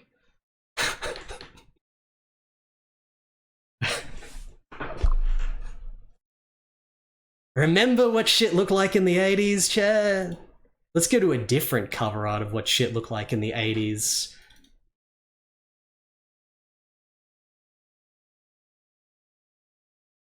That's another one. Xioblade. What else did shit look like in the 80s?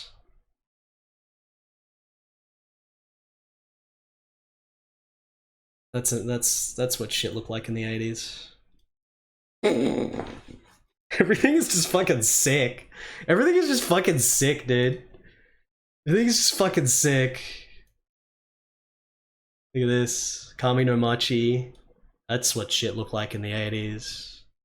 It's all different art styles, but there's still like a very specific theme. This is 80s as well. Ayumi. This game was freaking shit, but look how good the cover art is. This is 80s. Remember when I streamed Ayumi?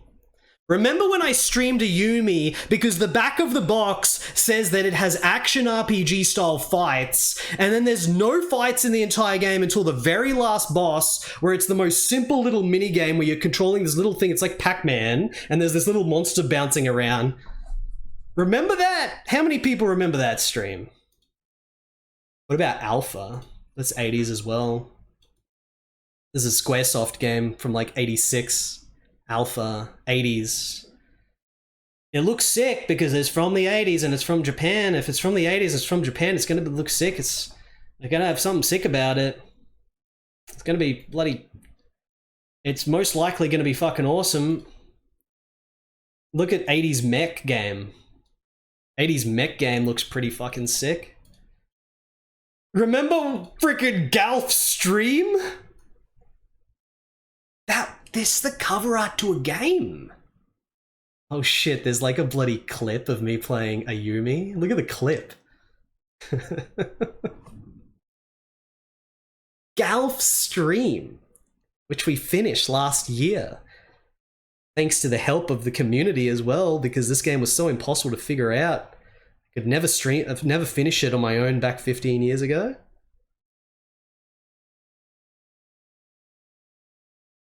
What about Androgynous? Does anyone want me to stream Androgynous again? I could stream Androgynous again. I streamed this once and I got to like the second last stage and there's that shocking cutscene halfway through the game where the androgynous thing, it's called androgynous because this cyber armor thing you're controlling is androgynous, but it's a cocoon. Like in stage 4 or stage 5 or something, there's a cutscene where it's like a cocoon and there's an anime girl that comes out of it. And then you're playing this anime girl with a gun. But I didn't finish the game. I didn't finish the game because it gets really hard, androgynous. What about Sailor Senshi Fellas? This has a whole bunch of schoolgirls in it and you get a big mech. And you've got a spaceship and you get money and you use the money to upgrade your ship.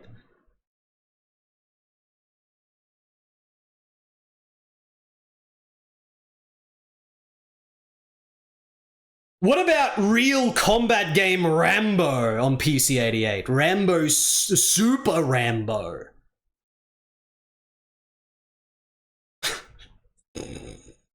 The best Rambo game, if you ask me. This was the best Rambo game that Pack and Video ever released.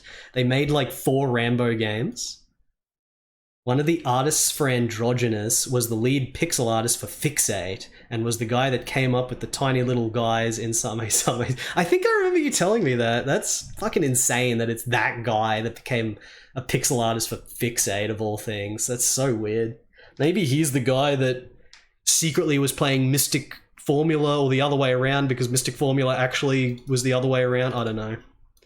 Who knows? All that I know is that we could play Final Zone Wolf from the 80s. Chat, can we get a show of hands? Do you think 80s Japanese cover art's the coolest? Press 1. Press 2 if you think 90s. Press 3 if you think mid-2000s.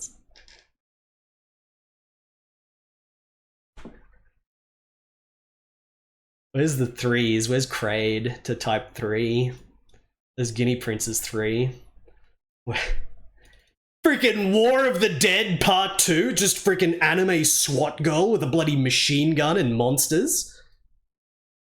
80s, 1989. 1989, chat. 1989, Zack. The Art of Visual Stage, Zack. Look at this painting. Look at that.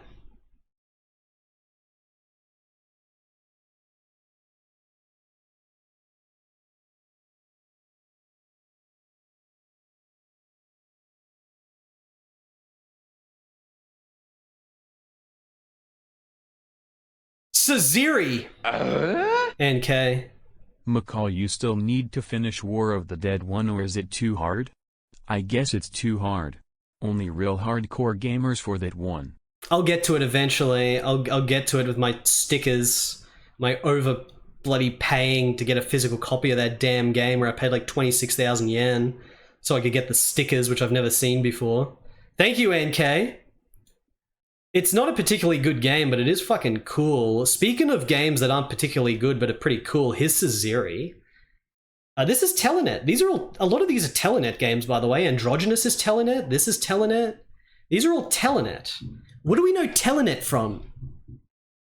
It might have been something I streamed yesterday, chat. Does anyone remember what we know Telenet from? Can anyone fill me in? Here's the cover art to the original Valis, Valis 1. Clay Lancer, you fucking chat. Fucking chat. Fucking chat thinks they're so good. Is the god tier cover art to Valis 2, which is about 6,000 times better than Valis 1 in every possible way. So good. The best Valis cover art. Here's cover art to The Scheme, the game that was programmed by Onitama and that has music by Yuzo Koshiro, the first soundtrack that he released independently. And it's a Metroid clone. This cover art is not original, by the way. This cover art is a trace from a Boris Vallejo painting. They just changed the character to be more anime, and they did some edits to the monster, but this is actually a trace of Boris Vallejo. Which is pretty funny. This game fetches enormous amounts of money these days just because the Yuzo Koshiro soundtrack, essentially. The game runs really well, but the world you explore in that game is quite bland. Did you guys know that Hudson Soft made PC-88 games? Did you guys know that Hudson Soft made post-apocalyptic PC-88 action RPGs? Released in 1987 or some shit? Hudson Soft? The game comes with like this little card to join the Hudson fan club where you can be friends with Master Takahashi. Master Higgins. Maybe. I don't know. Remember when I played through Majo Rico?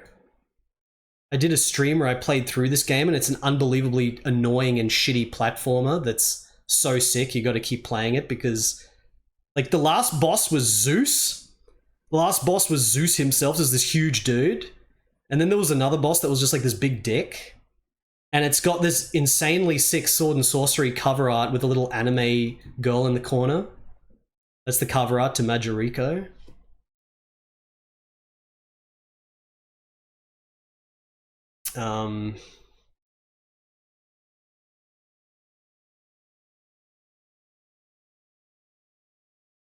Here's Dios. You guys know Dios, right? Or has it been too long since I last streamed it? You guys know Dios. I've got a VOD for Majoriko. Look at the thumbnail. Look at the thumbnail. How much fatter am I there? Maybe I'm less fat there, I don't know. You can judge the different eras of the stream based on how fat I am. I'm either really fat, or then I'm not fat, but then I become fat once again. He's fat! How about we play Outburst? Chat. I'm gonna stop this. This is all nonsense. We're gonna go back to Outburst. I'm playing Outburst, okay? I'm gonna put away all the Japanese PC games. We're putting it all away. We're gonna play Outburst. I'm gonna put all these games away. All these games, I'm gonna put them away. I'm gonna play Outburst. I should probably go to the bathroom. I gotta go to the bathroom because I haven't actually taken a break and I've been streaming for almost 5 hours. Let me have a quick bathroom break.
Alright, I'm back, chat. I'm back. Actually, I didn't have any water. I'll have some water as well. How about Outburst? Outburst, chat. Let's look at the back of the box to Outburst. Outburst back. Look at this. There's some kind of like crazed tower that we have to fight up. I love fighting games where you have to go up a tower. This is Konami. It looks really good. Fighting action game, very rare on the Game Boy. Look at how good the sprites look. Very good sprites. Outburst. Oh! Back of the box doesn't really say much else. Verse mode, apparently. There's a versus mode. That's exciting stuff. I never would have expected that. Did you have to link up Game Boys somehow with the cord? Connector cord? Not a big fan of how it looks like there's the same background, but maybe that's just shitty screenshots. Unless every single background in the game is exactly the same, which might be the case if they spent too much of the memory on the sprites, because the characters are actually pretty big. Like, they look really good for a freaking Game Boy game. So, I don't know, we'll see. But this game also was released outside of Japan as Raging Fighter, with this much shitter, blander cover art. Blander cover art, blander logo, name, just blandified all around. Raging Fighter, Outburst. Outburst, Raging Fighter. Raging Fighter, Outburst. Raging Fighter, Outburst. Raging Fighter. Let's read the back of the box to Raging Fighter. Maybe it can tell us something more interesting here. Oh, there's more screenshots showing one background. Wait a second. It's still only one background, but is that a different background to the two screenshots on the Japanese box? What the heck? Fists and feet collide in a furious battle of brutality. Game Boy has never been such savage man-to-man fighting. Has never seen such savage man-to-man fighting. Such screen-dominating ninja warriors, nor such unique, awesome arsenals of physical brute force. Indeed, you'll feel the bone-breaking intensity with every blow. Enter the Omega League of 7 raging fighters pitted against each other in colossal one-on-one clashes to determine the mightiest mortal in the Alpha universe. Each combatant is master of 20 to 40 attack moves. That sounds like bullshit. Half those moves are just going to be normals, right? Including 2 specialized assaults, like this. Okay, specialized assaults are the actual moves. Like the Skull Cracker, skull spelt with a C. The Skull Cracker, the Elbow Crash, the Destructo Spin, and the Cannonball Crunch. But remember, each fighter has the Achilles heels. Has his Achilles heels, even though there's a female fighter.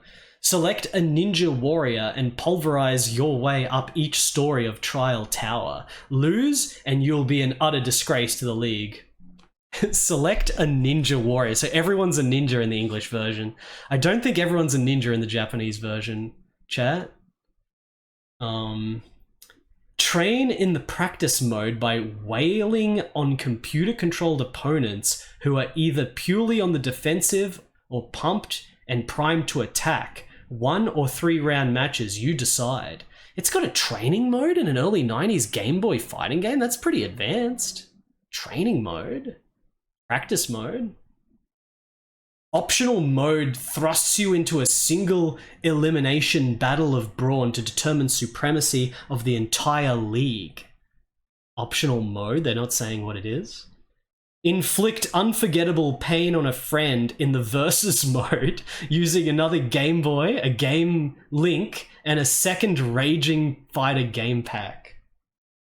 Do you want to kill your friends? You can do it.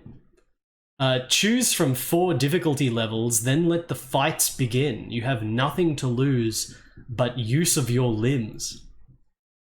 Very aggressive back of the box. Very aggressive back of the box.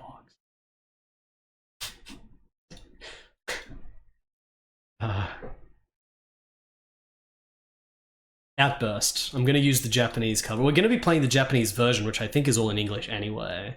So let's go over to here. I think this is 1992?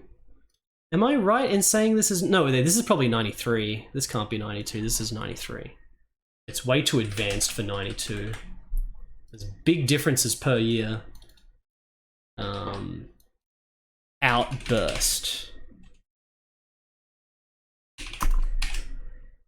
Game Boy 1993. Okay. I have not yet El Meta. Well, I mean I have, but I haven't played it properly. I remember streaming it a long time ago, but I didn't play all the way through the story mode or anything. It said 91 on the box? Is it 91? This is actually 91. That's pretty shocking, actually, if this is 91. No, it's 93. There's no way this could have been 91. This is 93, chat. It's 93. I just looked at the box closer. It's 93. It does not look like a 91 game at all. 91 was just barely Street Fighter 2 coming out. So for a Game Boy game to look the way this game does, they needed a few years to get advanced on the Game Boy. In my opinion, anyway, because this game was pretty crazy. They look pretty crazy. Yes, Twisted Epoch, I think I have. Outfoxies is pretty cool. It's a pretty cool game. But it's mostly a multiplayer game, although the single player is kind of interesting because the final boss being like this weird action stage. Game Boy Outburst. Let's go. Alright.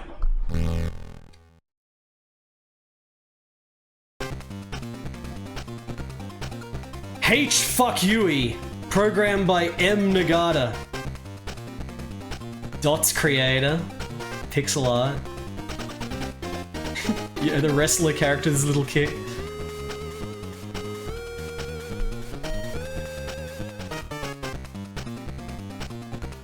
Let's start the time.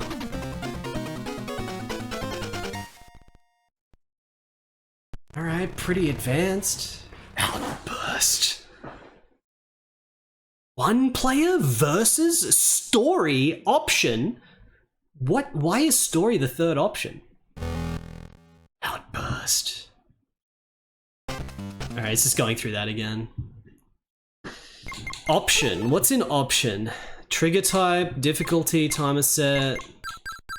Okay, we keep it default difficulty. Wait, what was that on the bottom of the screen? Result 00 floor rank. It's pretty fancy. This looks like a bloody Game Boy or like a WonderSwan game from the late 90s with the way it's presented. It has very flashy presentation with the menus and everything. Looks like late 90s handheld game. 1993. So 1 player. Practice tournament. Why is story different from 1 player? Music's coming in?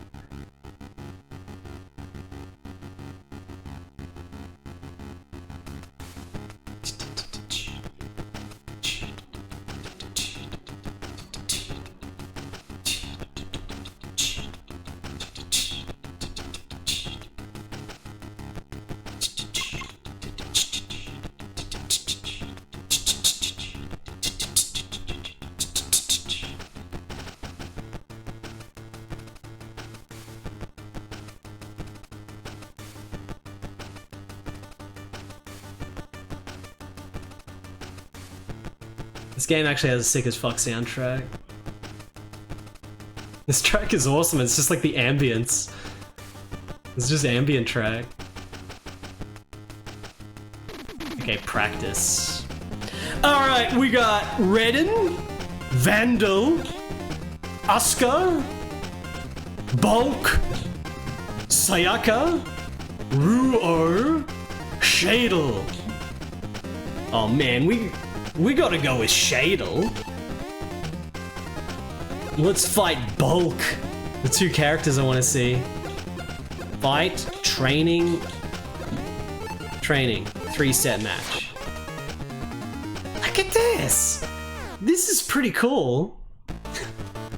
Shadle. Shadle is the Dolph Lundgren. Holy shit. Man, look at this. This looks awesome. Shade. Oh! Back down forward is that.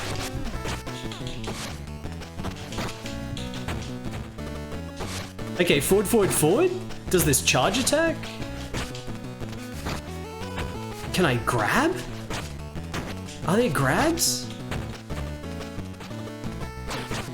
Back and kick does this?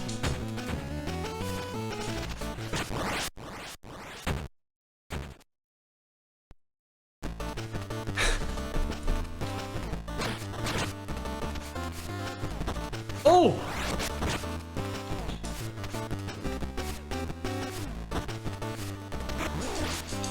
Oh, the hip toss!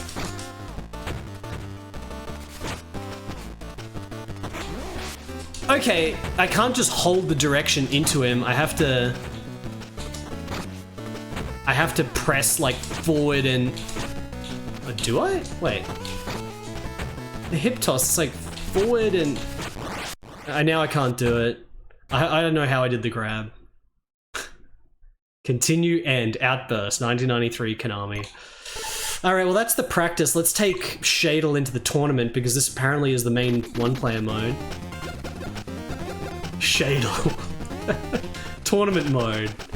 Oh, the tower! There better be some freaking god dude on top that's waiting. Let's go. So what the heck is story mode then? We're actually starting visually at the bottom of the tower. This is sick. I can't pause it. This game's got no pause. This is like Dead Dance on Super Nintendo where you're climbing the tower and you start at the bottom, man. This is sick. It's sick as fuck.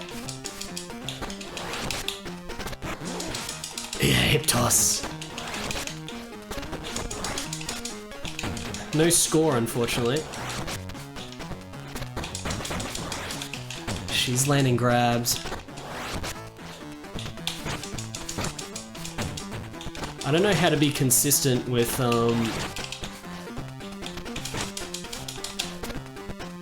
landing grabs. Nice Street Fighter moves.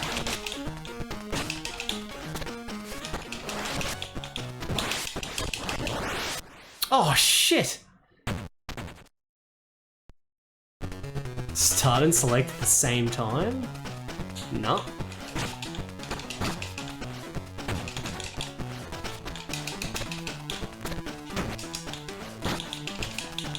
Shadle is getting destroyed. I got that dash move. Back forward. Ooh!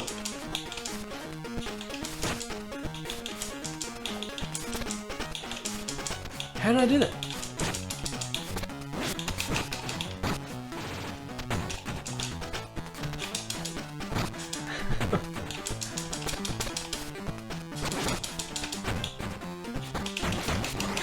She grabbed. Yeah, get hip tossed.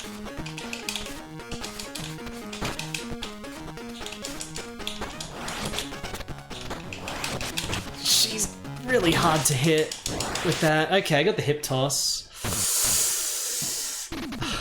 I don't know, hella cool. Oh, yo, there's score. Okay, there's actually score. We got score. Game has score. This is cool as fuck so far. Which one is Shadle on the cover art?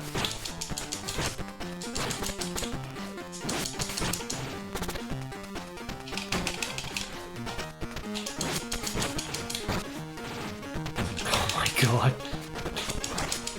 Does someone want to look up a move list? How the fuck are grabs working? Okay, we couldn't get past the first opponent, Sayaka. A woman guards the entrance to the tower. God, I gotta see what's at the top of this tower. I gotta see. You gotta finish this.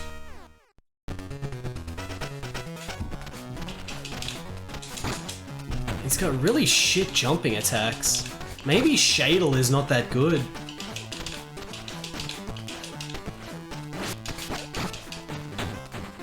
Can I just do neutral kick?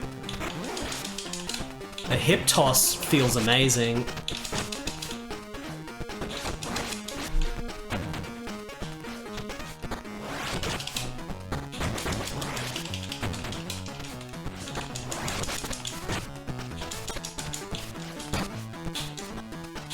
Okay, forwards punch when you're close does that uppercut. I somehow did the dragon punch before.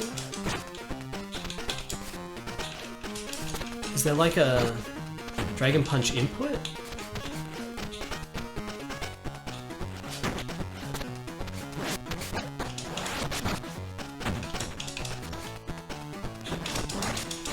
Come on.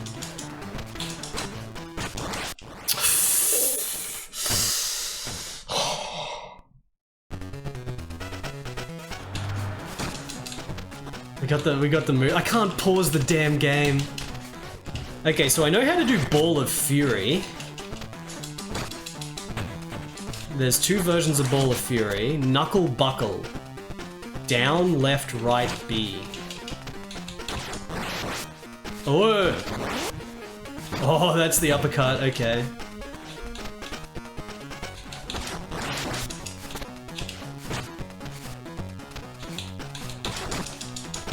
It's so hard to react. Could sort of react. Jump.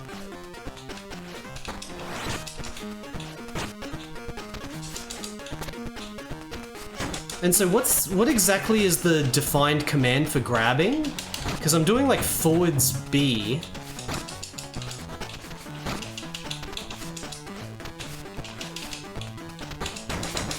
I can never hit her.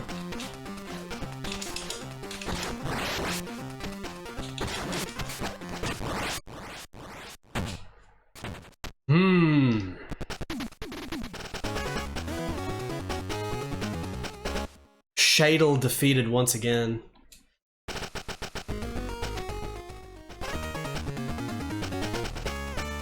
The grabs for Shadle, down punch and up down kick. Down punch.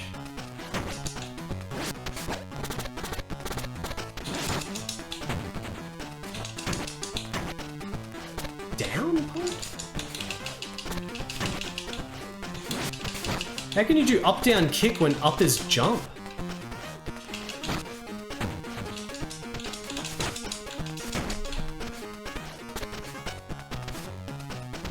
A down up kick, not up down kick.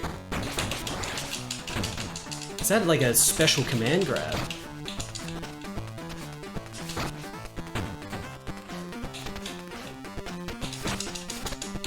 It's not consistent. Like, I tried to do a grab there and it didn't come out. Like, I don't know what the grabbing rules are in this game.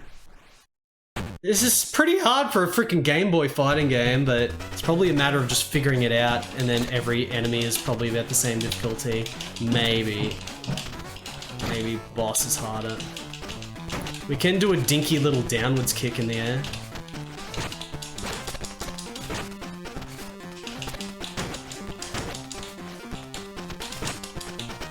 Down up kick. What would that be?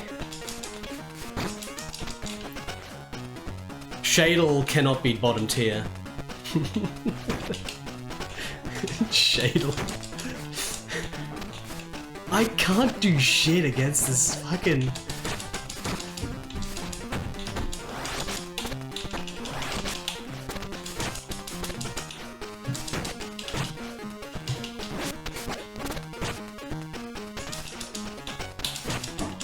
You see, that was forward punch, it didn't work.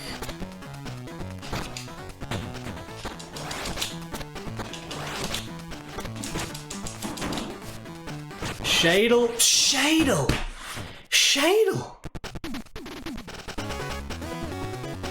Yeah, I know the Shoryuken. It's very hard to actually react with the Shoryuken though. The grabs don't seem that useful if it's this hard to actually pull them off.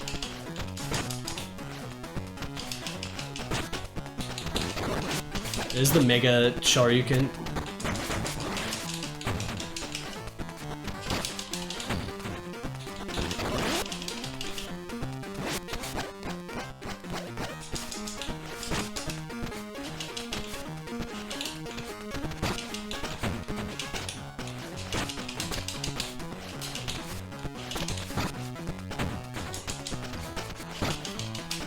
Just let me... Okay, that was a throw. I could do it as soon as she landed. How come it didn't work other times? What's going on with throws?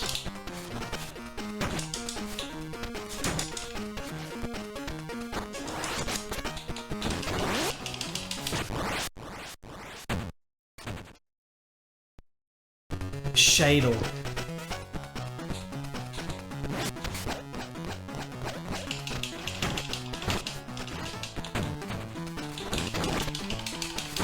Can I just do close range Shoryukens to destroy it?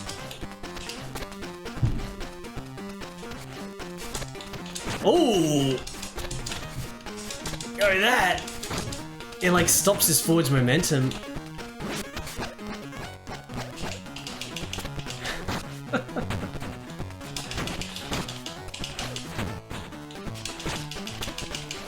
Is this what we want? There's a lot of range dependent moves. Like if we're really far away, he does that big sweep. Really far away does big sweep. Close range does totally different shit. Chengol, thank you for the 44 months. You Chengol.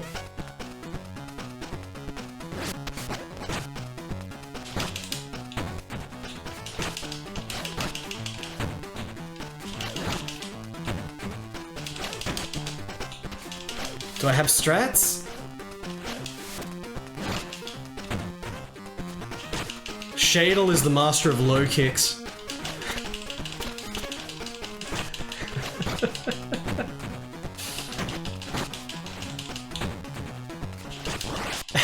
Okay, this is a strat. Crouching kicks. All the special moves are freaking jacked.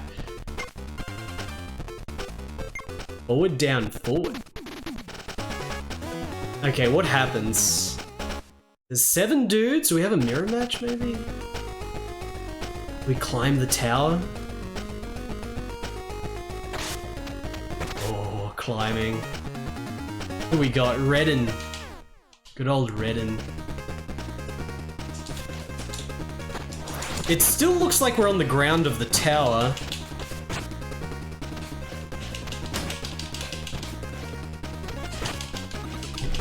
Alright, do crouching moves work on this guy as well?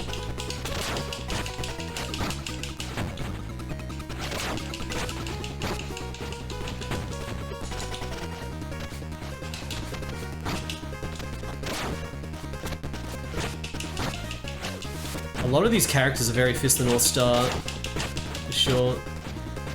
Yeah, he's got like this whole combo thing. That's that sound effect. He's doing a special move. It's like this whole sequence. Doing it, just counter it. Wait for it. Yeah, he's spamming it. Oh my god, I got interrupted.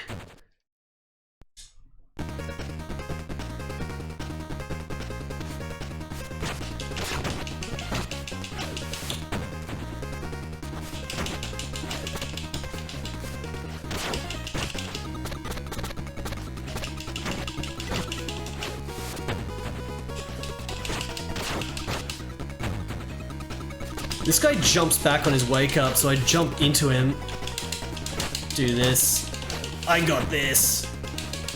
This is one of those games where you never want to use your special moves because they're so shit in against the CPU. The friggin' dragon punch is so slow, and it needs 3 inputs to do it. You have to press down, left, right. If I try to roll my thumb to be down, left, right, it's much harder to do it. So just, this seems like the strat.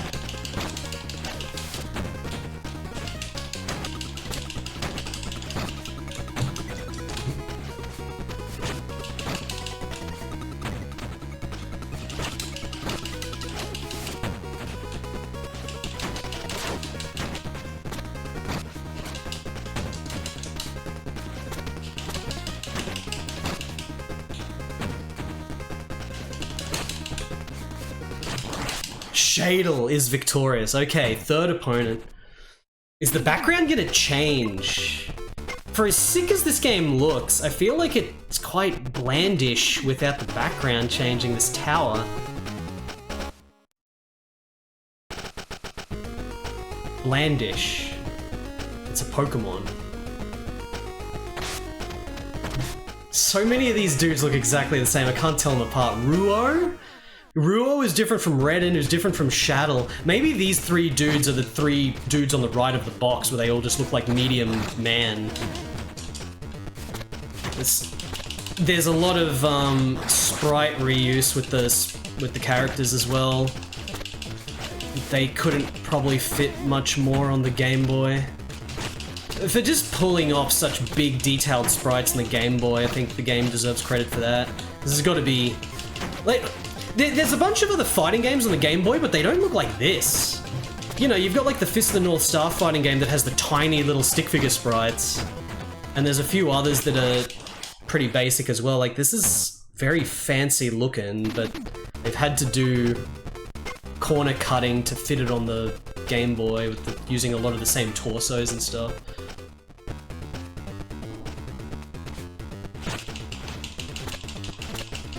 I don't know about that, Retro Amiga. You might need to see screenshots of that Fist of the North Star fighting game again. I think that's actually such a cool looking game though, in its simplicity. The Game Boy Fist of the North Star.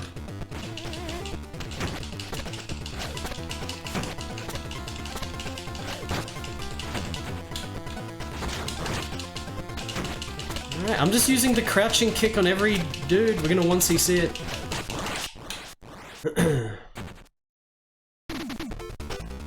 Two minutes into the scheme and you're already hopelessly lost. You're not supposed to get lost until you do the surface. You start by going left and you fight the boss, and then you go right, and because you killed the boss it opens up the gate to the maze, and then once you get in the maze then you can be lost. That's also when the game becomes not fun. I don't know, I should try to finish Scheme one of these days.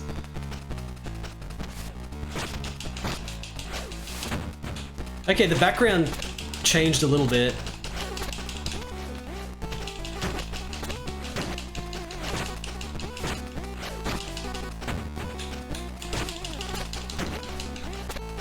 Okay, this guy's countering me a little bit. It's not as simple as the other guys. Whoa, a flash kick!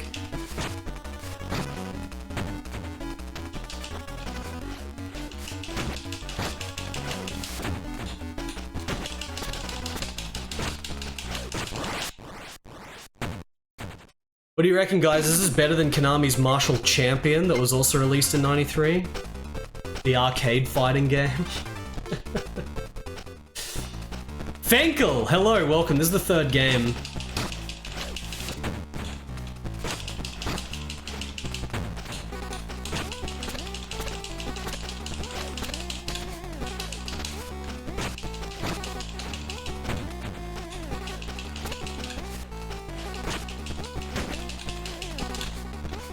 We're crouch kicking everyone because it's the only strat. But there is like, you know, there's fireballs and shit. Oh, I actually hit him with the fireball.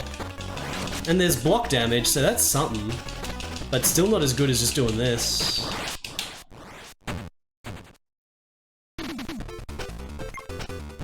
Yeah, I was trying to do the down-up kick throw, but it's just like impossible to land on the CPU.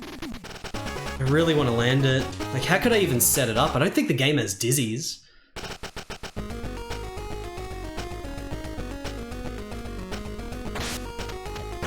Oh, Bulk. Shadle versus Bulk. A slightly different background. Oh, this guy's just gonna tank.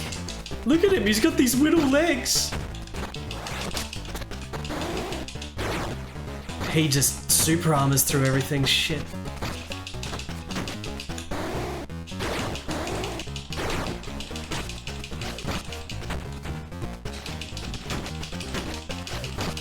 Okay, I might not want to jump into him on...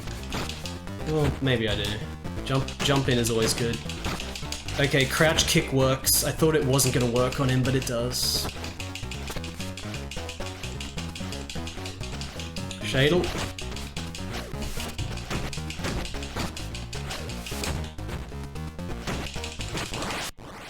Right.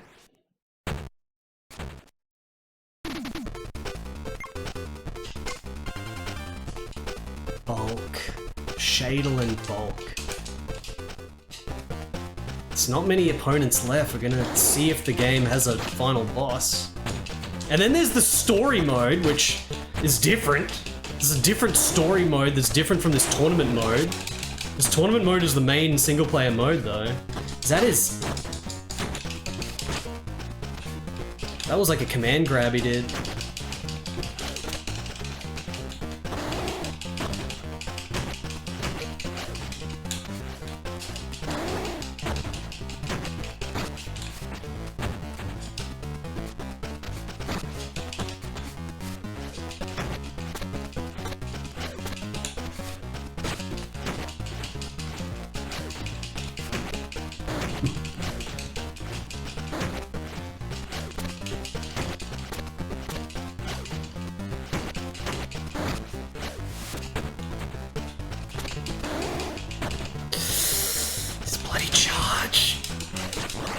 Oh, come on, the 2 pixels of health.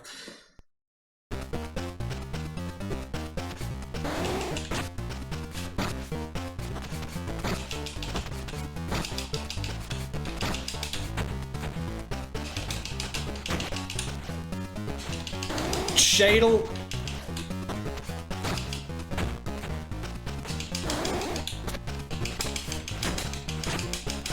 The guys making this game, they're like, oh, Shader. That's a cool character. The Dolph Lundgren. Bloody Bulk. Oh my god, I had him so easily in that other round. Now he's just destroying. Maybe I can counter that with a down-up kick. It just doesn't freaking work. I'm trying to do down-up kick and it's literally just not working. Bloody throws in this game.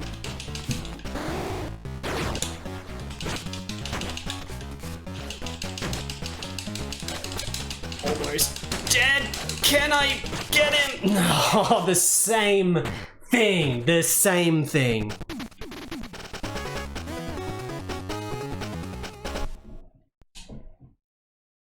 Continue. I think we got infinite continues. Bulk. Why can't my throws work, chat? I can't do my normal throw either. Just cannot.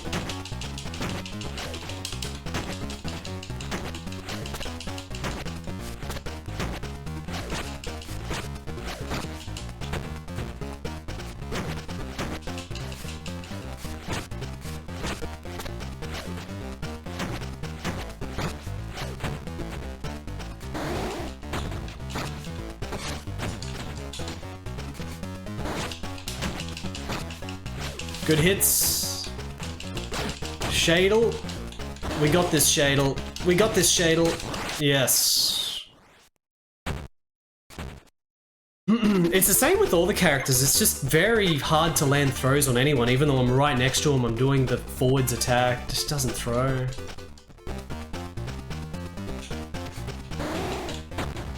So however the heck you do his command throw, I don't know, maybe I should go back into the practice mode.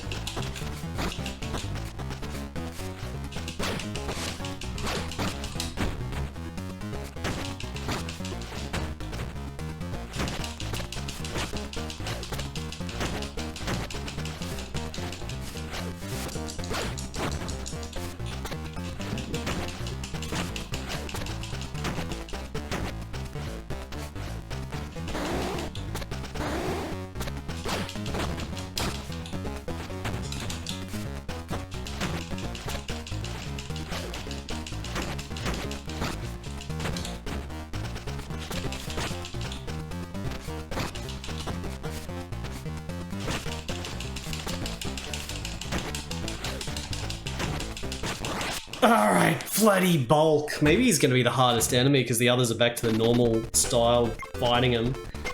Look at that score though. It counts how many times you defended and hit. Alright.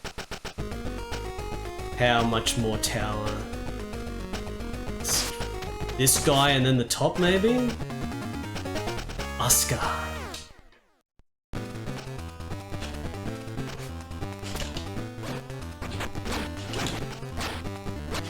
Holy crap. Crossing myself up.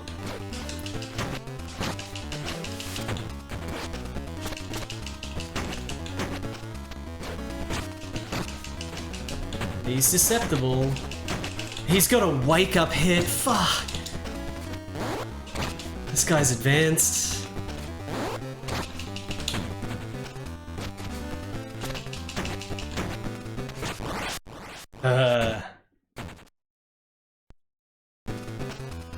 Maybe I should try to use fireballs. That's shit.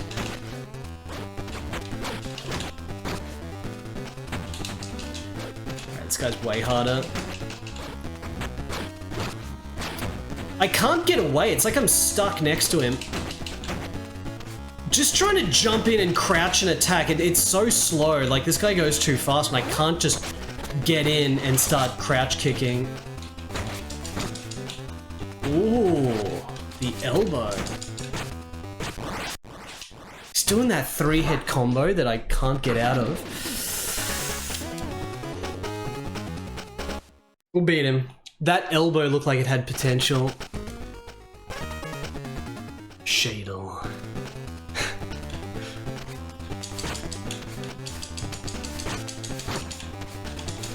Punch only?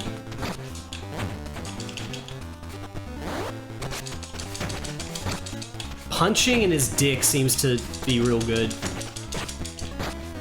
Until that happens.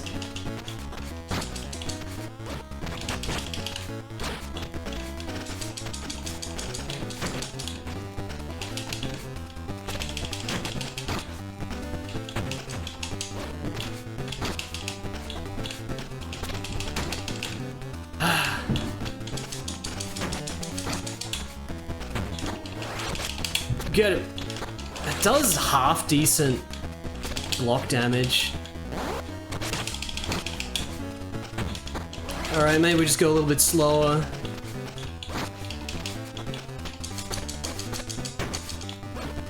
Shadle. Okay, just sort of keep the distance and just try to chip him away.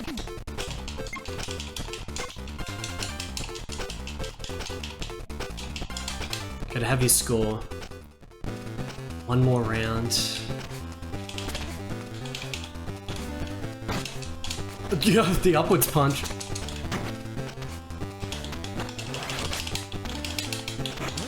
Oh, I actually landed a grab! It's so satisfying when you land a grab. I just freaking want it to be consistent. Oh, what is this? Alright, right outside his range, doing fireballs.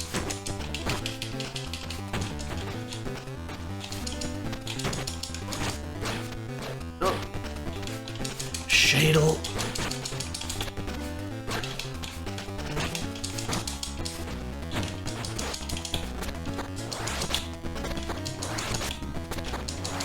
Get chipped.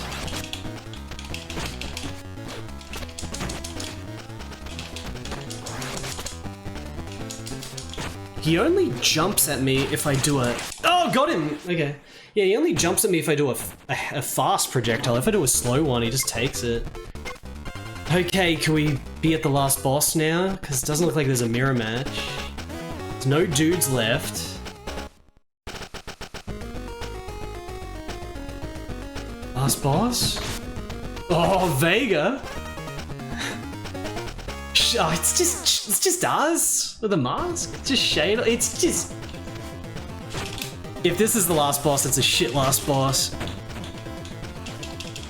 There better be a dude after this. Shadel versus Shadel. He's really trying. It's funny to see the computer struggle to try to get out the bloody Shoryuken as well.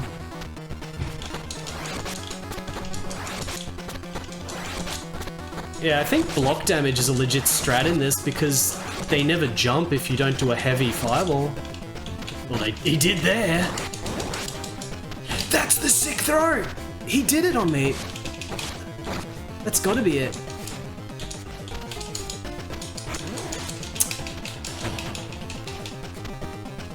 He's gone berserk. I literally was destroying him and then he just went berserk.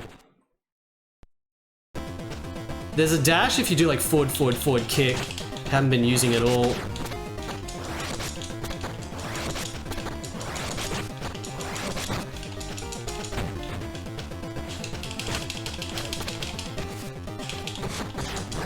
Yeah, the quasi close range fireball is the strat, I reckon. Because he starts like just eating it when you get close. Look at that, footsies.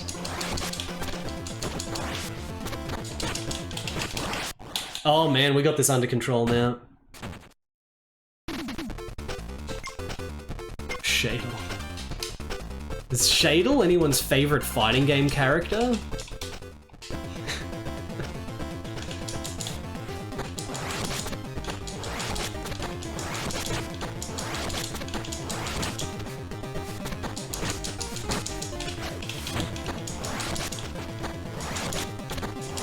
Just wait till he inevitably dashes into the fireball. Yeah, and from long range he always jumps. It's always long range, so literally just wait for him to do it and then just do that. It's too late. There's so much delay on even just doing a little jab like that that it's kind of hard to time.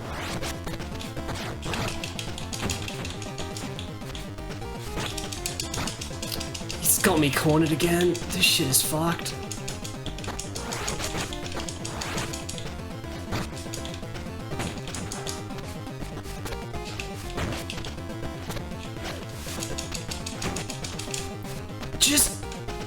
Holy shit, dude! Oh my god! Just right up in my face! You can't do anything! Literally could have had him there easily. Alright, Shadel, let's go.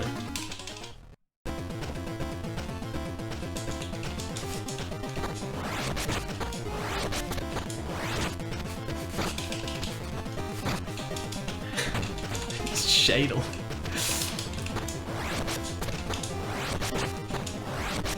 There it is.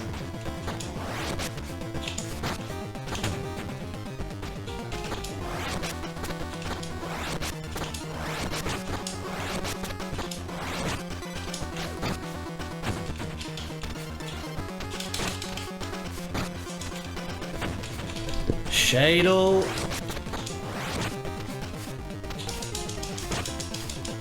It's not throwing.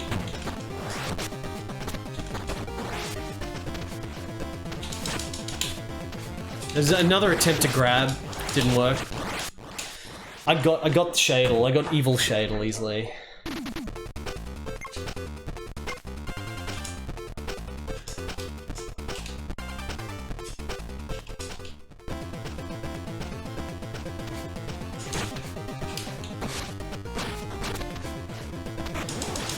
Hey, actually worked that time. Shadel is dead. Maybe you have to do longer range. Maybe I'm too close before. See, I just landed the throw again. The shit actually all feels pretty good when you land it. Even if stuff feels sluggish, it is very satisfying to land stuff in this game. Perfect 200,000 points. World record score. That can't be the last boss. If it's the last boss, this is shit. It's shit. I got to the top floor with a D rank. That's it. I mean, it's to be expected because it's like they're trying to have as many characters as they can, and it's a Game Boy game. They can't fit more shit on it. Still, you know, I would have liked there to be a unique last boss. This is impressive for a Game Boy game. I think the sprites, the characters, it's got the very hard-boiled Fist of the North Star aesthetic. It looks sick as fuck, and it's actually like fun to land hits, and like landing stuff feels good. But beyond that, it's not really something that piques my interest that much. I don't know, Tango, if there can be like confirmation on that, but I doubt it.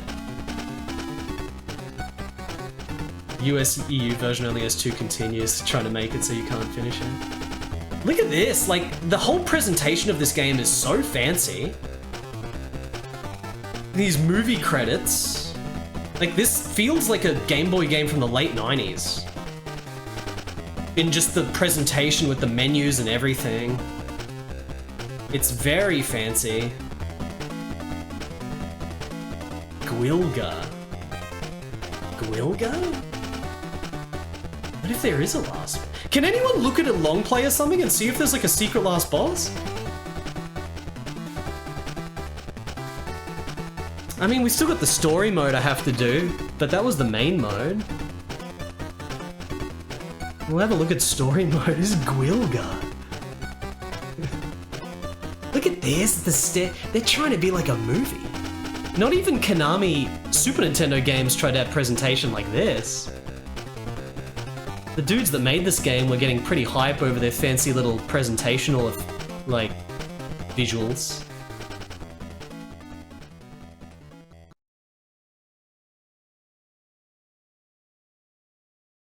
The story mode is not the main mode. The tournament mode's the main mode, so now we've got story. Outburst. There's versus and there's story. It's the third mode. There's one player, has practice and tournament. And like, you know, the whole tournament of going up the tower is the main thing of the game, so the story is the side mode. Let's try it. Doesn't seem like there's any difference.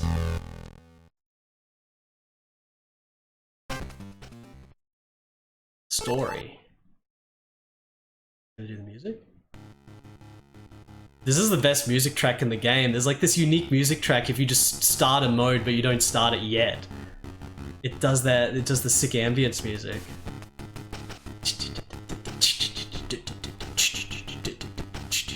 This would have been perfect music to like a story dialogue when you start a story mode or whatever, and like there's text giving you the story with this music. Maybe it's gonna do that. This is the story mode after all. What the heck am I looking at?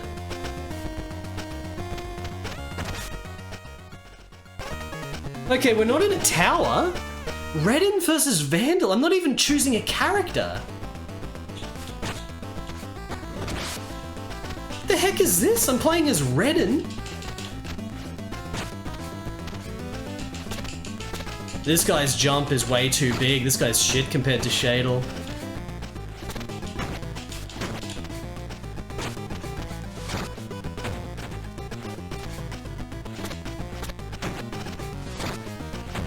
What is this mode?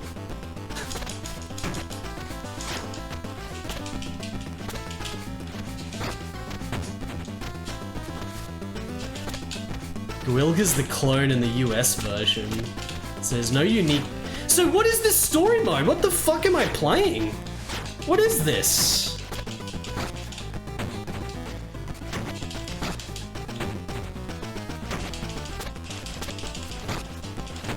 Oh, this crouching kick's actually pretty damn good.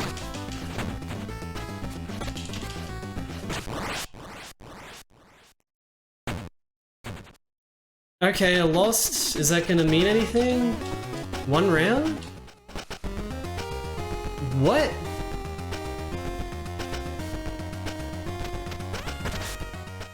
What the heck? Asuka versus Vandal?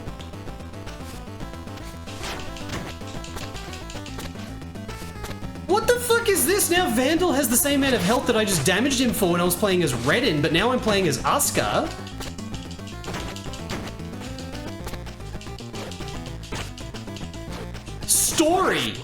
Story mode. Do these dudes know what the word story means? It's some kind of weird, like, round robin some shit or something?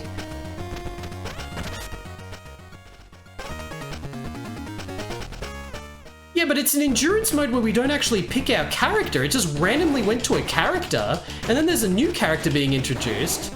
But what am I actually controlling? Like, what's the point?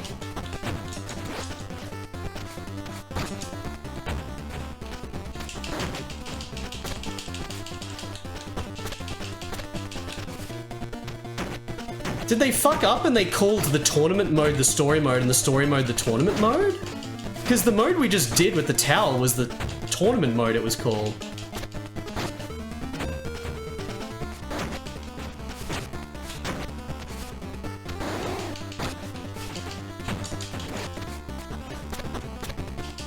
There wasn't even ending text or anything in the single player towel mode. Very, very lackluster, but again, it's impressive for what it is as a Game Boy fighting game with these graphics. It's just unfortunate that there's kind of nothing really interesting about this game beyond just the look of it on Game Boy. Beyond just the look of the game. A lot of the characters actually sort of blend together and you can't really tell them apart. And every background looks the same. And there's no flourishes of interesting elements to the single player thing at all. Like, there's not even text. It's just fighting, man. It would have been cool at the time on Game Boy if you're versing people, maybe, but... What the fuck is this story mode? I wouldn't say this game's entirely bland. This game's, like, sick, but then it's bland in any kind of, like, single-player sense of playing a game. Like, it doesn't have anything beyond just the characters looking cool. Like, you know, the moves and everything feel cool, but there's just nothing else going on to make it interesting. I have no idea what's going on in this story mode, though.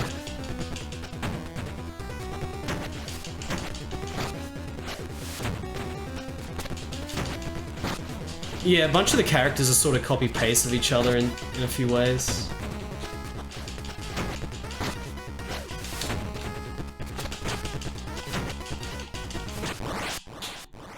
Alright, Ryo. Not Rao. What is the point of this mode? In this contest, you control 3 of the fighters who must defend their clan palaces against challenges by the other fighters. Each match is 1 round with no time limit. Continue fighting matches as long as he wins, but the damage meter remains when it... Okay, so it's like a... It's almost like a 3v3 or something.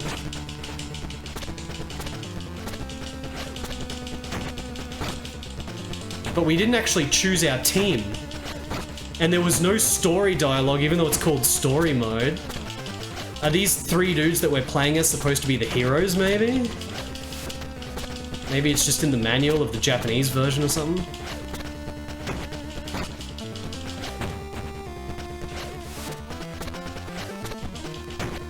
Maybe there's an ending. Story mode, so there should be an ending. It's not like they're gonna put an ending in the fighting through the tower, like the main story mode should have been, that we did before. Okay, easy. I think that's it, right? Oh, I gotta stream Rise the Robots again. I streamed it once. That game's awesome. Like, the director's cut, Rise the Robots, is so awesome. It's got that story about them going to Geiger's house and shit. Alright. This is Gwilga. The story mode last boss, who's just a friggin' palette swap anyway. He's just a mirror match. This is my last guy. I lost my other two guys. But it seems way easier than the other mode regardless.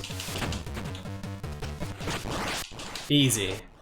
So you've got 3 characters who for some reason are the heroes, but it doesn't set anything up with text or anything.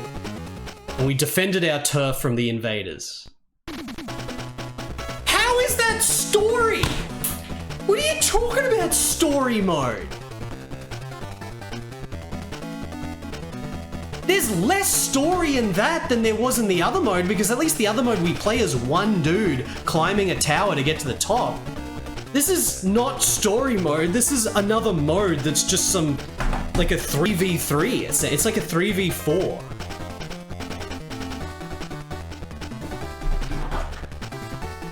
Story mode.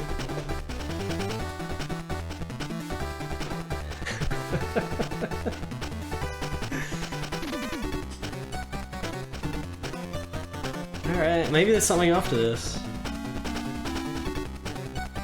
Why would that be called story mode? Story mode should be the other thing. It should be the tower climb.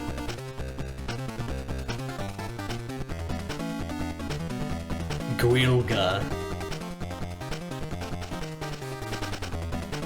These are like fake cast for the actors.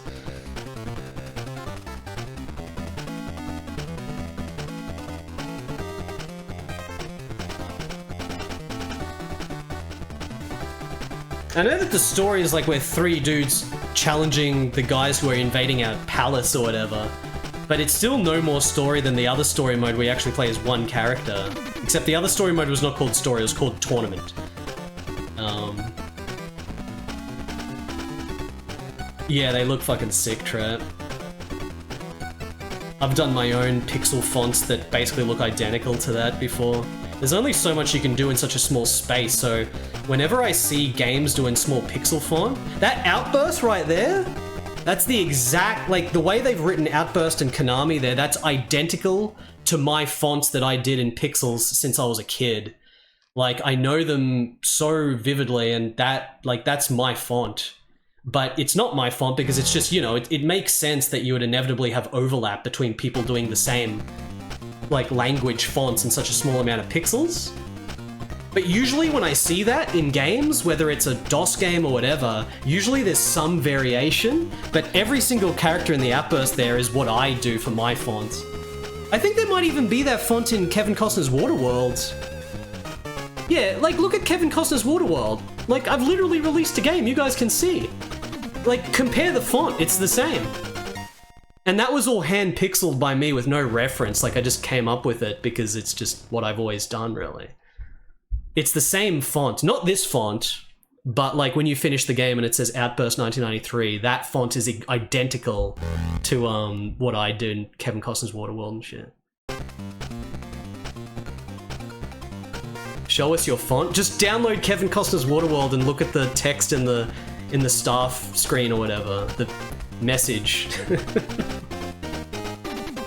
But I think I've done like a smaller font which is similar to these characters here, including the black drop shadow. You need the black drop shadow on the tiny font. Thank you, JD Amato.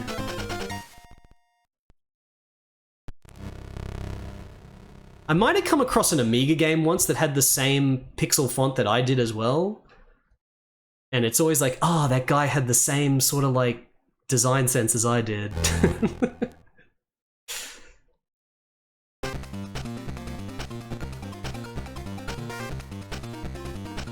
Alright. Okay, this game is cool for what it is, but it's not anything of interest to play single player unless you're literally like a kid with a Game Boy back then, in which case it's pretty fucking sick.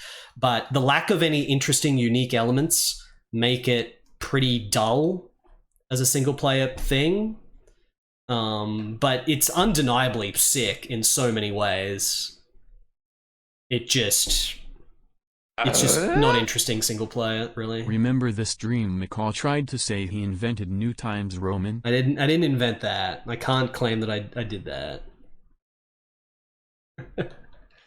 I haven't invented any of these fonts. It's just, you know, it's quite common to come across these little pixel fonts in games where they look the same as what you've done because there's only so much you can do in a small font for pixel text.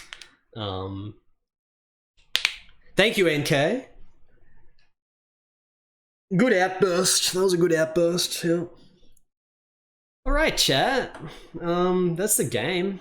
That's the 3 games I wanted to play, chat. We played Fighting Road, which was shockingly awesome. 1988 game, kind of a clone of Street Fighter 1 more so than anything. But the narrative was sick, where it was story focused and you're traveling through the Amazon and the Amazon River, exploring ruins, fighting dudes, and having constant dialogues that are hilarious with characters. And then it turns out that our younger brother who we're trying to search for is evil, and we beat him, but then an alien comes out of him. We have to beat the alien. And then our brother is straight up dead, and the ending is carrying him into like the foreground, like into the screen. Like, bad ending where the dude dies with this melancholic music. Game is sick. Again, awesome. The Amazon setting was so cool. There was actually quite a lot of background variation. It wasn't all caves. There was like all the different crazy backgrounds. It had the leveling up system. This would be a fun game to 1cc. I reckon it would be super easy to 1cc now that I know the strat for the final boss and the strat for the kickboxer. Everything else is just throw loops. So 1cc'ing the game is fun because you keep your level ups when you level up your techniques between missions. It would be even more fun if I knew how to do the special throw. So this is definitely a game I'd play again. Like, this was sick as fuck. Bloody Amazon River fighting drama game. That was awesome. Even though there wasn't much variety with the enemy sprites. And then we played Masters of Combat, which is extremely sick but simple fighting game on the Master System and Game Gear. The Game Gear version is called Buster Fight in Japan. This is the engine that was created by Sims, and then they went on to make it crazy in the Power Rangers game, which is completely insane. Nowhere near as good as the Power Rangers game, but, you know, this game is sick as fuck. For only having 4 characters and then the one boss, like, this game is so awesome. It's got the little map screen, you got the forklift bonus stage where you destroy the forklift. All the combat feels incredible with all the little animations that are really slick. The story with the cutscenes is hilarious. It's awesome. And then Outburst, which was also called Raging Fighter outside of Japan, which is, in many ways, from a presentational standpoint, it's probably the best of all the games so far. I mean, the sprites and the animations are still definitely better in Masters of Combat, but just everything about this game was super slick. Like, it shockingly looks like a game that should be from like 1998, 1997 rather than 1993. That mostly comes down to just the presentation of the menus and the fonts and the ending and all that shit, like all the font shit and all the menus and shit. It's very late 90s Japanese handheld game. But as cool as it is as a single player experience, there's really not that much to see that's interesting. But it would have been good if you're a kid and you didn't give a shit if there wasn't a unique last boss or cutscenes or story mode was a farce or anything like that. It's a sick Game Boy fighting game with really good sprites. So that's the 3 games I played today. I guess the only thing we can do now is this. Chat. The only thing we can do now is this.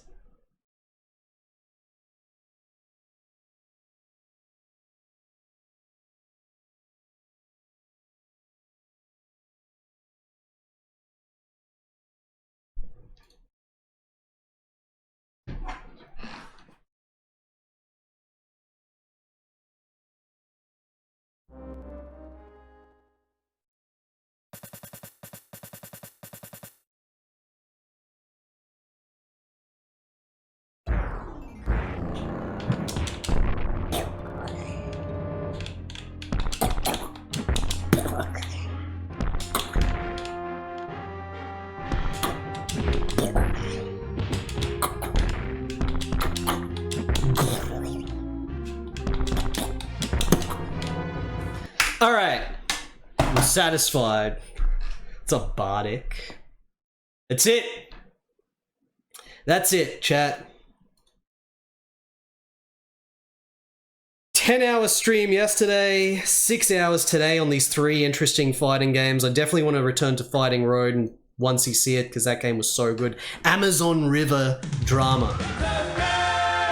A battle through the Amazon River trying to find our brother. That was the standout game for me. The other games were much newer and flashier, but this is the standout game for me. Fighting Road. The Amazon River Drama. And leveling up your techniques. I'm gonna go look up and see if I can find how to do the moves in this that I couldn't do, especially the throw. This is the standout one for me. I'm always tempted to try to find a cheap physical copy so I get the manual. I wonder if it's got sick artwork. Like, what if the manual of this has sick artwork of your main hero, like, in the jungle and shit? That'd be so good. Tomorrow, I have to go to a wedding. As I mentioned earlier on in the week, this is related to the reason I was gone over the last weekend as well. I have to go to a wedding tomorrow, chat. Now, even though I've streamed a shitload since I got back from the other thing, like I streamed 10 hours yesterday and this stream was actually longer than I was expecting even. I got to stream. I can't not, I got game, man. I got a game. Games that, like, every game I want to play is so interesting and sick, and game just keeps delivering. I still can't get over Gaiaris yesterday, how insane that game was. So I'm going to stream tomorrow. I'm going to stream. I'm going to be a little bit time limited. I'm going to put an alarm on my thing. We're going to play one game. I know what it is. I'm not going to reveal what it is, but we're going to play one game, try to finish it. And I'm going to stream tomorrow, and then I immediately have to go to Jonathan's. I have to go to Jonathan's, and then Jonathan's driving to the wedding. That's what's happening tomorrow, so I'm still going to stream at the normal time. I'm streaming at the normal time anyway, chat. Streaming at a normal time anyway tomorrow. I'm streaming on the wedding day. I'm streaming on the wedding day.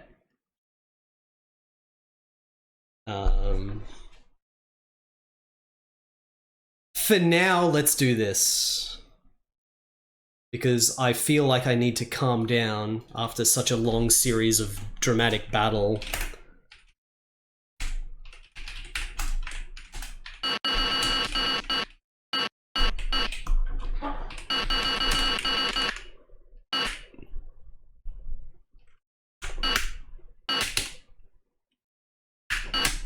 Oh shit! I keep messing this up.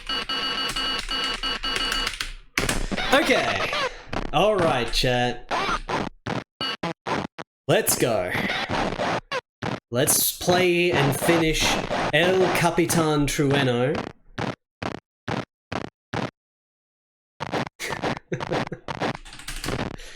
As the journey of El Capitan here, Captain Trueno, a Spanish superhero in medieval times, it seems.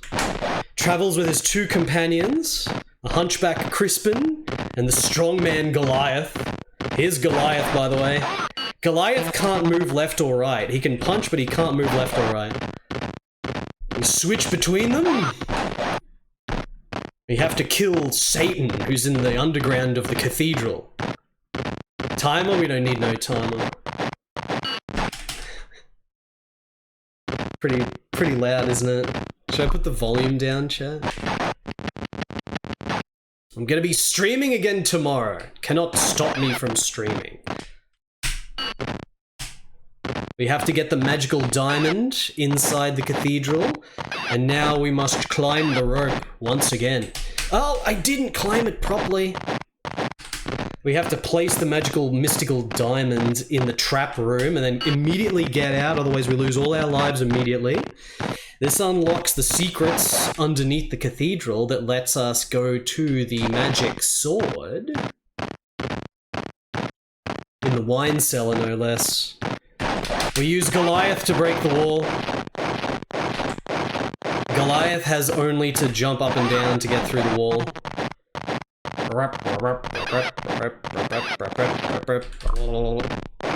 It's freaking loud. Now, Captain Trueno does mean that the stream is about to conclude. It is true. And we jump back down. I just collected the magic sword, by the way. I hope you didn't blink or you might have missed the fact that I picked up the magic sword. The magic sword is required not only to fire magical swords from Trueno's sword itself, but also to access this bottom chamber. In the bottom chamber, we run through all the enemies. I don't fight anything, because all you have to do is switch your character when you die, and you get all your health back.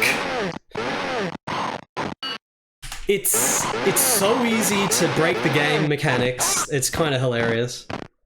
You're supposed to have 3 lives, but you know, you're supposed to have 3 lives. There's even a shop. You can upgrade your sword at the shop, but we don't mess with any of that unless I'm doing a super duper mega playthrough. Full pure content playthrough.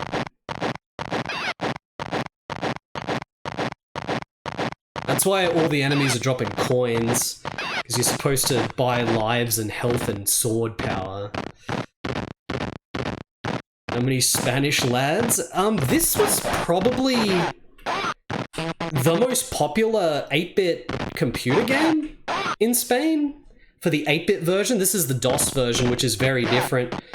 They've redrawn everything to be the gigantic, well-animated sprites. But the original 8-bit version, which is actually better because it has more content, it's got an extra level, which is all removed in this version, was apparently like the best-selling and most successful domestic Spanish game, pretty much, on the Amstrad CPC.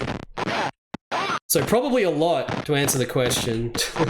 I still need to play the Amstrad CPC version of this. And we rescued the princess, and that's that.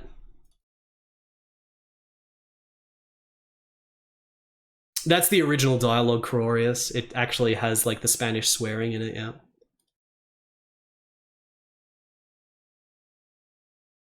It's like you killed the fucker or something in Spain, in Spanish. It's like it's supposed to be some actual swear word, and it's in the real game.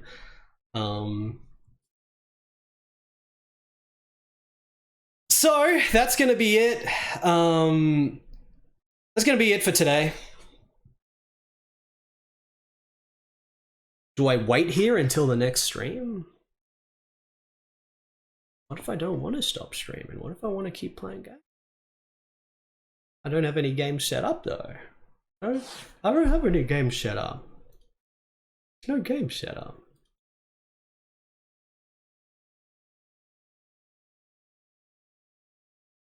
"40 robots should happen this year, shouldn't it? Why not go out and eat dumplings with Jonathan?" That's a good idea. It might happen tomorrow though. It might happen tomorrow. I'm going to be streaming again tomorrow, even though I'm going to a wedding. I'm going to be streaming again.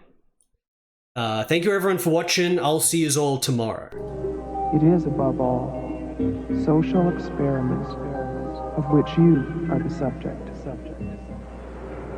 Go on, go about your life. I'll be here when you get back.